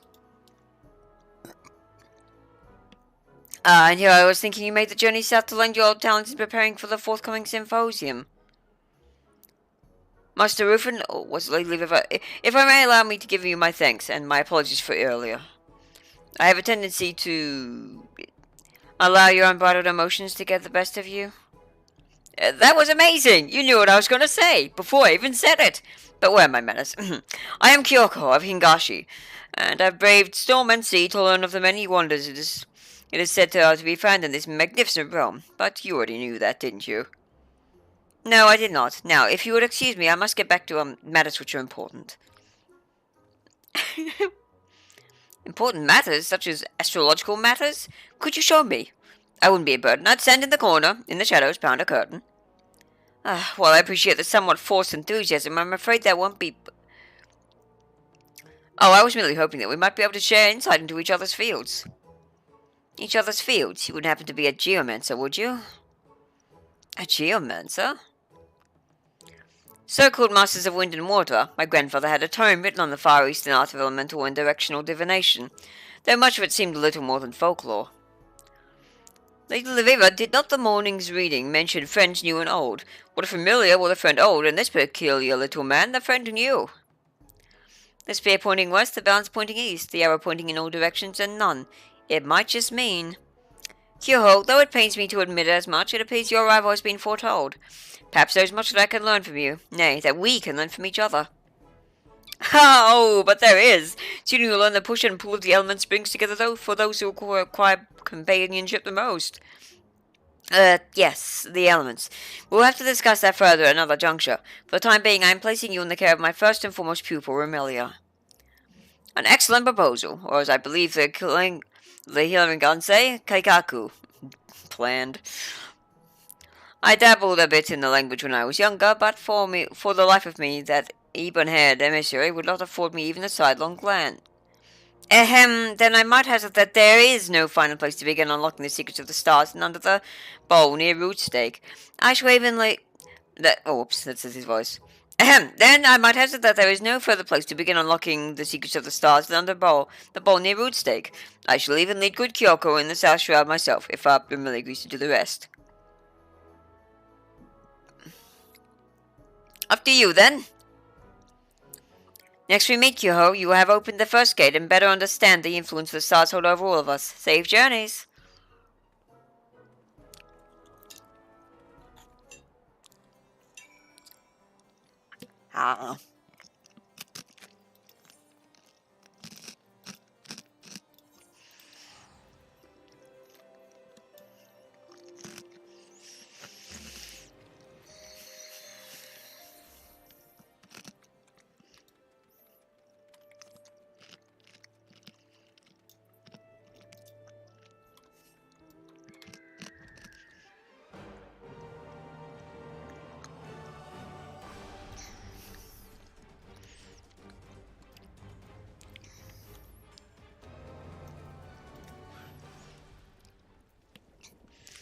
There you are! I'm gonna give him like a cheesy American accent now. There you are! I was beginning to wonder if you hadn't been eaten by the hoverflies when you were here. But I jest. Jennifer tells me that you were quite the authority in all things relating to the bowl. So enlighten me, oh honorable sensei. I am, as you Westerners say, all eyes. Or was it ears?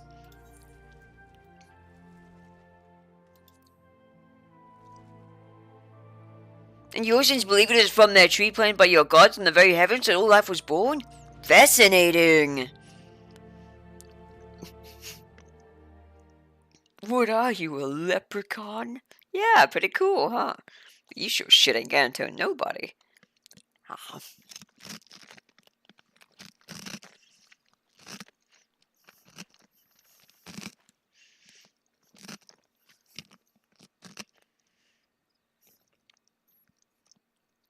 So this is your bowl?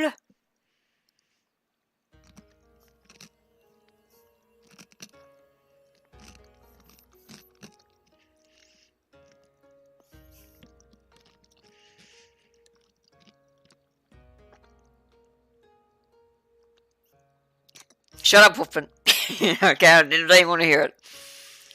In the Far East, we knew of the constellation as something different, but not all the same.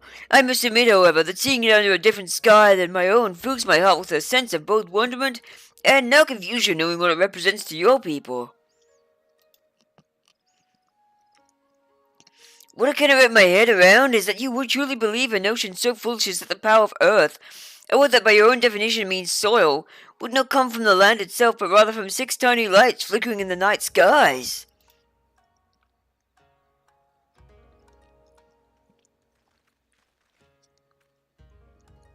We students of geomancy believe that such power naturally lies beneath our feet, ever flowing through creation as blood does through our veins. Yet despite the differences in our thinking, the similarities are encouraging. All trees are born of the earth, and their protection is universal. A most thought-provoking opinion that I am certain Lady Laveva will be delighted to hear, though might I suggest you withhold the part about being unable to wrap your head around our foolish notions, unless you enjoy having a steel-toed boot wedged firmly twixt the bollocks. Yeah, dude, got it. Ahem, shall we be going then? By this hour, Lady Laveva will have already made the journey back to the Athenium.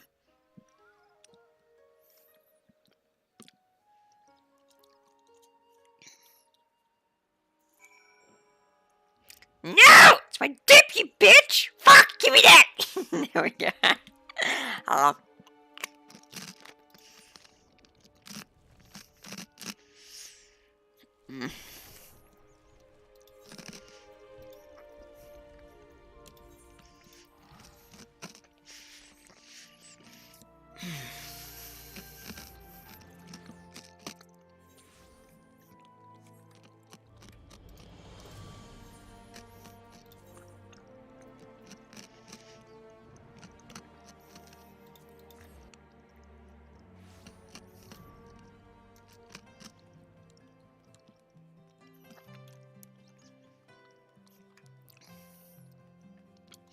Nummy.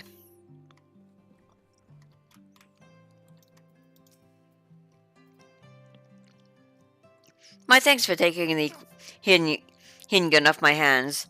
Not because I think our visitor an annoying little backass with all the manners of a kobold foundling, which I still do, but because I need the time to finish my work without distraction. So tell me, what did I miss? A lot. You missed everything. I see. Perhaps I judged Kyoko too hastily.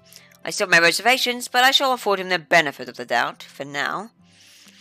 The teachings of geomancy may be grounded in fairy tales and falsehoods, but my grandfather told me that every lie is born of the truth. If I can find the truth within Kyoko's backwards beliefs, it may prove insight into our own school of thought. I see now that my choice to assign you as his tutor was a wise decision. Might I ask you this of you, Amelia?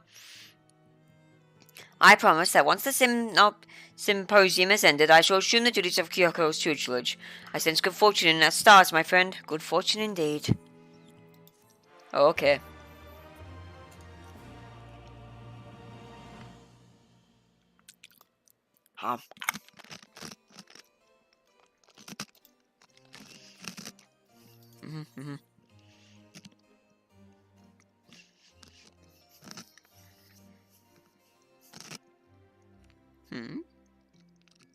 I see.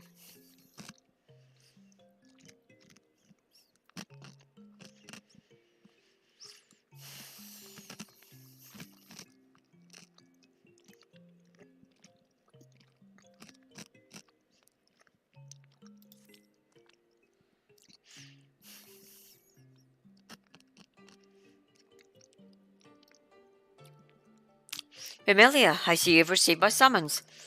You didn't receive my summons? 12. Damn, that Janik went to do the 7th hell and back. He's going to... forgive me. There shall be sufficient time for the condemnation of his soul after 11th bell tarts.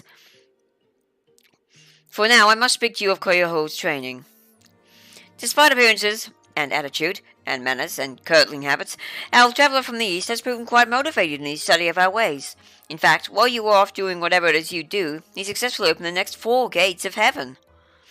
Anyway, preparations for the symposium have left me with little time to pick the boy's mind, but I've nevertheless managed to fully grasp the primitive concepts of geomancy. In fact, I plan on incorporating several of the ideas as anecdotes into my presentation. It is what my father would have wanted. Now, as to why I called you here, Kyokuho is very close to attuning to the final heaven, the spear, and I think it only fitting that his instructor be there to accompany him during this finest moment. And because I'm obviously too occupied at the moment, I thought perhaps you could join him in my stead. Then it is settled. You shall guide young Kyokuho on his final steps to glory and enlightenment, just as I did you those many moons ago. Follow me outside, Remi-Chan, and let us bring our friend the good tidings together. That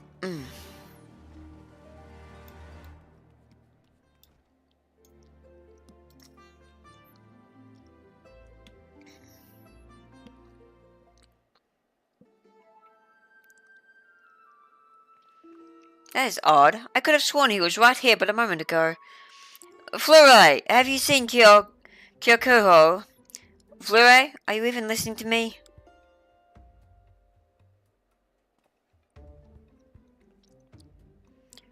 If it is our Hingan novitiate you seek, he hurried out the Ethereum side entrance not 5 heartbeats past. He was quite animated, even more than usual. A veritable one-man mama's tragedy, all full of jumping and flailing and pumping of fists. What could have unsettled the boy so? I suppose that might have been that letter I handed him. It was delivered just this morning. Kyokuho skimmed over it quickly, asked me several cursory questions about the heaven of ice, to which I gave several cursory answers, and then was gone. And you did not try and stop him? Why would I? He was leaving. If my intuition is correct, and it usually is, something in that missive has led Kyokuho to believe that he does not have much time left in Eorzea, and so I set out for the steel vigil that he might open the final gate and complete his training before he departs our realm. Remi-Chan, it looks as if our plan is already set in motion. To the Central Highlands. Again.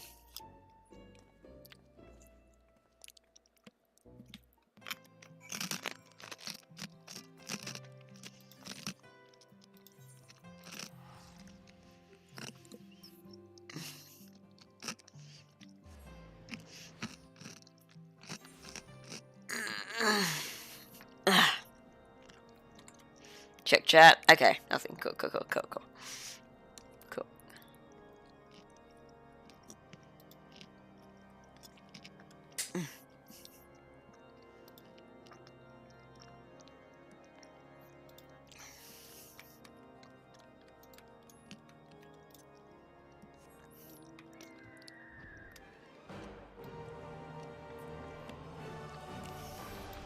Stereotypical American surfers is who? Dwarfman.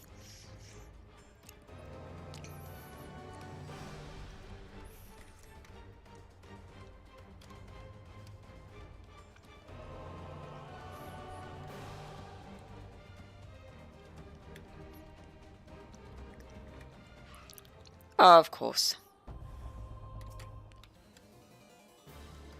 Why am I not surprised?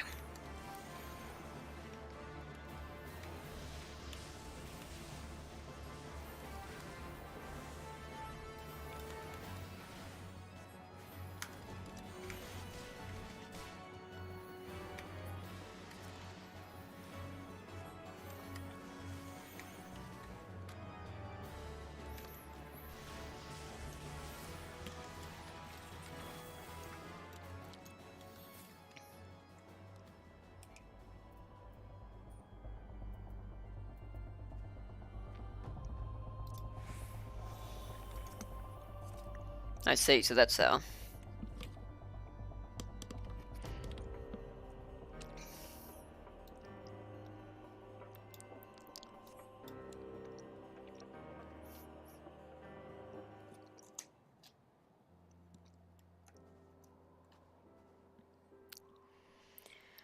Emilia, this is the second time you have saved me from my folly. Well, technically speaking, it is the first.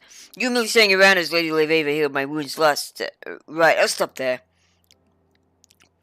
I know it makes little sense to leave you without saying anything, despite the fact you, Lady Leveva, and Jennifer know where mouse from where I stood, but some stories are already told, and who we to struggle against the ebb and flow that carries ever toward our fates. Alright, that was a poor excuse. The truth is, I've been summoned back to my homeland. I was too ashamed to face those who had showed me so much support. And so I thought to come here, open the gate to final heaven, and then take the next trading galley out of Uda before any of you realized I was gone. As you can see, things did not unfold as planned, but since you are here, perhaps we could have one last lesson for old time's sake.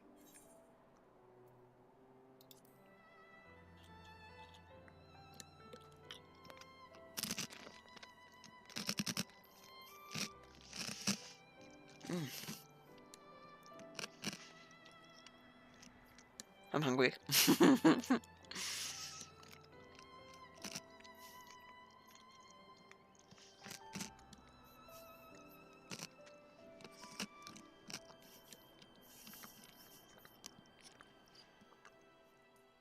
A pearl of sight. A palace of ice set ablaze with the light of the moon, and you say it was carved by a single spear. Remarkable. It is as if the more I learn of your stars, the less I know.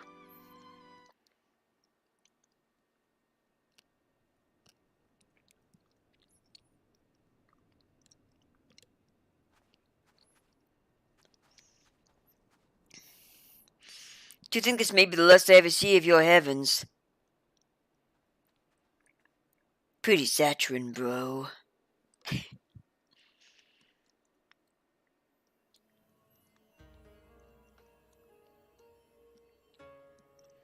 I am beginning to understand why your people treasure them so.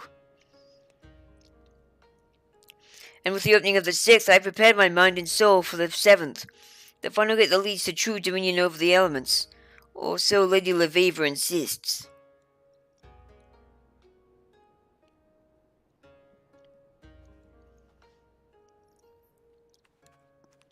Our conversations have been eye-opening, to say the least. She theorizes that our two schools may actually be one and the same. Whereas astrologians look to the stars above to read their fates, we geometrists look to the star below and listen to its songs, and draw answers from with its whispers. Well, I'm certain my masters back in Hingashi would cringe upon hearing that a Westerner of not 20 summers believes she has grasped 1,000 generations of teaching. I'm more willing to indulge her eccentricities, now that I know she means her no ill will. I only wish that we would have had more time to possibly see if there was some way we could have combined our knowledge to create something new, something the world has never before seen. And with that, I bid you, Lady LaVever, Quimperane, Morgano, soft-skinned, Fleur, sweet-lipped, her tall chap on the second floor, always mumbling about some star's magnitude, even Janico, the fondest of farewells. I have a long journey ahead of me, and if I do not leave now, I fear I'll never be able to.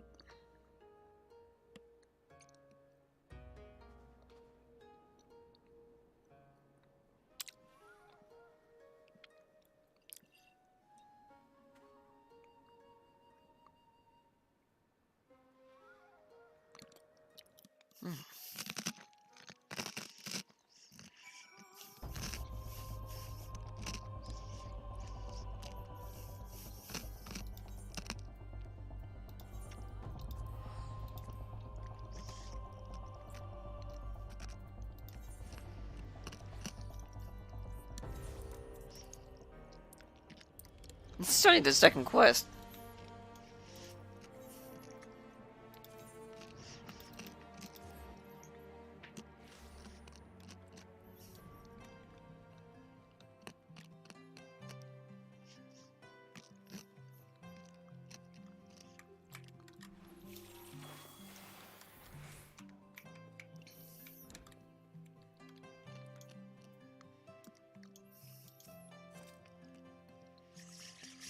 You are back, but I do not see Kyoko. Is he out fawning over fluoride again?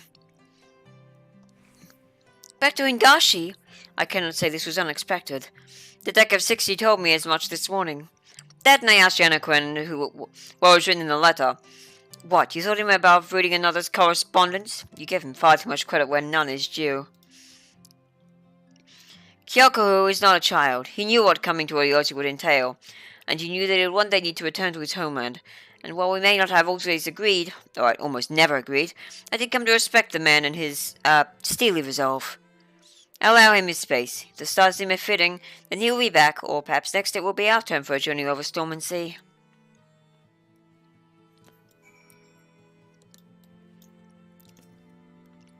He's gone? And without saying goodbye? I cannot believe it. I will not believe it. Oh, what I would not give to have but one last moment with my brother, my soulmate, my...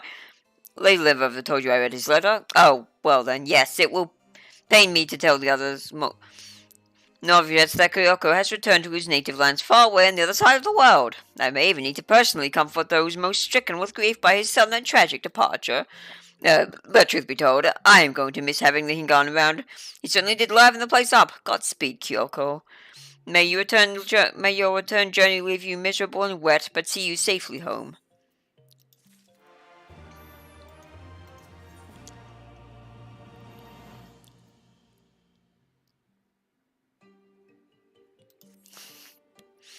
While your visit fills my heart with joy, Remi-Chan, I cannot bring myself to smile knowing that the Lady Liver is troubled so. Though she should be spending these final days before the symposium placing the final touches on her address to the vault, she instead spends her time wondering about the pillars in her days, mumbling to herself about earth, wind, and water. I fear that Kyoko's departure has left a gap in Lady Liver's heart that she knows not how to fill. I've tried long to set her mind at ease, but one need not be a reader of stars to guess how well that ended. Perhaps if you spoke with her, she would finally listen to reason. Okay. Looks like we're going to the last vigil. This is my last cracker. Yeah. Or last cracker, yes. Ah.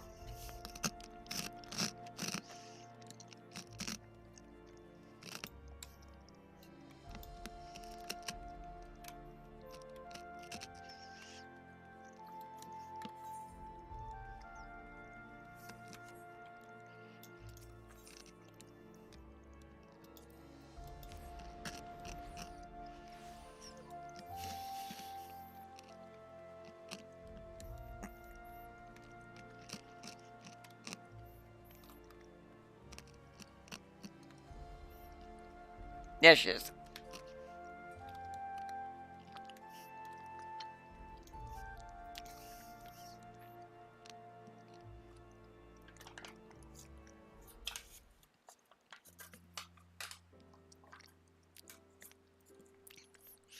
Remi-Chan, to what do I owe the honor? No, let me guess. Our good friend Jenna-Kwan asked you to talk some sense into poor, addle-pated Leveva. And oh, goody, today I have the privilege of being lectured by both of you. Why, Lady Leveva and Remi-Chan, imagine finding you two out here this fair evening. Enough with the theatrics, Jan. I know you'll play, and as I have told you then, time and again, I have not forgotten my duties, and yes, all my obligations to the symposium. I simply need time to think. Alone. To which I keep replying, why think alone when you have one of the greatest minds in the realm at your disposal? And Remi-Chan. The greatest minds, eh? Then riddle me this. Why are the results of my reading from that day, both Remi-Chan and Kyoko arrived, still weighing on my mind? Why does it feel as if I am missing, or rather misinterpreting, some devilishly important detail? Peace comes, friends. Peace comes. Friends are made. Dangerous paths are trodden. Knowledge is gained. Did that not already occur? Kyoko and Remi-Chan both arrived as the Dragon Song war ends. Remi-Chan saves Kyoko from death at the Steel Vigil, and knowledge of geomancy is shared with the Anatheum. Yes, but what if the coming destruction told by the inverted spire was not the incident at the Citadel, but something else, something far more grave? Then that would mean the prophecy's fruit of knowledge and hope was not Kyoko's stories of his art, but something different, something we will only see by continuing on this perilous path. But is it truly the path that is disastrous, or a decision to pursue it?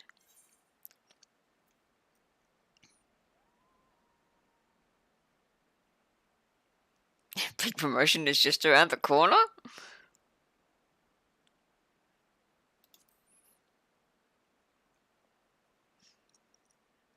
Exactly what I was thinking. Only through the avoidance of some unforeseen peril will hope and knowledge be acquired. And I believe the disaster in question has something to do with Kyoko's return home, if not the return itself. It could also mean that our friend, he's in danger. I see where you are coming with this, and while I loved our red-robed ruckus rouser as much as anyone, excepting Fluid, perhaps, a journey at this time would mean the cancellation of our symposium, and without any chance the Holy See will ever taking us seriously. And you can see why I've been up here all day and night biting my nails to the quick. I apologize. A lack of sleep can work ill on one's humours, but I think your intervention here today may have provided me a solution to our predicament. A solution that I am now kicking myself for not having come too earlier. A solution I myself proposed not days ago when deciding how I might attend Kyoko's opening of the Sixth Heaven. Remilia will travel to Hingashi. The reading did only mention friends old and friends new. I recall nothing in there about silver-haired astrologians from Jalian. But how do you propose Remilia find our charge? The Far East is a big place. Perhaps you could write a letter? Yes, and address it to Kyokoho, Hingashi. No, you dullard, we have something far better. We have the stars, and our undying faith that they will guide us to that which we seek. Or Remilia could start her search in Kogan, the port city from which Kyoko claimed he came from, focusing on locations which serve as exceptional venues for stargazing, a pastime my friend warmed up to during his stay with us. Or Remilia could... No, wait, that is actually a decent proposal. Remilia, you have your quest. May the stars guide you true. Oh, and I will expect reports. Many reports. John, let us return to the... Alright, maybe after a few bells rest first.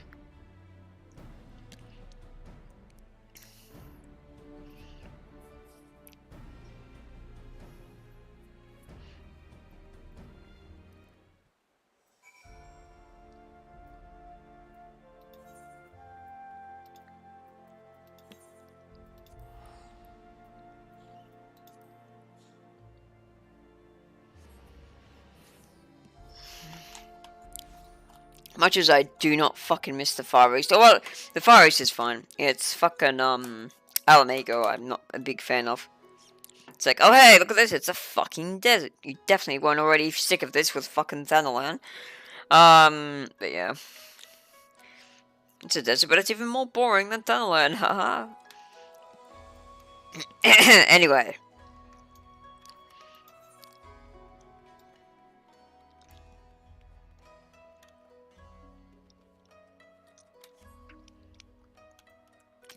Wizened Elder. Gogoni is packed like a warehouse with multi-storied hostels and tea houses. So the couples with nerve for the man have a decent view of the skies. No, if you want to see the heavens and all that gloom, you must need to make your way up too. You made your way up. Take this bridge behind me. There atop their mighty span, the stars await. She faces directly west to Kugani Castle, up towards the Ruby Tide and Arthur beyond. Its settled location was determined by a great geomancer who told the first bogey of placing it there would ensure the city's prosperity for generations to come. Oh god, doing that old man voice takes the wind out of me. Okay. Don't see a ram behind you, dude. Yeah, I'm gonna assume he's meant this bridge. Or we go to that location later.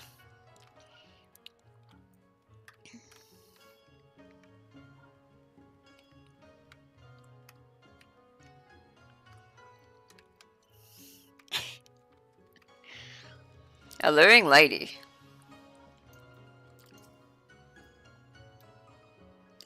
When I wish to walk under the stars, I go with my promise to the Tezagare Bridge spanning yon pier. The melting of crimson into indigo is a sight you will not soon forget. And that leaves one more just over here. There they are. Ooh, they're cool. If it is the stars you seek, then you need only look up. But if it is a fool you seek, one who calls himself a master of wind and water, when in fact he is nothing more than a cheat, a liar, and a disgrace to our noble profession, then perhaps you might find the rat or rat's hide near the piers. Well, okay then.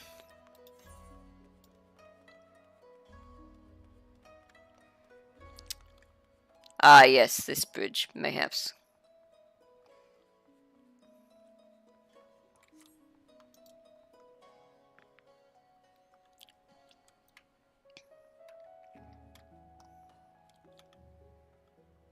Have to play triple triad with her later. Actually, no, fuck it. If I don't do it now, I'll probably forget. And I might get teleported back to things, so... Yeah, let's triple triad. I hear the triple triad is popular among the Majestic Theatre Company, so I took up the game myself. Hanagasu. Alrighty. Ooh, I have 2 of her cards. But not all of them. There's 2 I haven't got. I've got the 2 rare ones for looks, but that's fine. Let's challenge. It's time to duel. Plus and dissension. Ah, fuck. Ooh, she's got some toughies.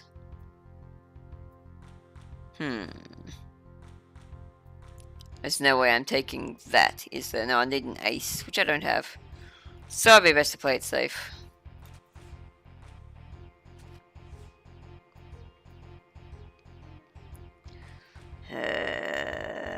Great. Man, this bitch has actually got some cards.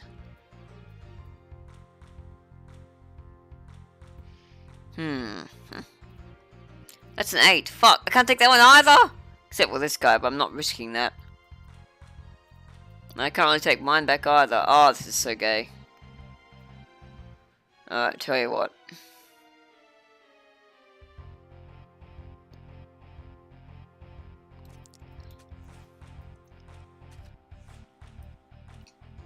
Oh, you done fucked up! Oh, no, you didn't. Shit. Alright. What? How do I not get sit? Oh, you bit. Cool, okay. I have no idea how that game mode works. Damn, this bitch is actually tough. Try again. Good lord, counter for fucking everything. Yeah, you go first, dumb bitch.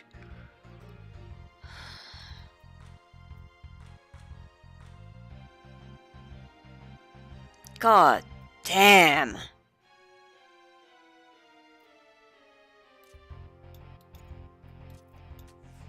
What? Oh, I thought it was a 6. Oh, lovely.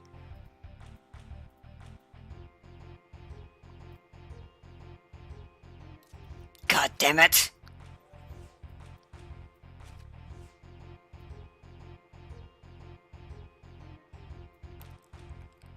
That's an ace. I can't take that even if I wanted. Bloody hell. Yeah, no, there's nothing I can do.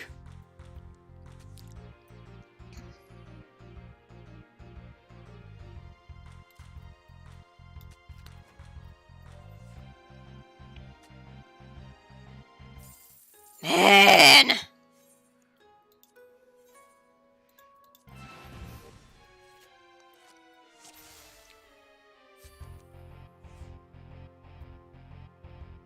Cool.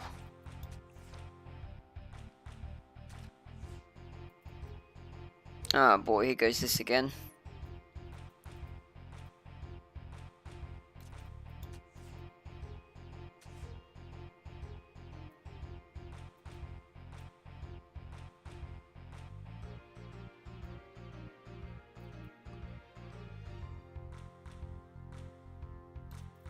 Whatever.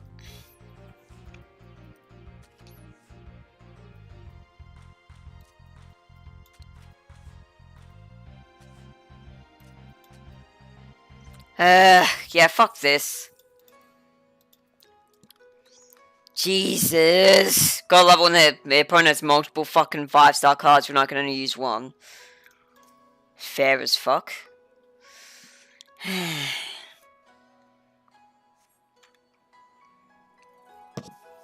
What a waste of time that was.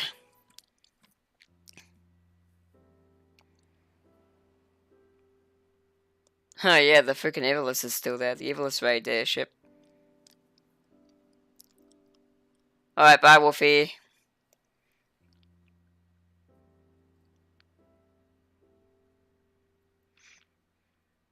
Oh, someone has taken my spot. I might just have to slit her throat and leave her body and toss her body to the tide. I'm pulling your arm, Amelia. Was it here? You Westerners have such odd sayings. What brings you so far from home? A path fraught with disaster, misfortune, impending doom. Yes, well, the situation may not be as encouraging as my jovial demeanor suggests. It all began several decades ago when the Bakufu decided they were opening the port to foreign trade vessels. To accommodate the influx of ships, a section of ancient coastline forest was cleared. However, doing so angered the entity who had guarded the wood for countless generations, a golden fox named Kinko. Ah, Kitsune, most likely. A great battle ensued, but claws and fangs were no match for cold steel. Kinko was slain and the new poet completed. The fox's spirit, however, remained, spoiling our milk, withering our crops, causing storms that dashed ship after ship against our rocky cliffs. In desperation, the Bakufu turned to the land's most powerful geomancer, my great-grandfather, Kazan.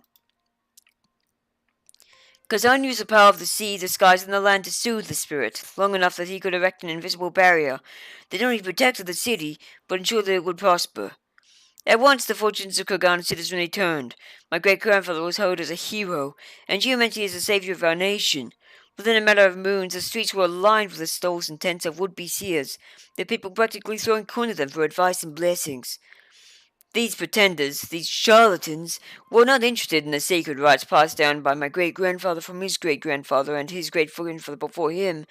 They were not interested in maintaining the barrier that preserved Kogani's luster and drove back the powers that would see it fall. No, they were more interested in lining their pockets, and now the bonds that hold the barrier in place are about to break, and there is none left with the knowledge to mend them. The knowledge that died with the passing of my grandfather.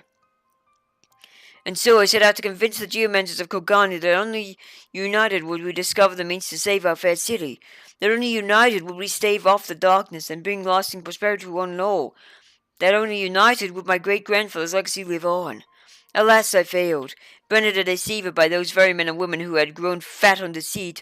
Unable to mend the bonds myself, nor rouse my peers to action, I stood on this very bridge and thought on an answer, and then I saw it in the setting sun. My answer lay in the west. And so I packed my bags and I headed towards you in search of something, anything that might help me save Kogane. I believe that's something astrology, but before I could be certain, I was summoned home. This you already know.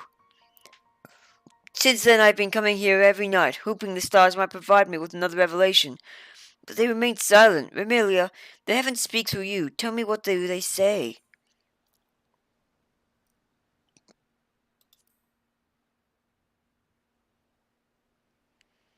I admit it was a long story, but did you not hear a single thing I even said? If I could mend the barrier myself, I wouldn't have traveled halfway across the world to the first place. Wait, but I did travel halfway across the world, and I didn't come home empty-handed. If I learned one thing on Ishgard, it was that Western astrology is in many ways a complement to geomancy. Used together, they just might work. After all, you need only use your aspect to benefit, and you can mend any injuries, that's not so? No, really, I'm genuinely asking. The lesson explaining the finer details of the star's power and how to harness it was conveniently scheduled for the other day, and I returned home. But you know it all. Tell me you can help repair the barrier. I did it! Great-grandfather, I found a way to make things right. Well then, we have no time to lose. My great-grandfather created his barrier by anchoring the energies of wind, water, and earth to 4 shrines located at the north, east, south, and west ends of the city. It is there the bonds must be repaired. We should begin with the nearby westerly shrine on the shore pier. Righto. Oh, man.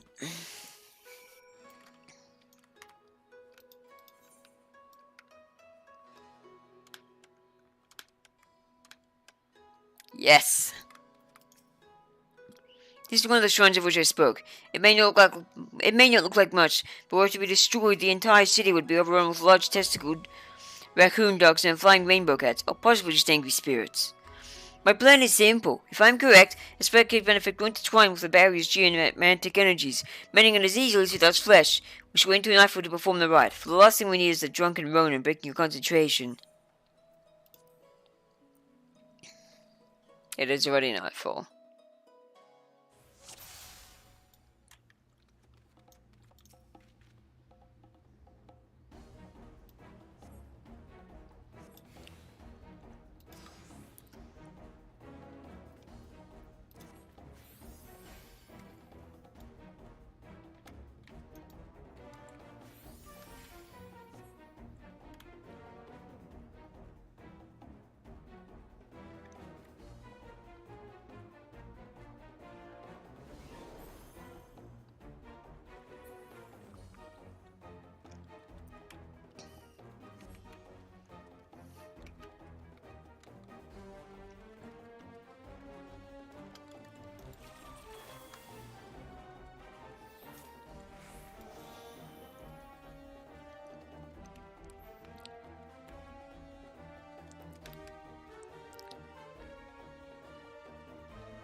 Just check chat while he's doing this.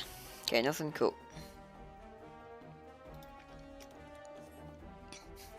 That's half. At this rate, the barrier will be at full strength before sunrise. Onward to Kagane Castle. Oh shit. It appears I spoke too soon. Kinko knows what we're doing is sending her minions out in force to stay her hand.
Here we go.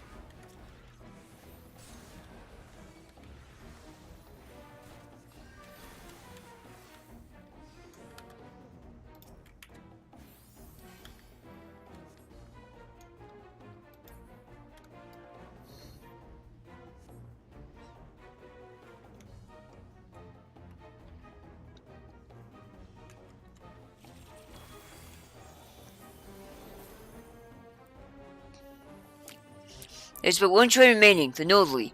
As you know, or do not, the north is where all ill fortune gathers. I expect the most resistance there. Prepare yourself.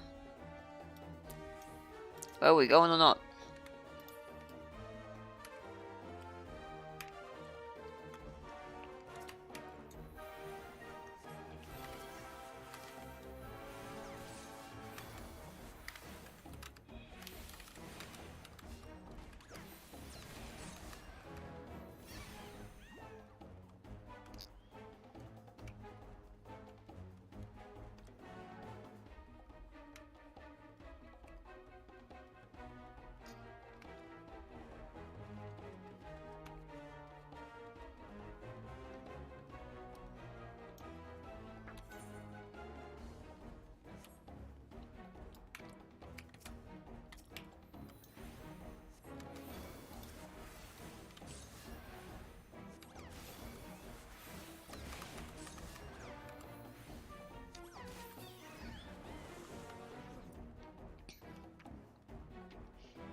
There it is.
Deep breath, Kyoko. You can do this.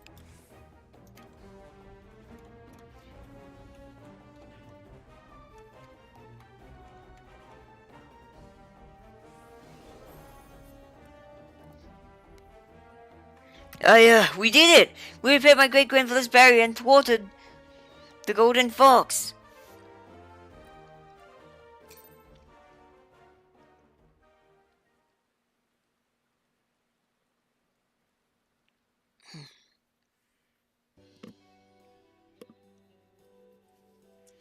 A fine display, fine indeed. Though if it were I might have used gravity instead of malefic when the foul creature had... right, I'll just be saying that tongue of mine again. Hey, I use gravity heaps anyway. Kyoko, I was told there were spirits in the streets.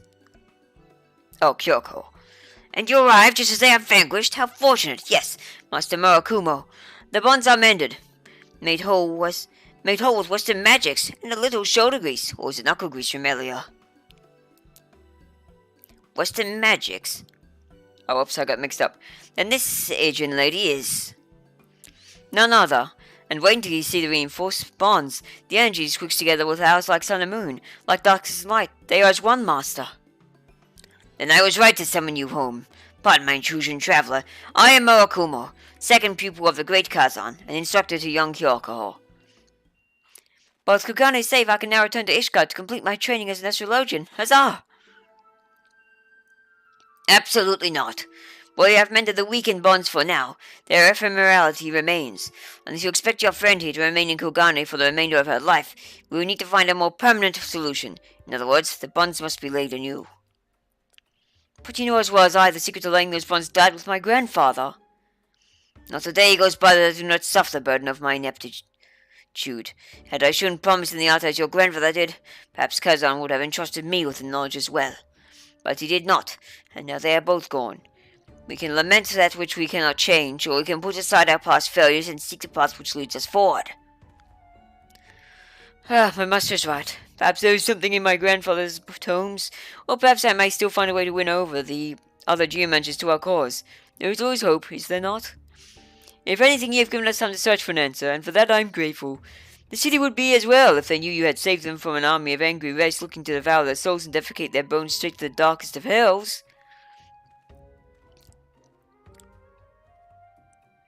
In my haste to find a difficult answer, he looks past the simple one right before his eyes. It may take Kyoko some time to realize it, but you are the hope which we seek. In time, you will come to see it as well.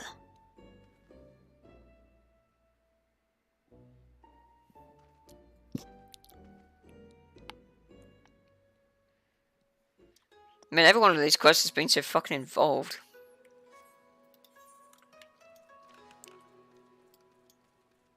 What the fuck am I? Oh.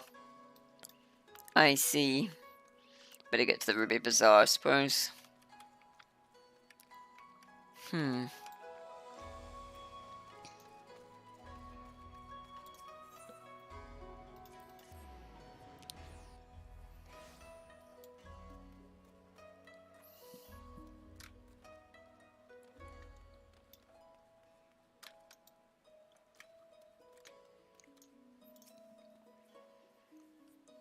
So I guess it's farewell, unless that is you're staying? You're staying? You're staying? She's staying? Master, she's staying! What changed your mind? No, don't tell me. Knowing that you will be here with me and Master Nakura is enough. I was beginning to worry what I would do the next time the city was invaded by Kinko's minions.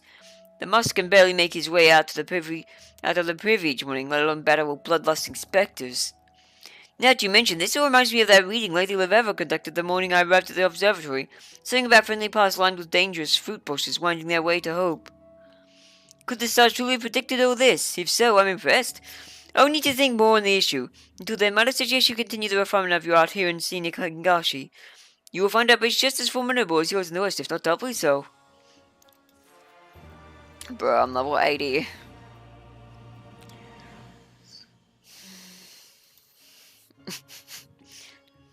I have some good news and some bad news, Amelia. The bad news is the 37th reading of my great-grandfather's tomes failed to reveal anything about the bonds that the previous 36 readings had not. The good news, if you can call it that, is that we did discover where Grandmaster Kazan conducted his training where he was a youth. How does this help us? Good question. I'm still not completely certain myself. But it is more than we had the last time you were here, and an ounce of hope is better than none at all. So, what do you say, friend? I go for a journey across the Ruby Sea? Haha, I knew you couldn't turn me down. Still, the road ahead won't be easy. Yangtze is large and the scars of war run deep along the Ganjiwei chain. It may be that which might have helped has already been claimed by Flame. We'll have to place faith in our fortunes and hope that guide is true. I decide we shall begin our search in Namai for the reason that... Well, there is no reason, but you have to start somewhere. I shall meet you there. Safe journeys, Remelia. Oh, keeping that voice up is tough. I didn't think it'd be this much of a big deal.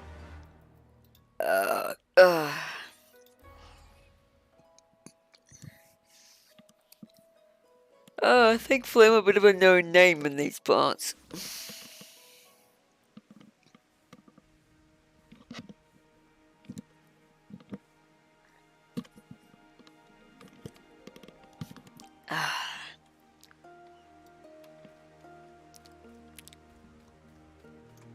Chat again. Okay, nothing. Cool.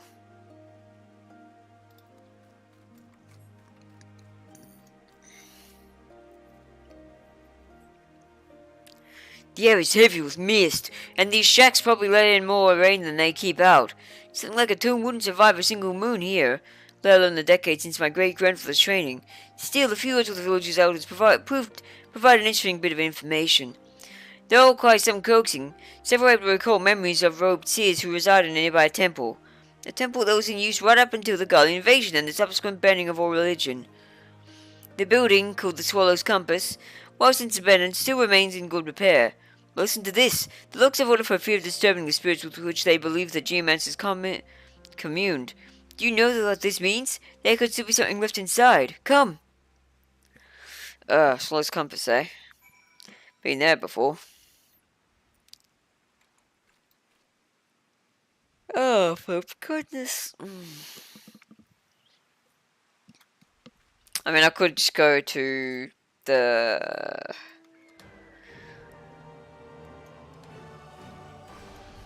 thing down at that and take the ferry, but I'll just fly. It's fine.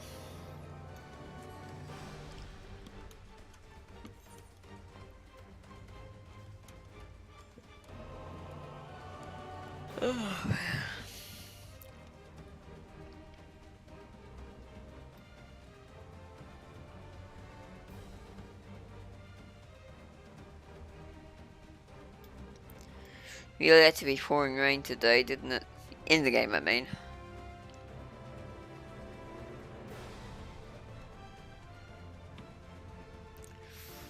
Ah, man.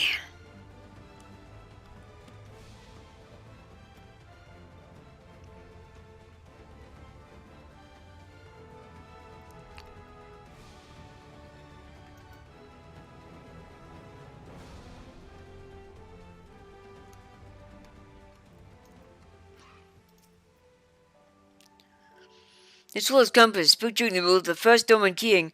I took the liberty to explore the grounds before you arrived and discovered this door. I know it pales in comparison to that impressive gate behind us, compelling any normal thief or bandit to dismiss it outright. But then why expect the geomantic field to protect it? I sense a flow of powerful energies here. Whatever lies behind this door, the geomancer wants to keep it safe. In fact, there may even be traps, which is why only I should attempt the crossing of the threshold. I mean, who knows what terrible guardians have been summoned to protect the temple. Yeah, sure, whatever. Oh, my head.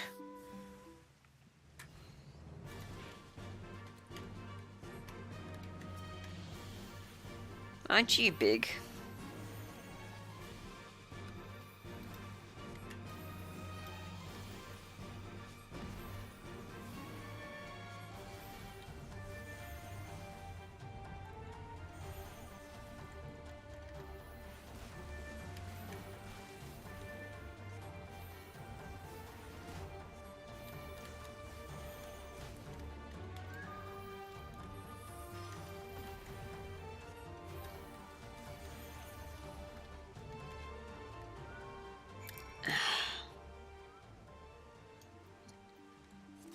I will once the game lets me. There we go.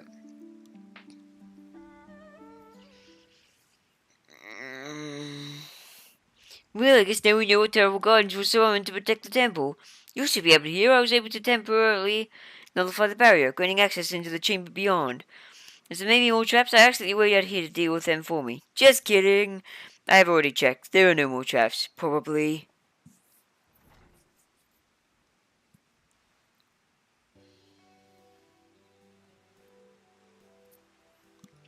Fortune is with us, Remi-Chan. The scrolls were intact, the barrier having protected them from both the elements and thieves. It took some searching, but I believe I was able to locate several that touched upon the laying of geometric bonds. At least I think I was able to. The script on these scrolls is old and faded, not to mention written in a hand far beyond my comprehension. Luckily, most of Marakuma is almost as ancient as the tomes, and should have little difficulty prizing the secrets. A decanter of six of hot sake, and he'll warm to the task. I'll see you back at the showcase, Hoisteri. Amelia, I'll even save you a cup. Oh, my fucking head.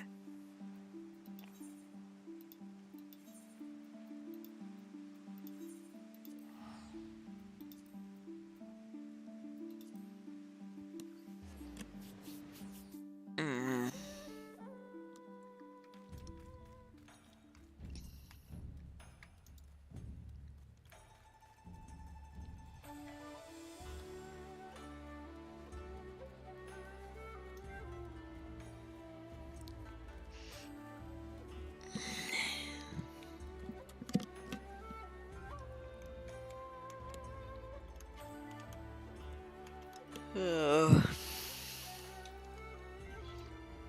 Don't tell me it's upstairs.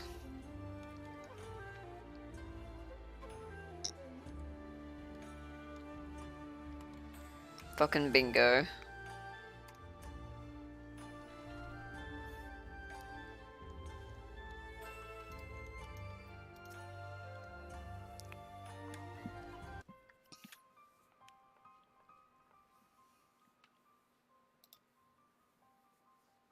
Kyoko, the Western has joined us. Might I suggest you do the same?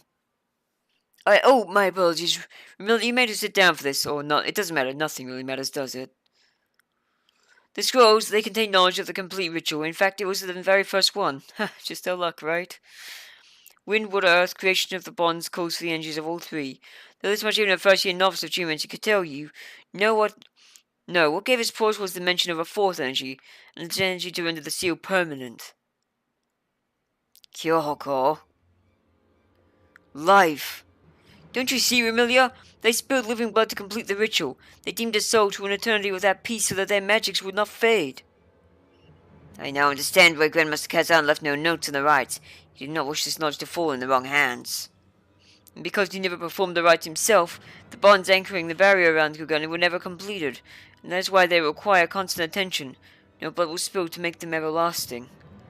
My great-grandfather will not sacrifice even a single life to achieve his ends, and neither will I. That's enough, Kyoko. There will be time to think on this with tomorrow. Return to Kugane Dori and see if you can find some solace in sleep.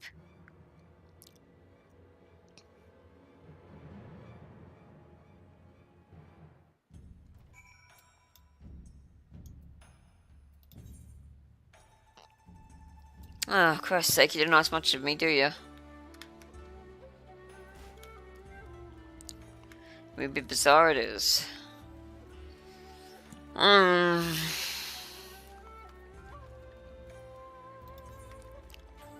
least this is the penultimate quest.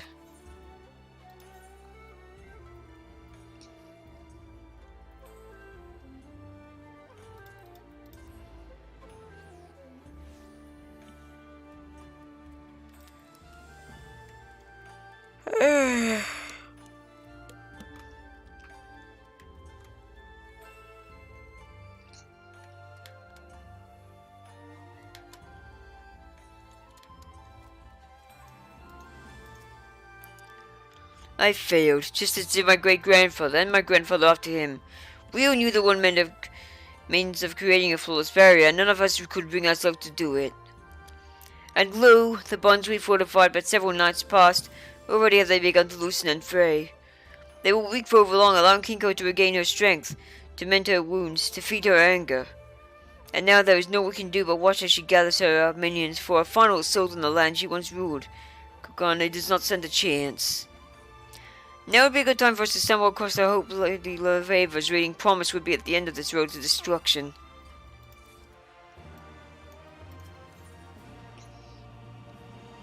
Foxfire.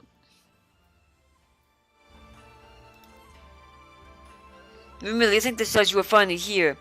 It's been almost 4 bells since Master Mariko left on his daily inspection of the bonds. He most likely just stopped to warm his belly along the way, but I can't help wondering if it's something worse. Will you help me search for the old man? We can start at the closest shrine at Rexory Gardens. Okay.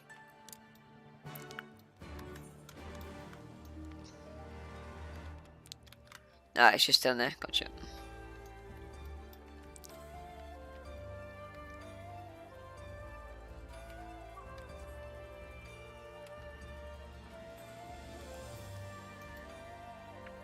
Ah, it's these fuckwits again.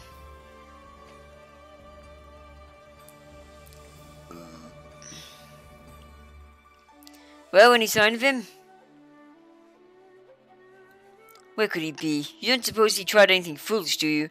With the bonds as weak as they are, any manner of disturbance could rouse the Golden Fox, and Mush is no longer in age to defend himself. Defend himself against what? A maid could walk the streets naked and unattended, carrying a gold-filled sack and not have so much as a finger laid upon her. Or are you spreading more lies about angry spirits that are so fierce that they might offer your protection in exchange for a Bygirl's ransom? I've done no such thing. I've merely bid my fellow G-Menschers on the city in time of need. No once have I asked compensation for what I seek. If anything, it is you who seek to prey on the citizenry's ignorance. Ha! So says the talentless hack who waves his great-grandfather's name around like he does his member. Your lies are growing stale, Kyokoho. Continue spouting them, and not only do you sully our craft, but the very legacy of Grandmaster Kazan. What would he say to this nonsense? Are you even listening to me? Why does no one listen to me? All I desire is to mend my great father's magic and save Kogane. I do not seek coin, I do not seek fame. Why is it so hard for you to grasp? Gah, we're wasting our time here, Amelia. Let us continue the search for Master Murakami at the Westerly Shrine. Yeah, what the fuck's your problem, bitch? Oh, look at how well you're dressed. I bet you're really having fun profiting off of that. Quite the performance. Perhaps the pretender should trade in his 2 minutes robes for Mama's paint. Ha ha ha. Fucking idiots. I can't wait to see those guys be brought low. I mean, and it's them who will be the first to fucking, like, get killed in a situation like this. Man, what parasites.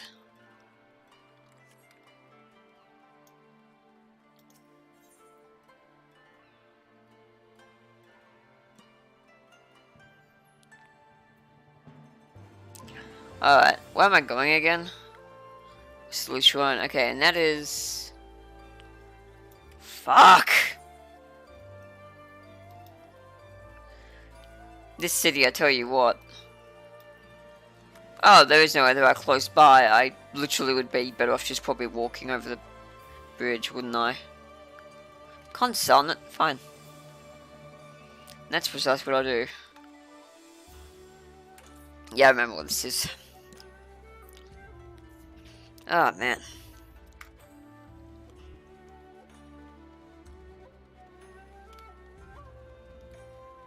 Oh, there he is, at least. Glad we found him.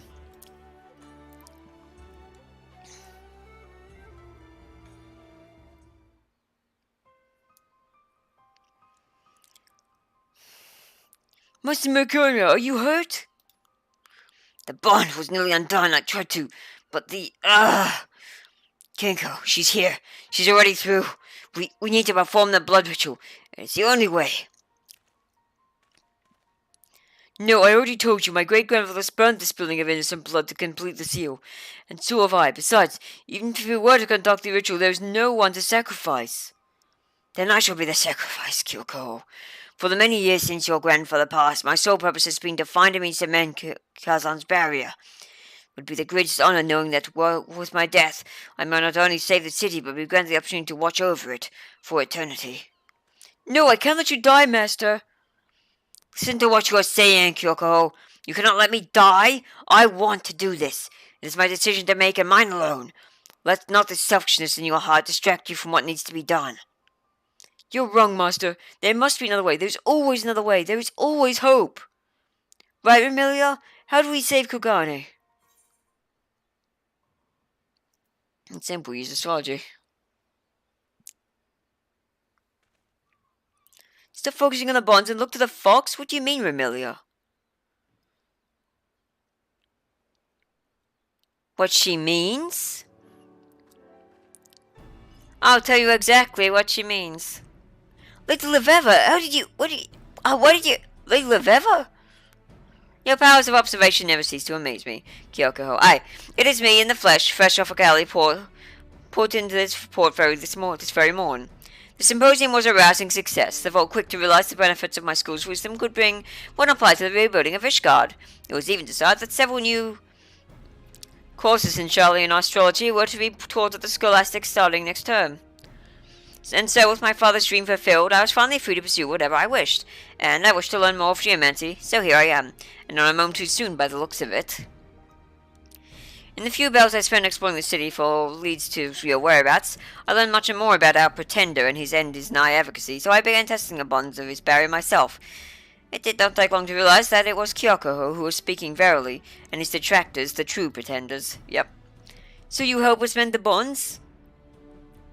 But how? Remilia and I have already tried using energy drawn from the heavens, and that only worked to delay the inevitable.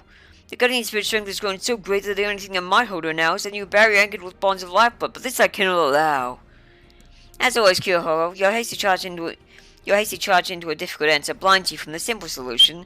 You are right to harness the power of aspect benefit, but you fail to grasp its true potential to bring succor. For so long as you have focused on mending your great-grandfather's bonds, when you should have focused on Kinko herself, if Father Earth can be quelled, then the barrier will no longer be needed. So you're saying that if we use the power of the stars to soothe Kinko's wounded heart, we may convince her to stay her attack? Giving you time to relay your great-grandfather's bloodless bonds, but it will only work if Kinko is weak, and the manifestations of her soul's scar is cleansed. Right, do we need to... Wait, won't attacking Kinko in a spiritual meaning simply anger her even more? Before something can be healed, it must first be hurt. It is a sound plan, Kyoko, and it turned out you still require sacrifice. There will be no sacrificing tonight, tomorrow, or ever. The stars have foretold our victory and will provide us the strength we need to see the enemy overcome. That's what I'd like to hear, then. To Kogane Castle. The spirits are certain to be drawn there. Oh, my head. Oh, I don't know what's wrong with me. I'll be out of painkillers again soon, at least. If not my foot, then my fucking head. Like, can I just catch a break? Honestly.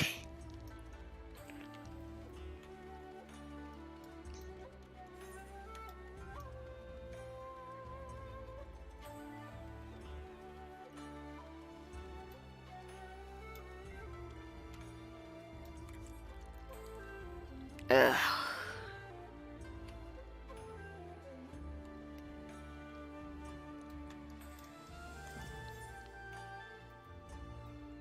Yeah, that's kind of the closest to it.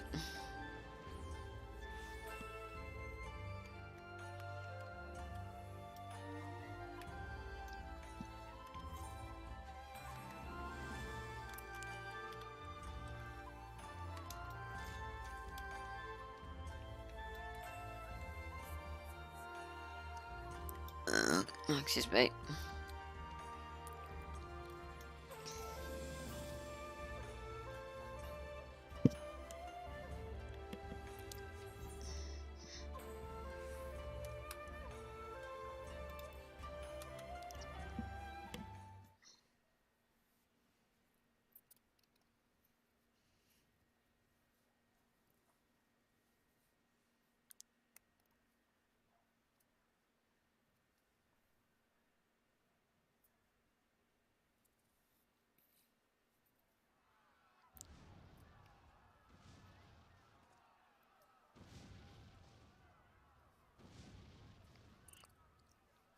The very house have opened! Who will save us? The person you were always such a bitch to.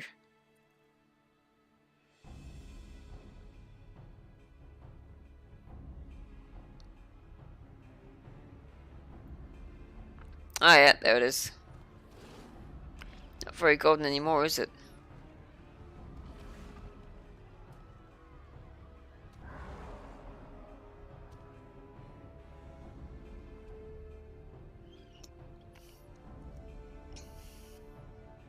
Tenkanto?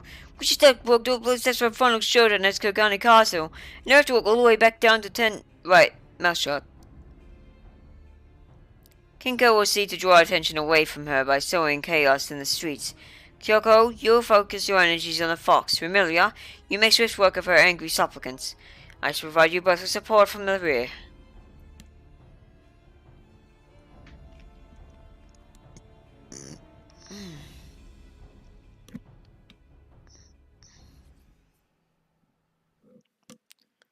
Oh my god.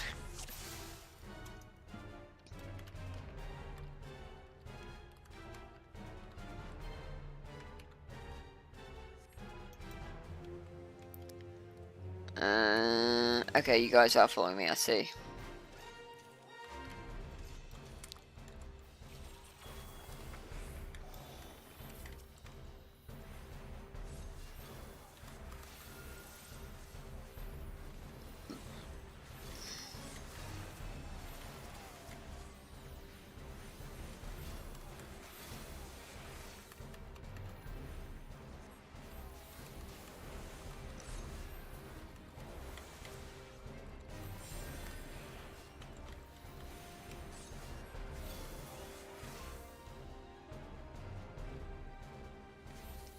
Think it's later.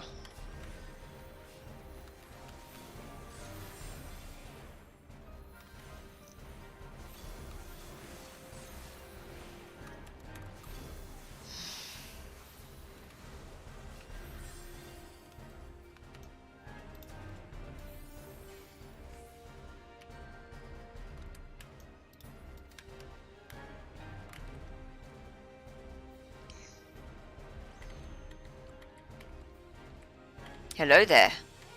What is this I smell? The blood of you dead keep me from my rightful domain. Kazan. The Fong thinks I'm my great-grandmother, and it doesn't appear she's all that thrilled to see me. Your instance is neither forgotten nor forgiven. It is you I shall devour first.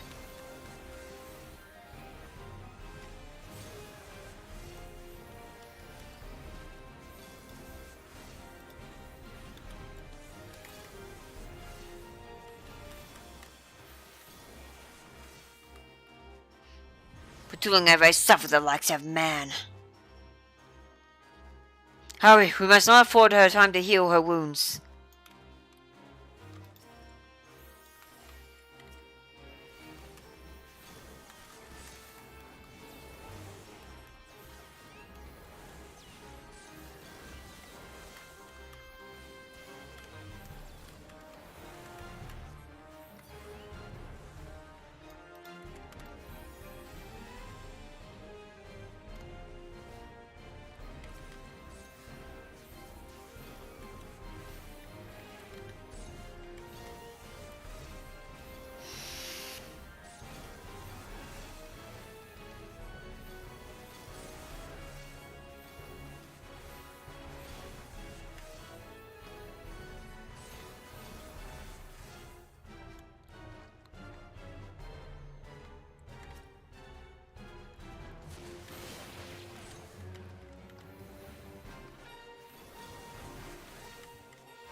This light, its warmth.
flames within recede with morning tide.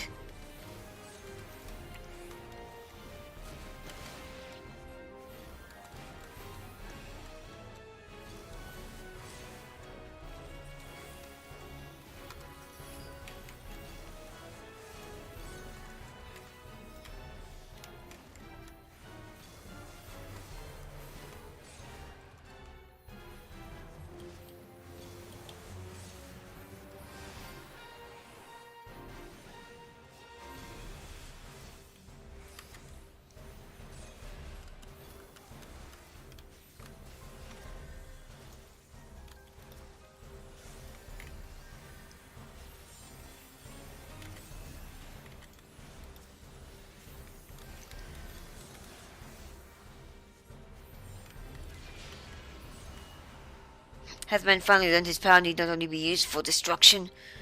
Perhaps my guardianship is no longer required. Now, she is ready. There we go. Woo, we did it. No fails. Good, good, because that would have been a headache more than I have already. Going through that again.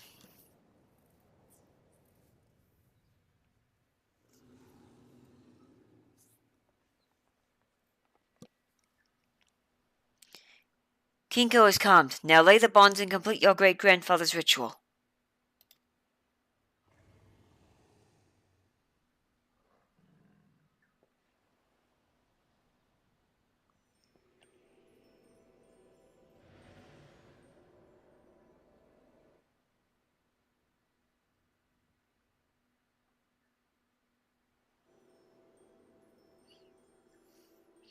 May the rivers of heaven and earth, wind and water flow together as one. May the currents cleanse this land of its impurity and see it ever guarded.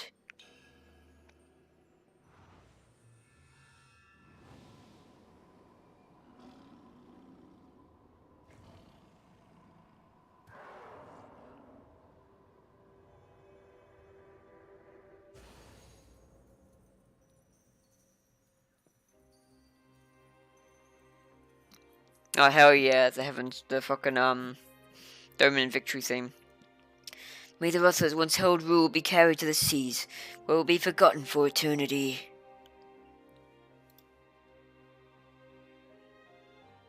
It is done. Together we have saved Kugani, and with it torn down the walls that separate our two schools. This will be a day long remembered, the day a new hope was born.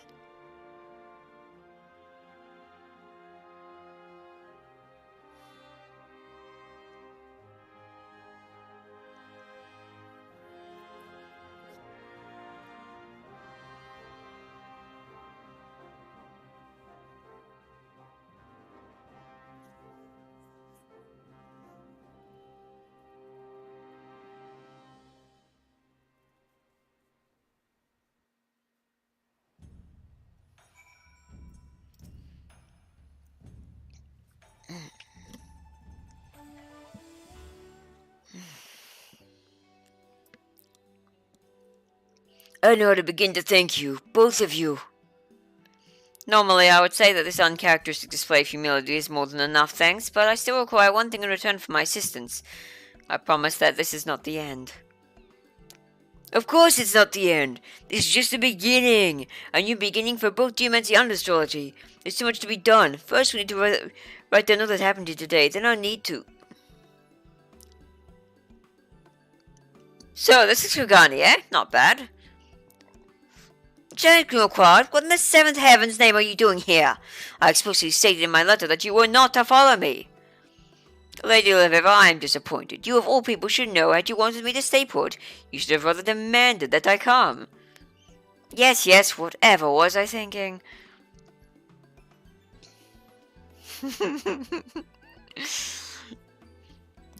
May I say that I am honored to have before me the most foremost authorities on astrology.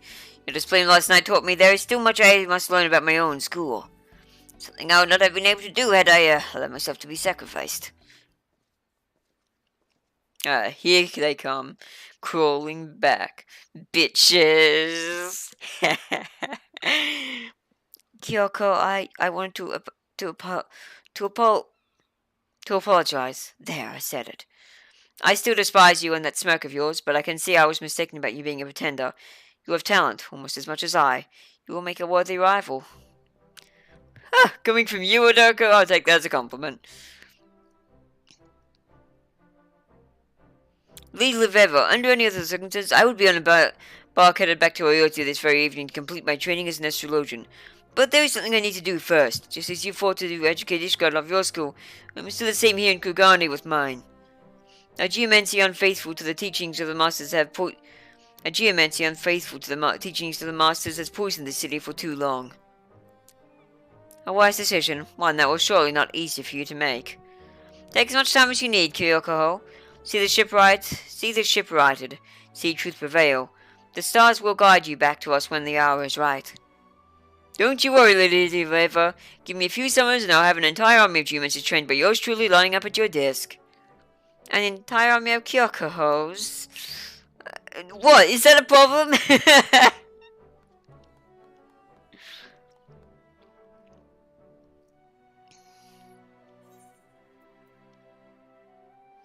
There we go. Ah. Thank fuck.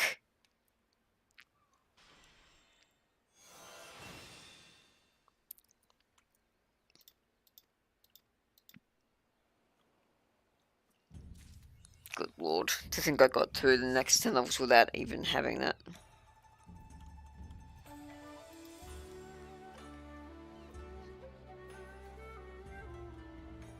Off eastern skies. Very cute. Now.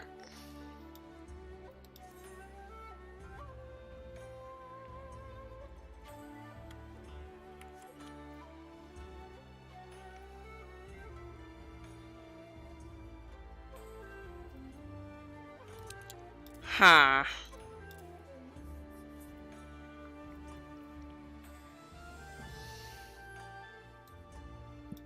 Right, the thing I'm actually after mostly is... Oh god. I better see what the scholar stuff looks like first, I suppose. Giant. Oh shit, that's a pretty cool hat.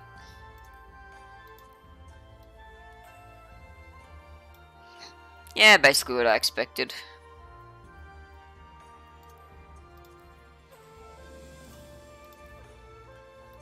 Oh, the pencil, right?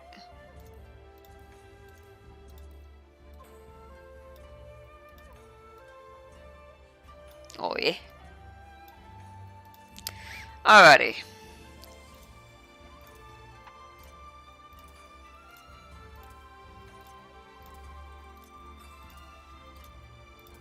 With that, then you cough must be... Hang on. Fine. There we go, enters the should have. Slogan. Oh god. Man. Oh shit, yes, it's the Oriange gear. Okay, that's actually rad. Oh nice, some decent sleeves too. Radical.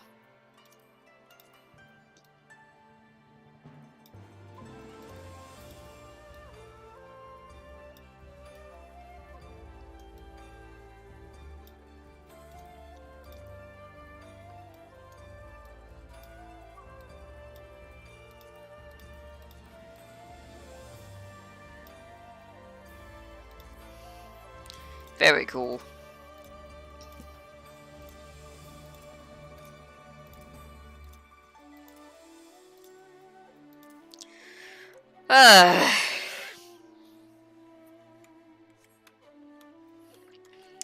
Well, I think that'll be it for today. On the upside, I mean outside of Sage,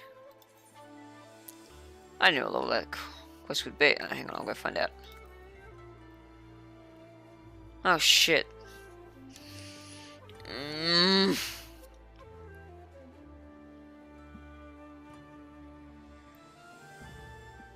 That can wait.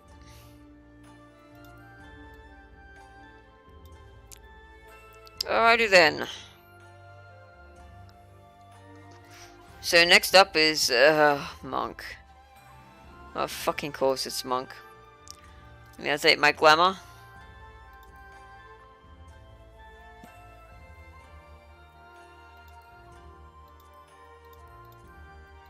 There we go.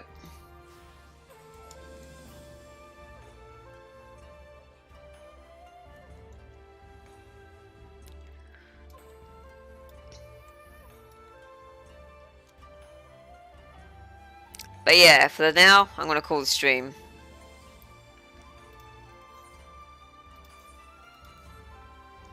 Because I think we've been going long enough. Don't all of you. Um, so yeah, thank you all for coming. Thank you all for watching. I know it wasn't the like funnest stream, but yeah, you just like listen, listen, listen.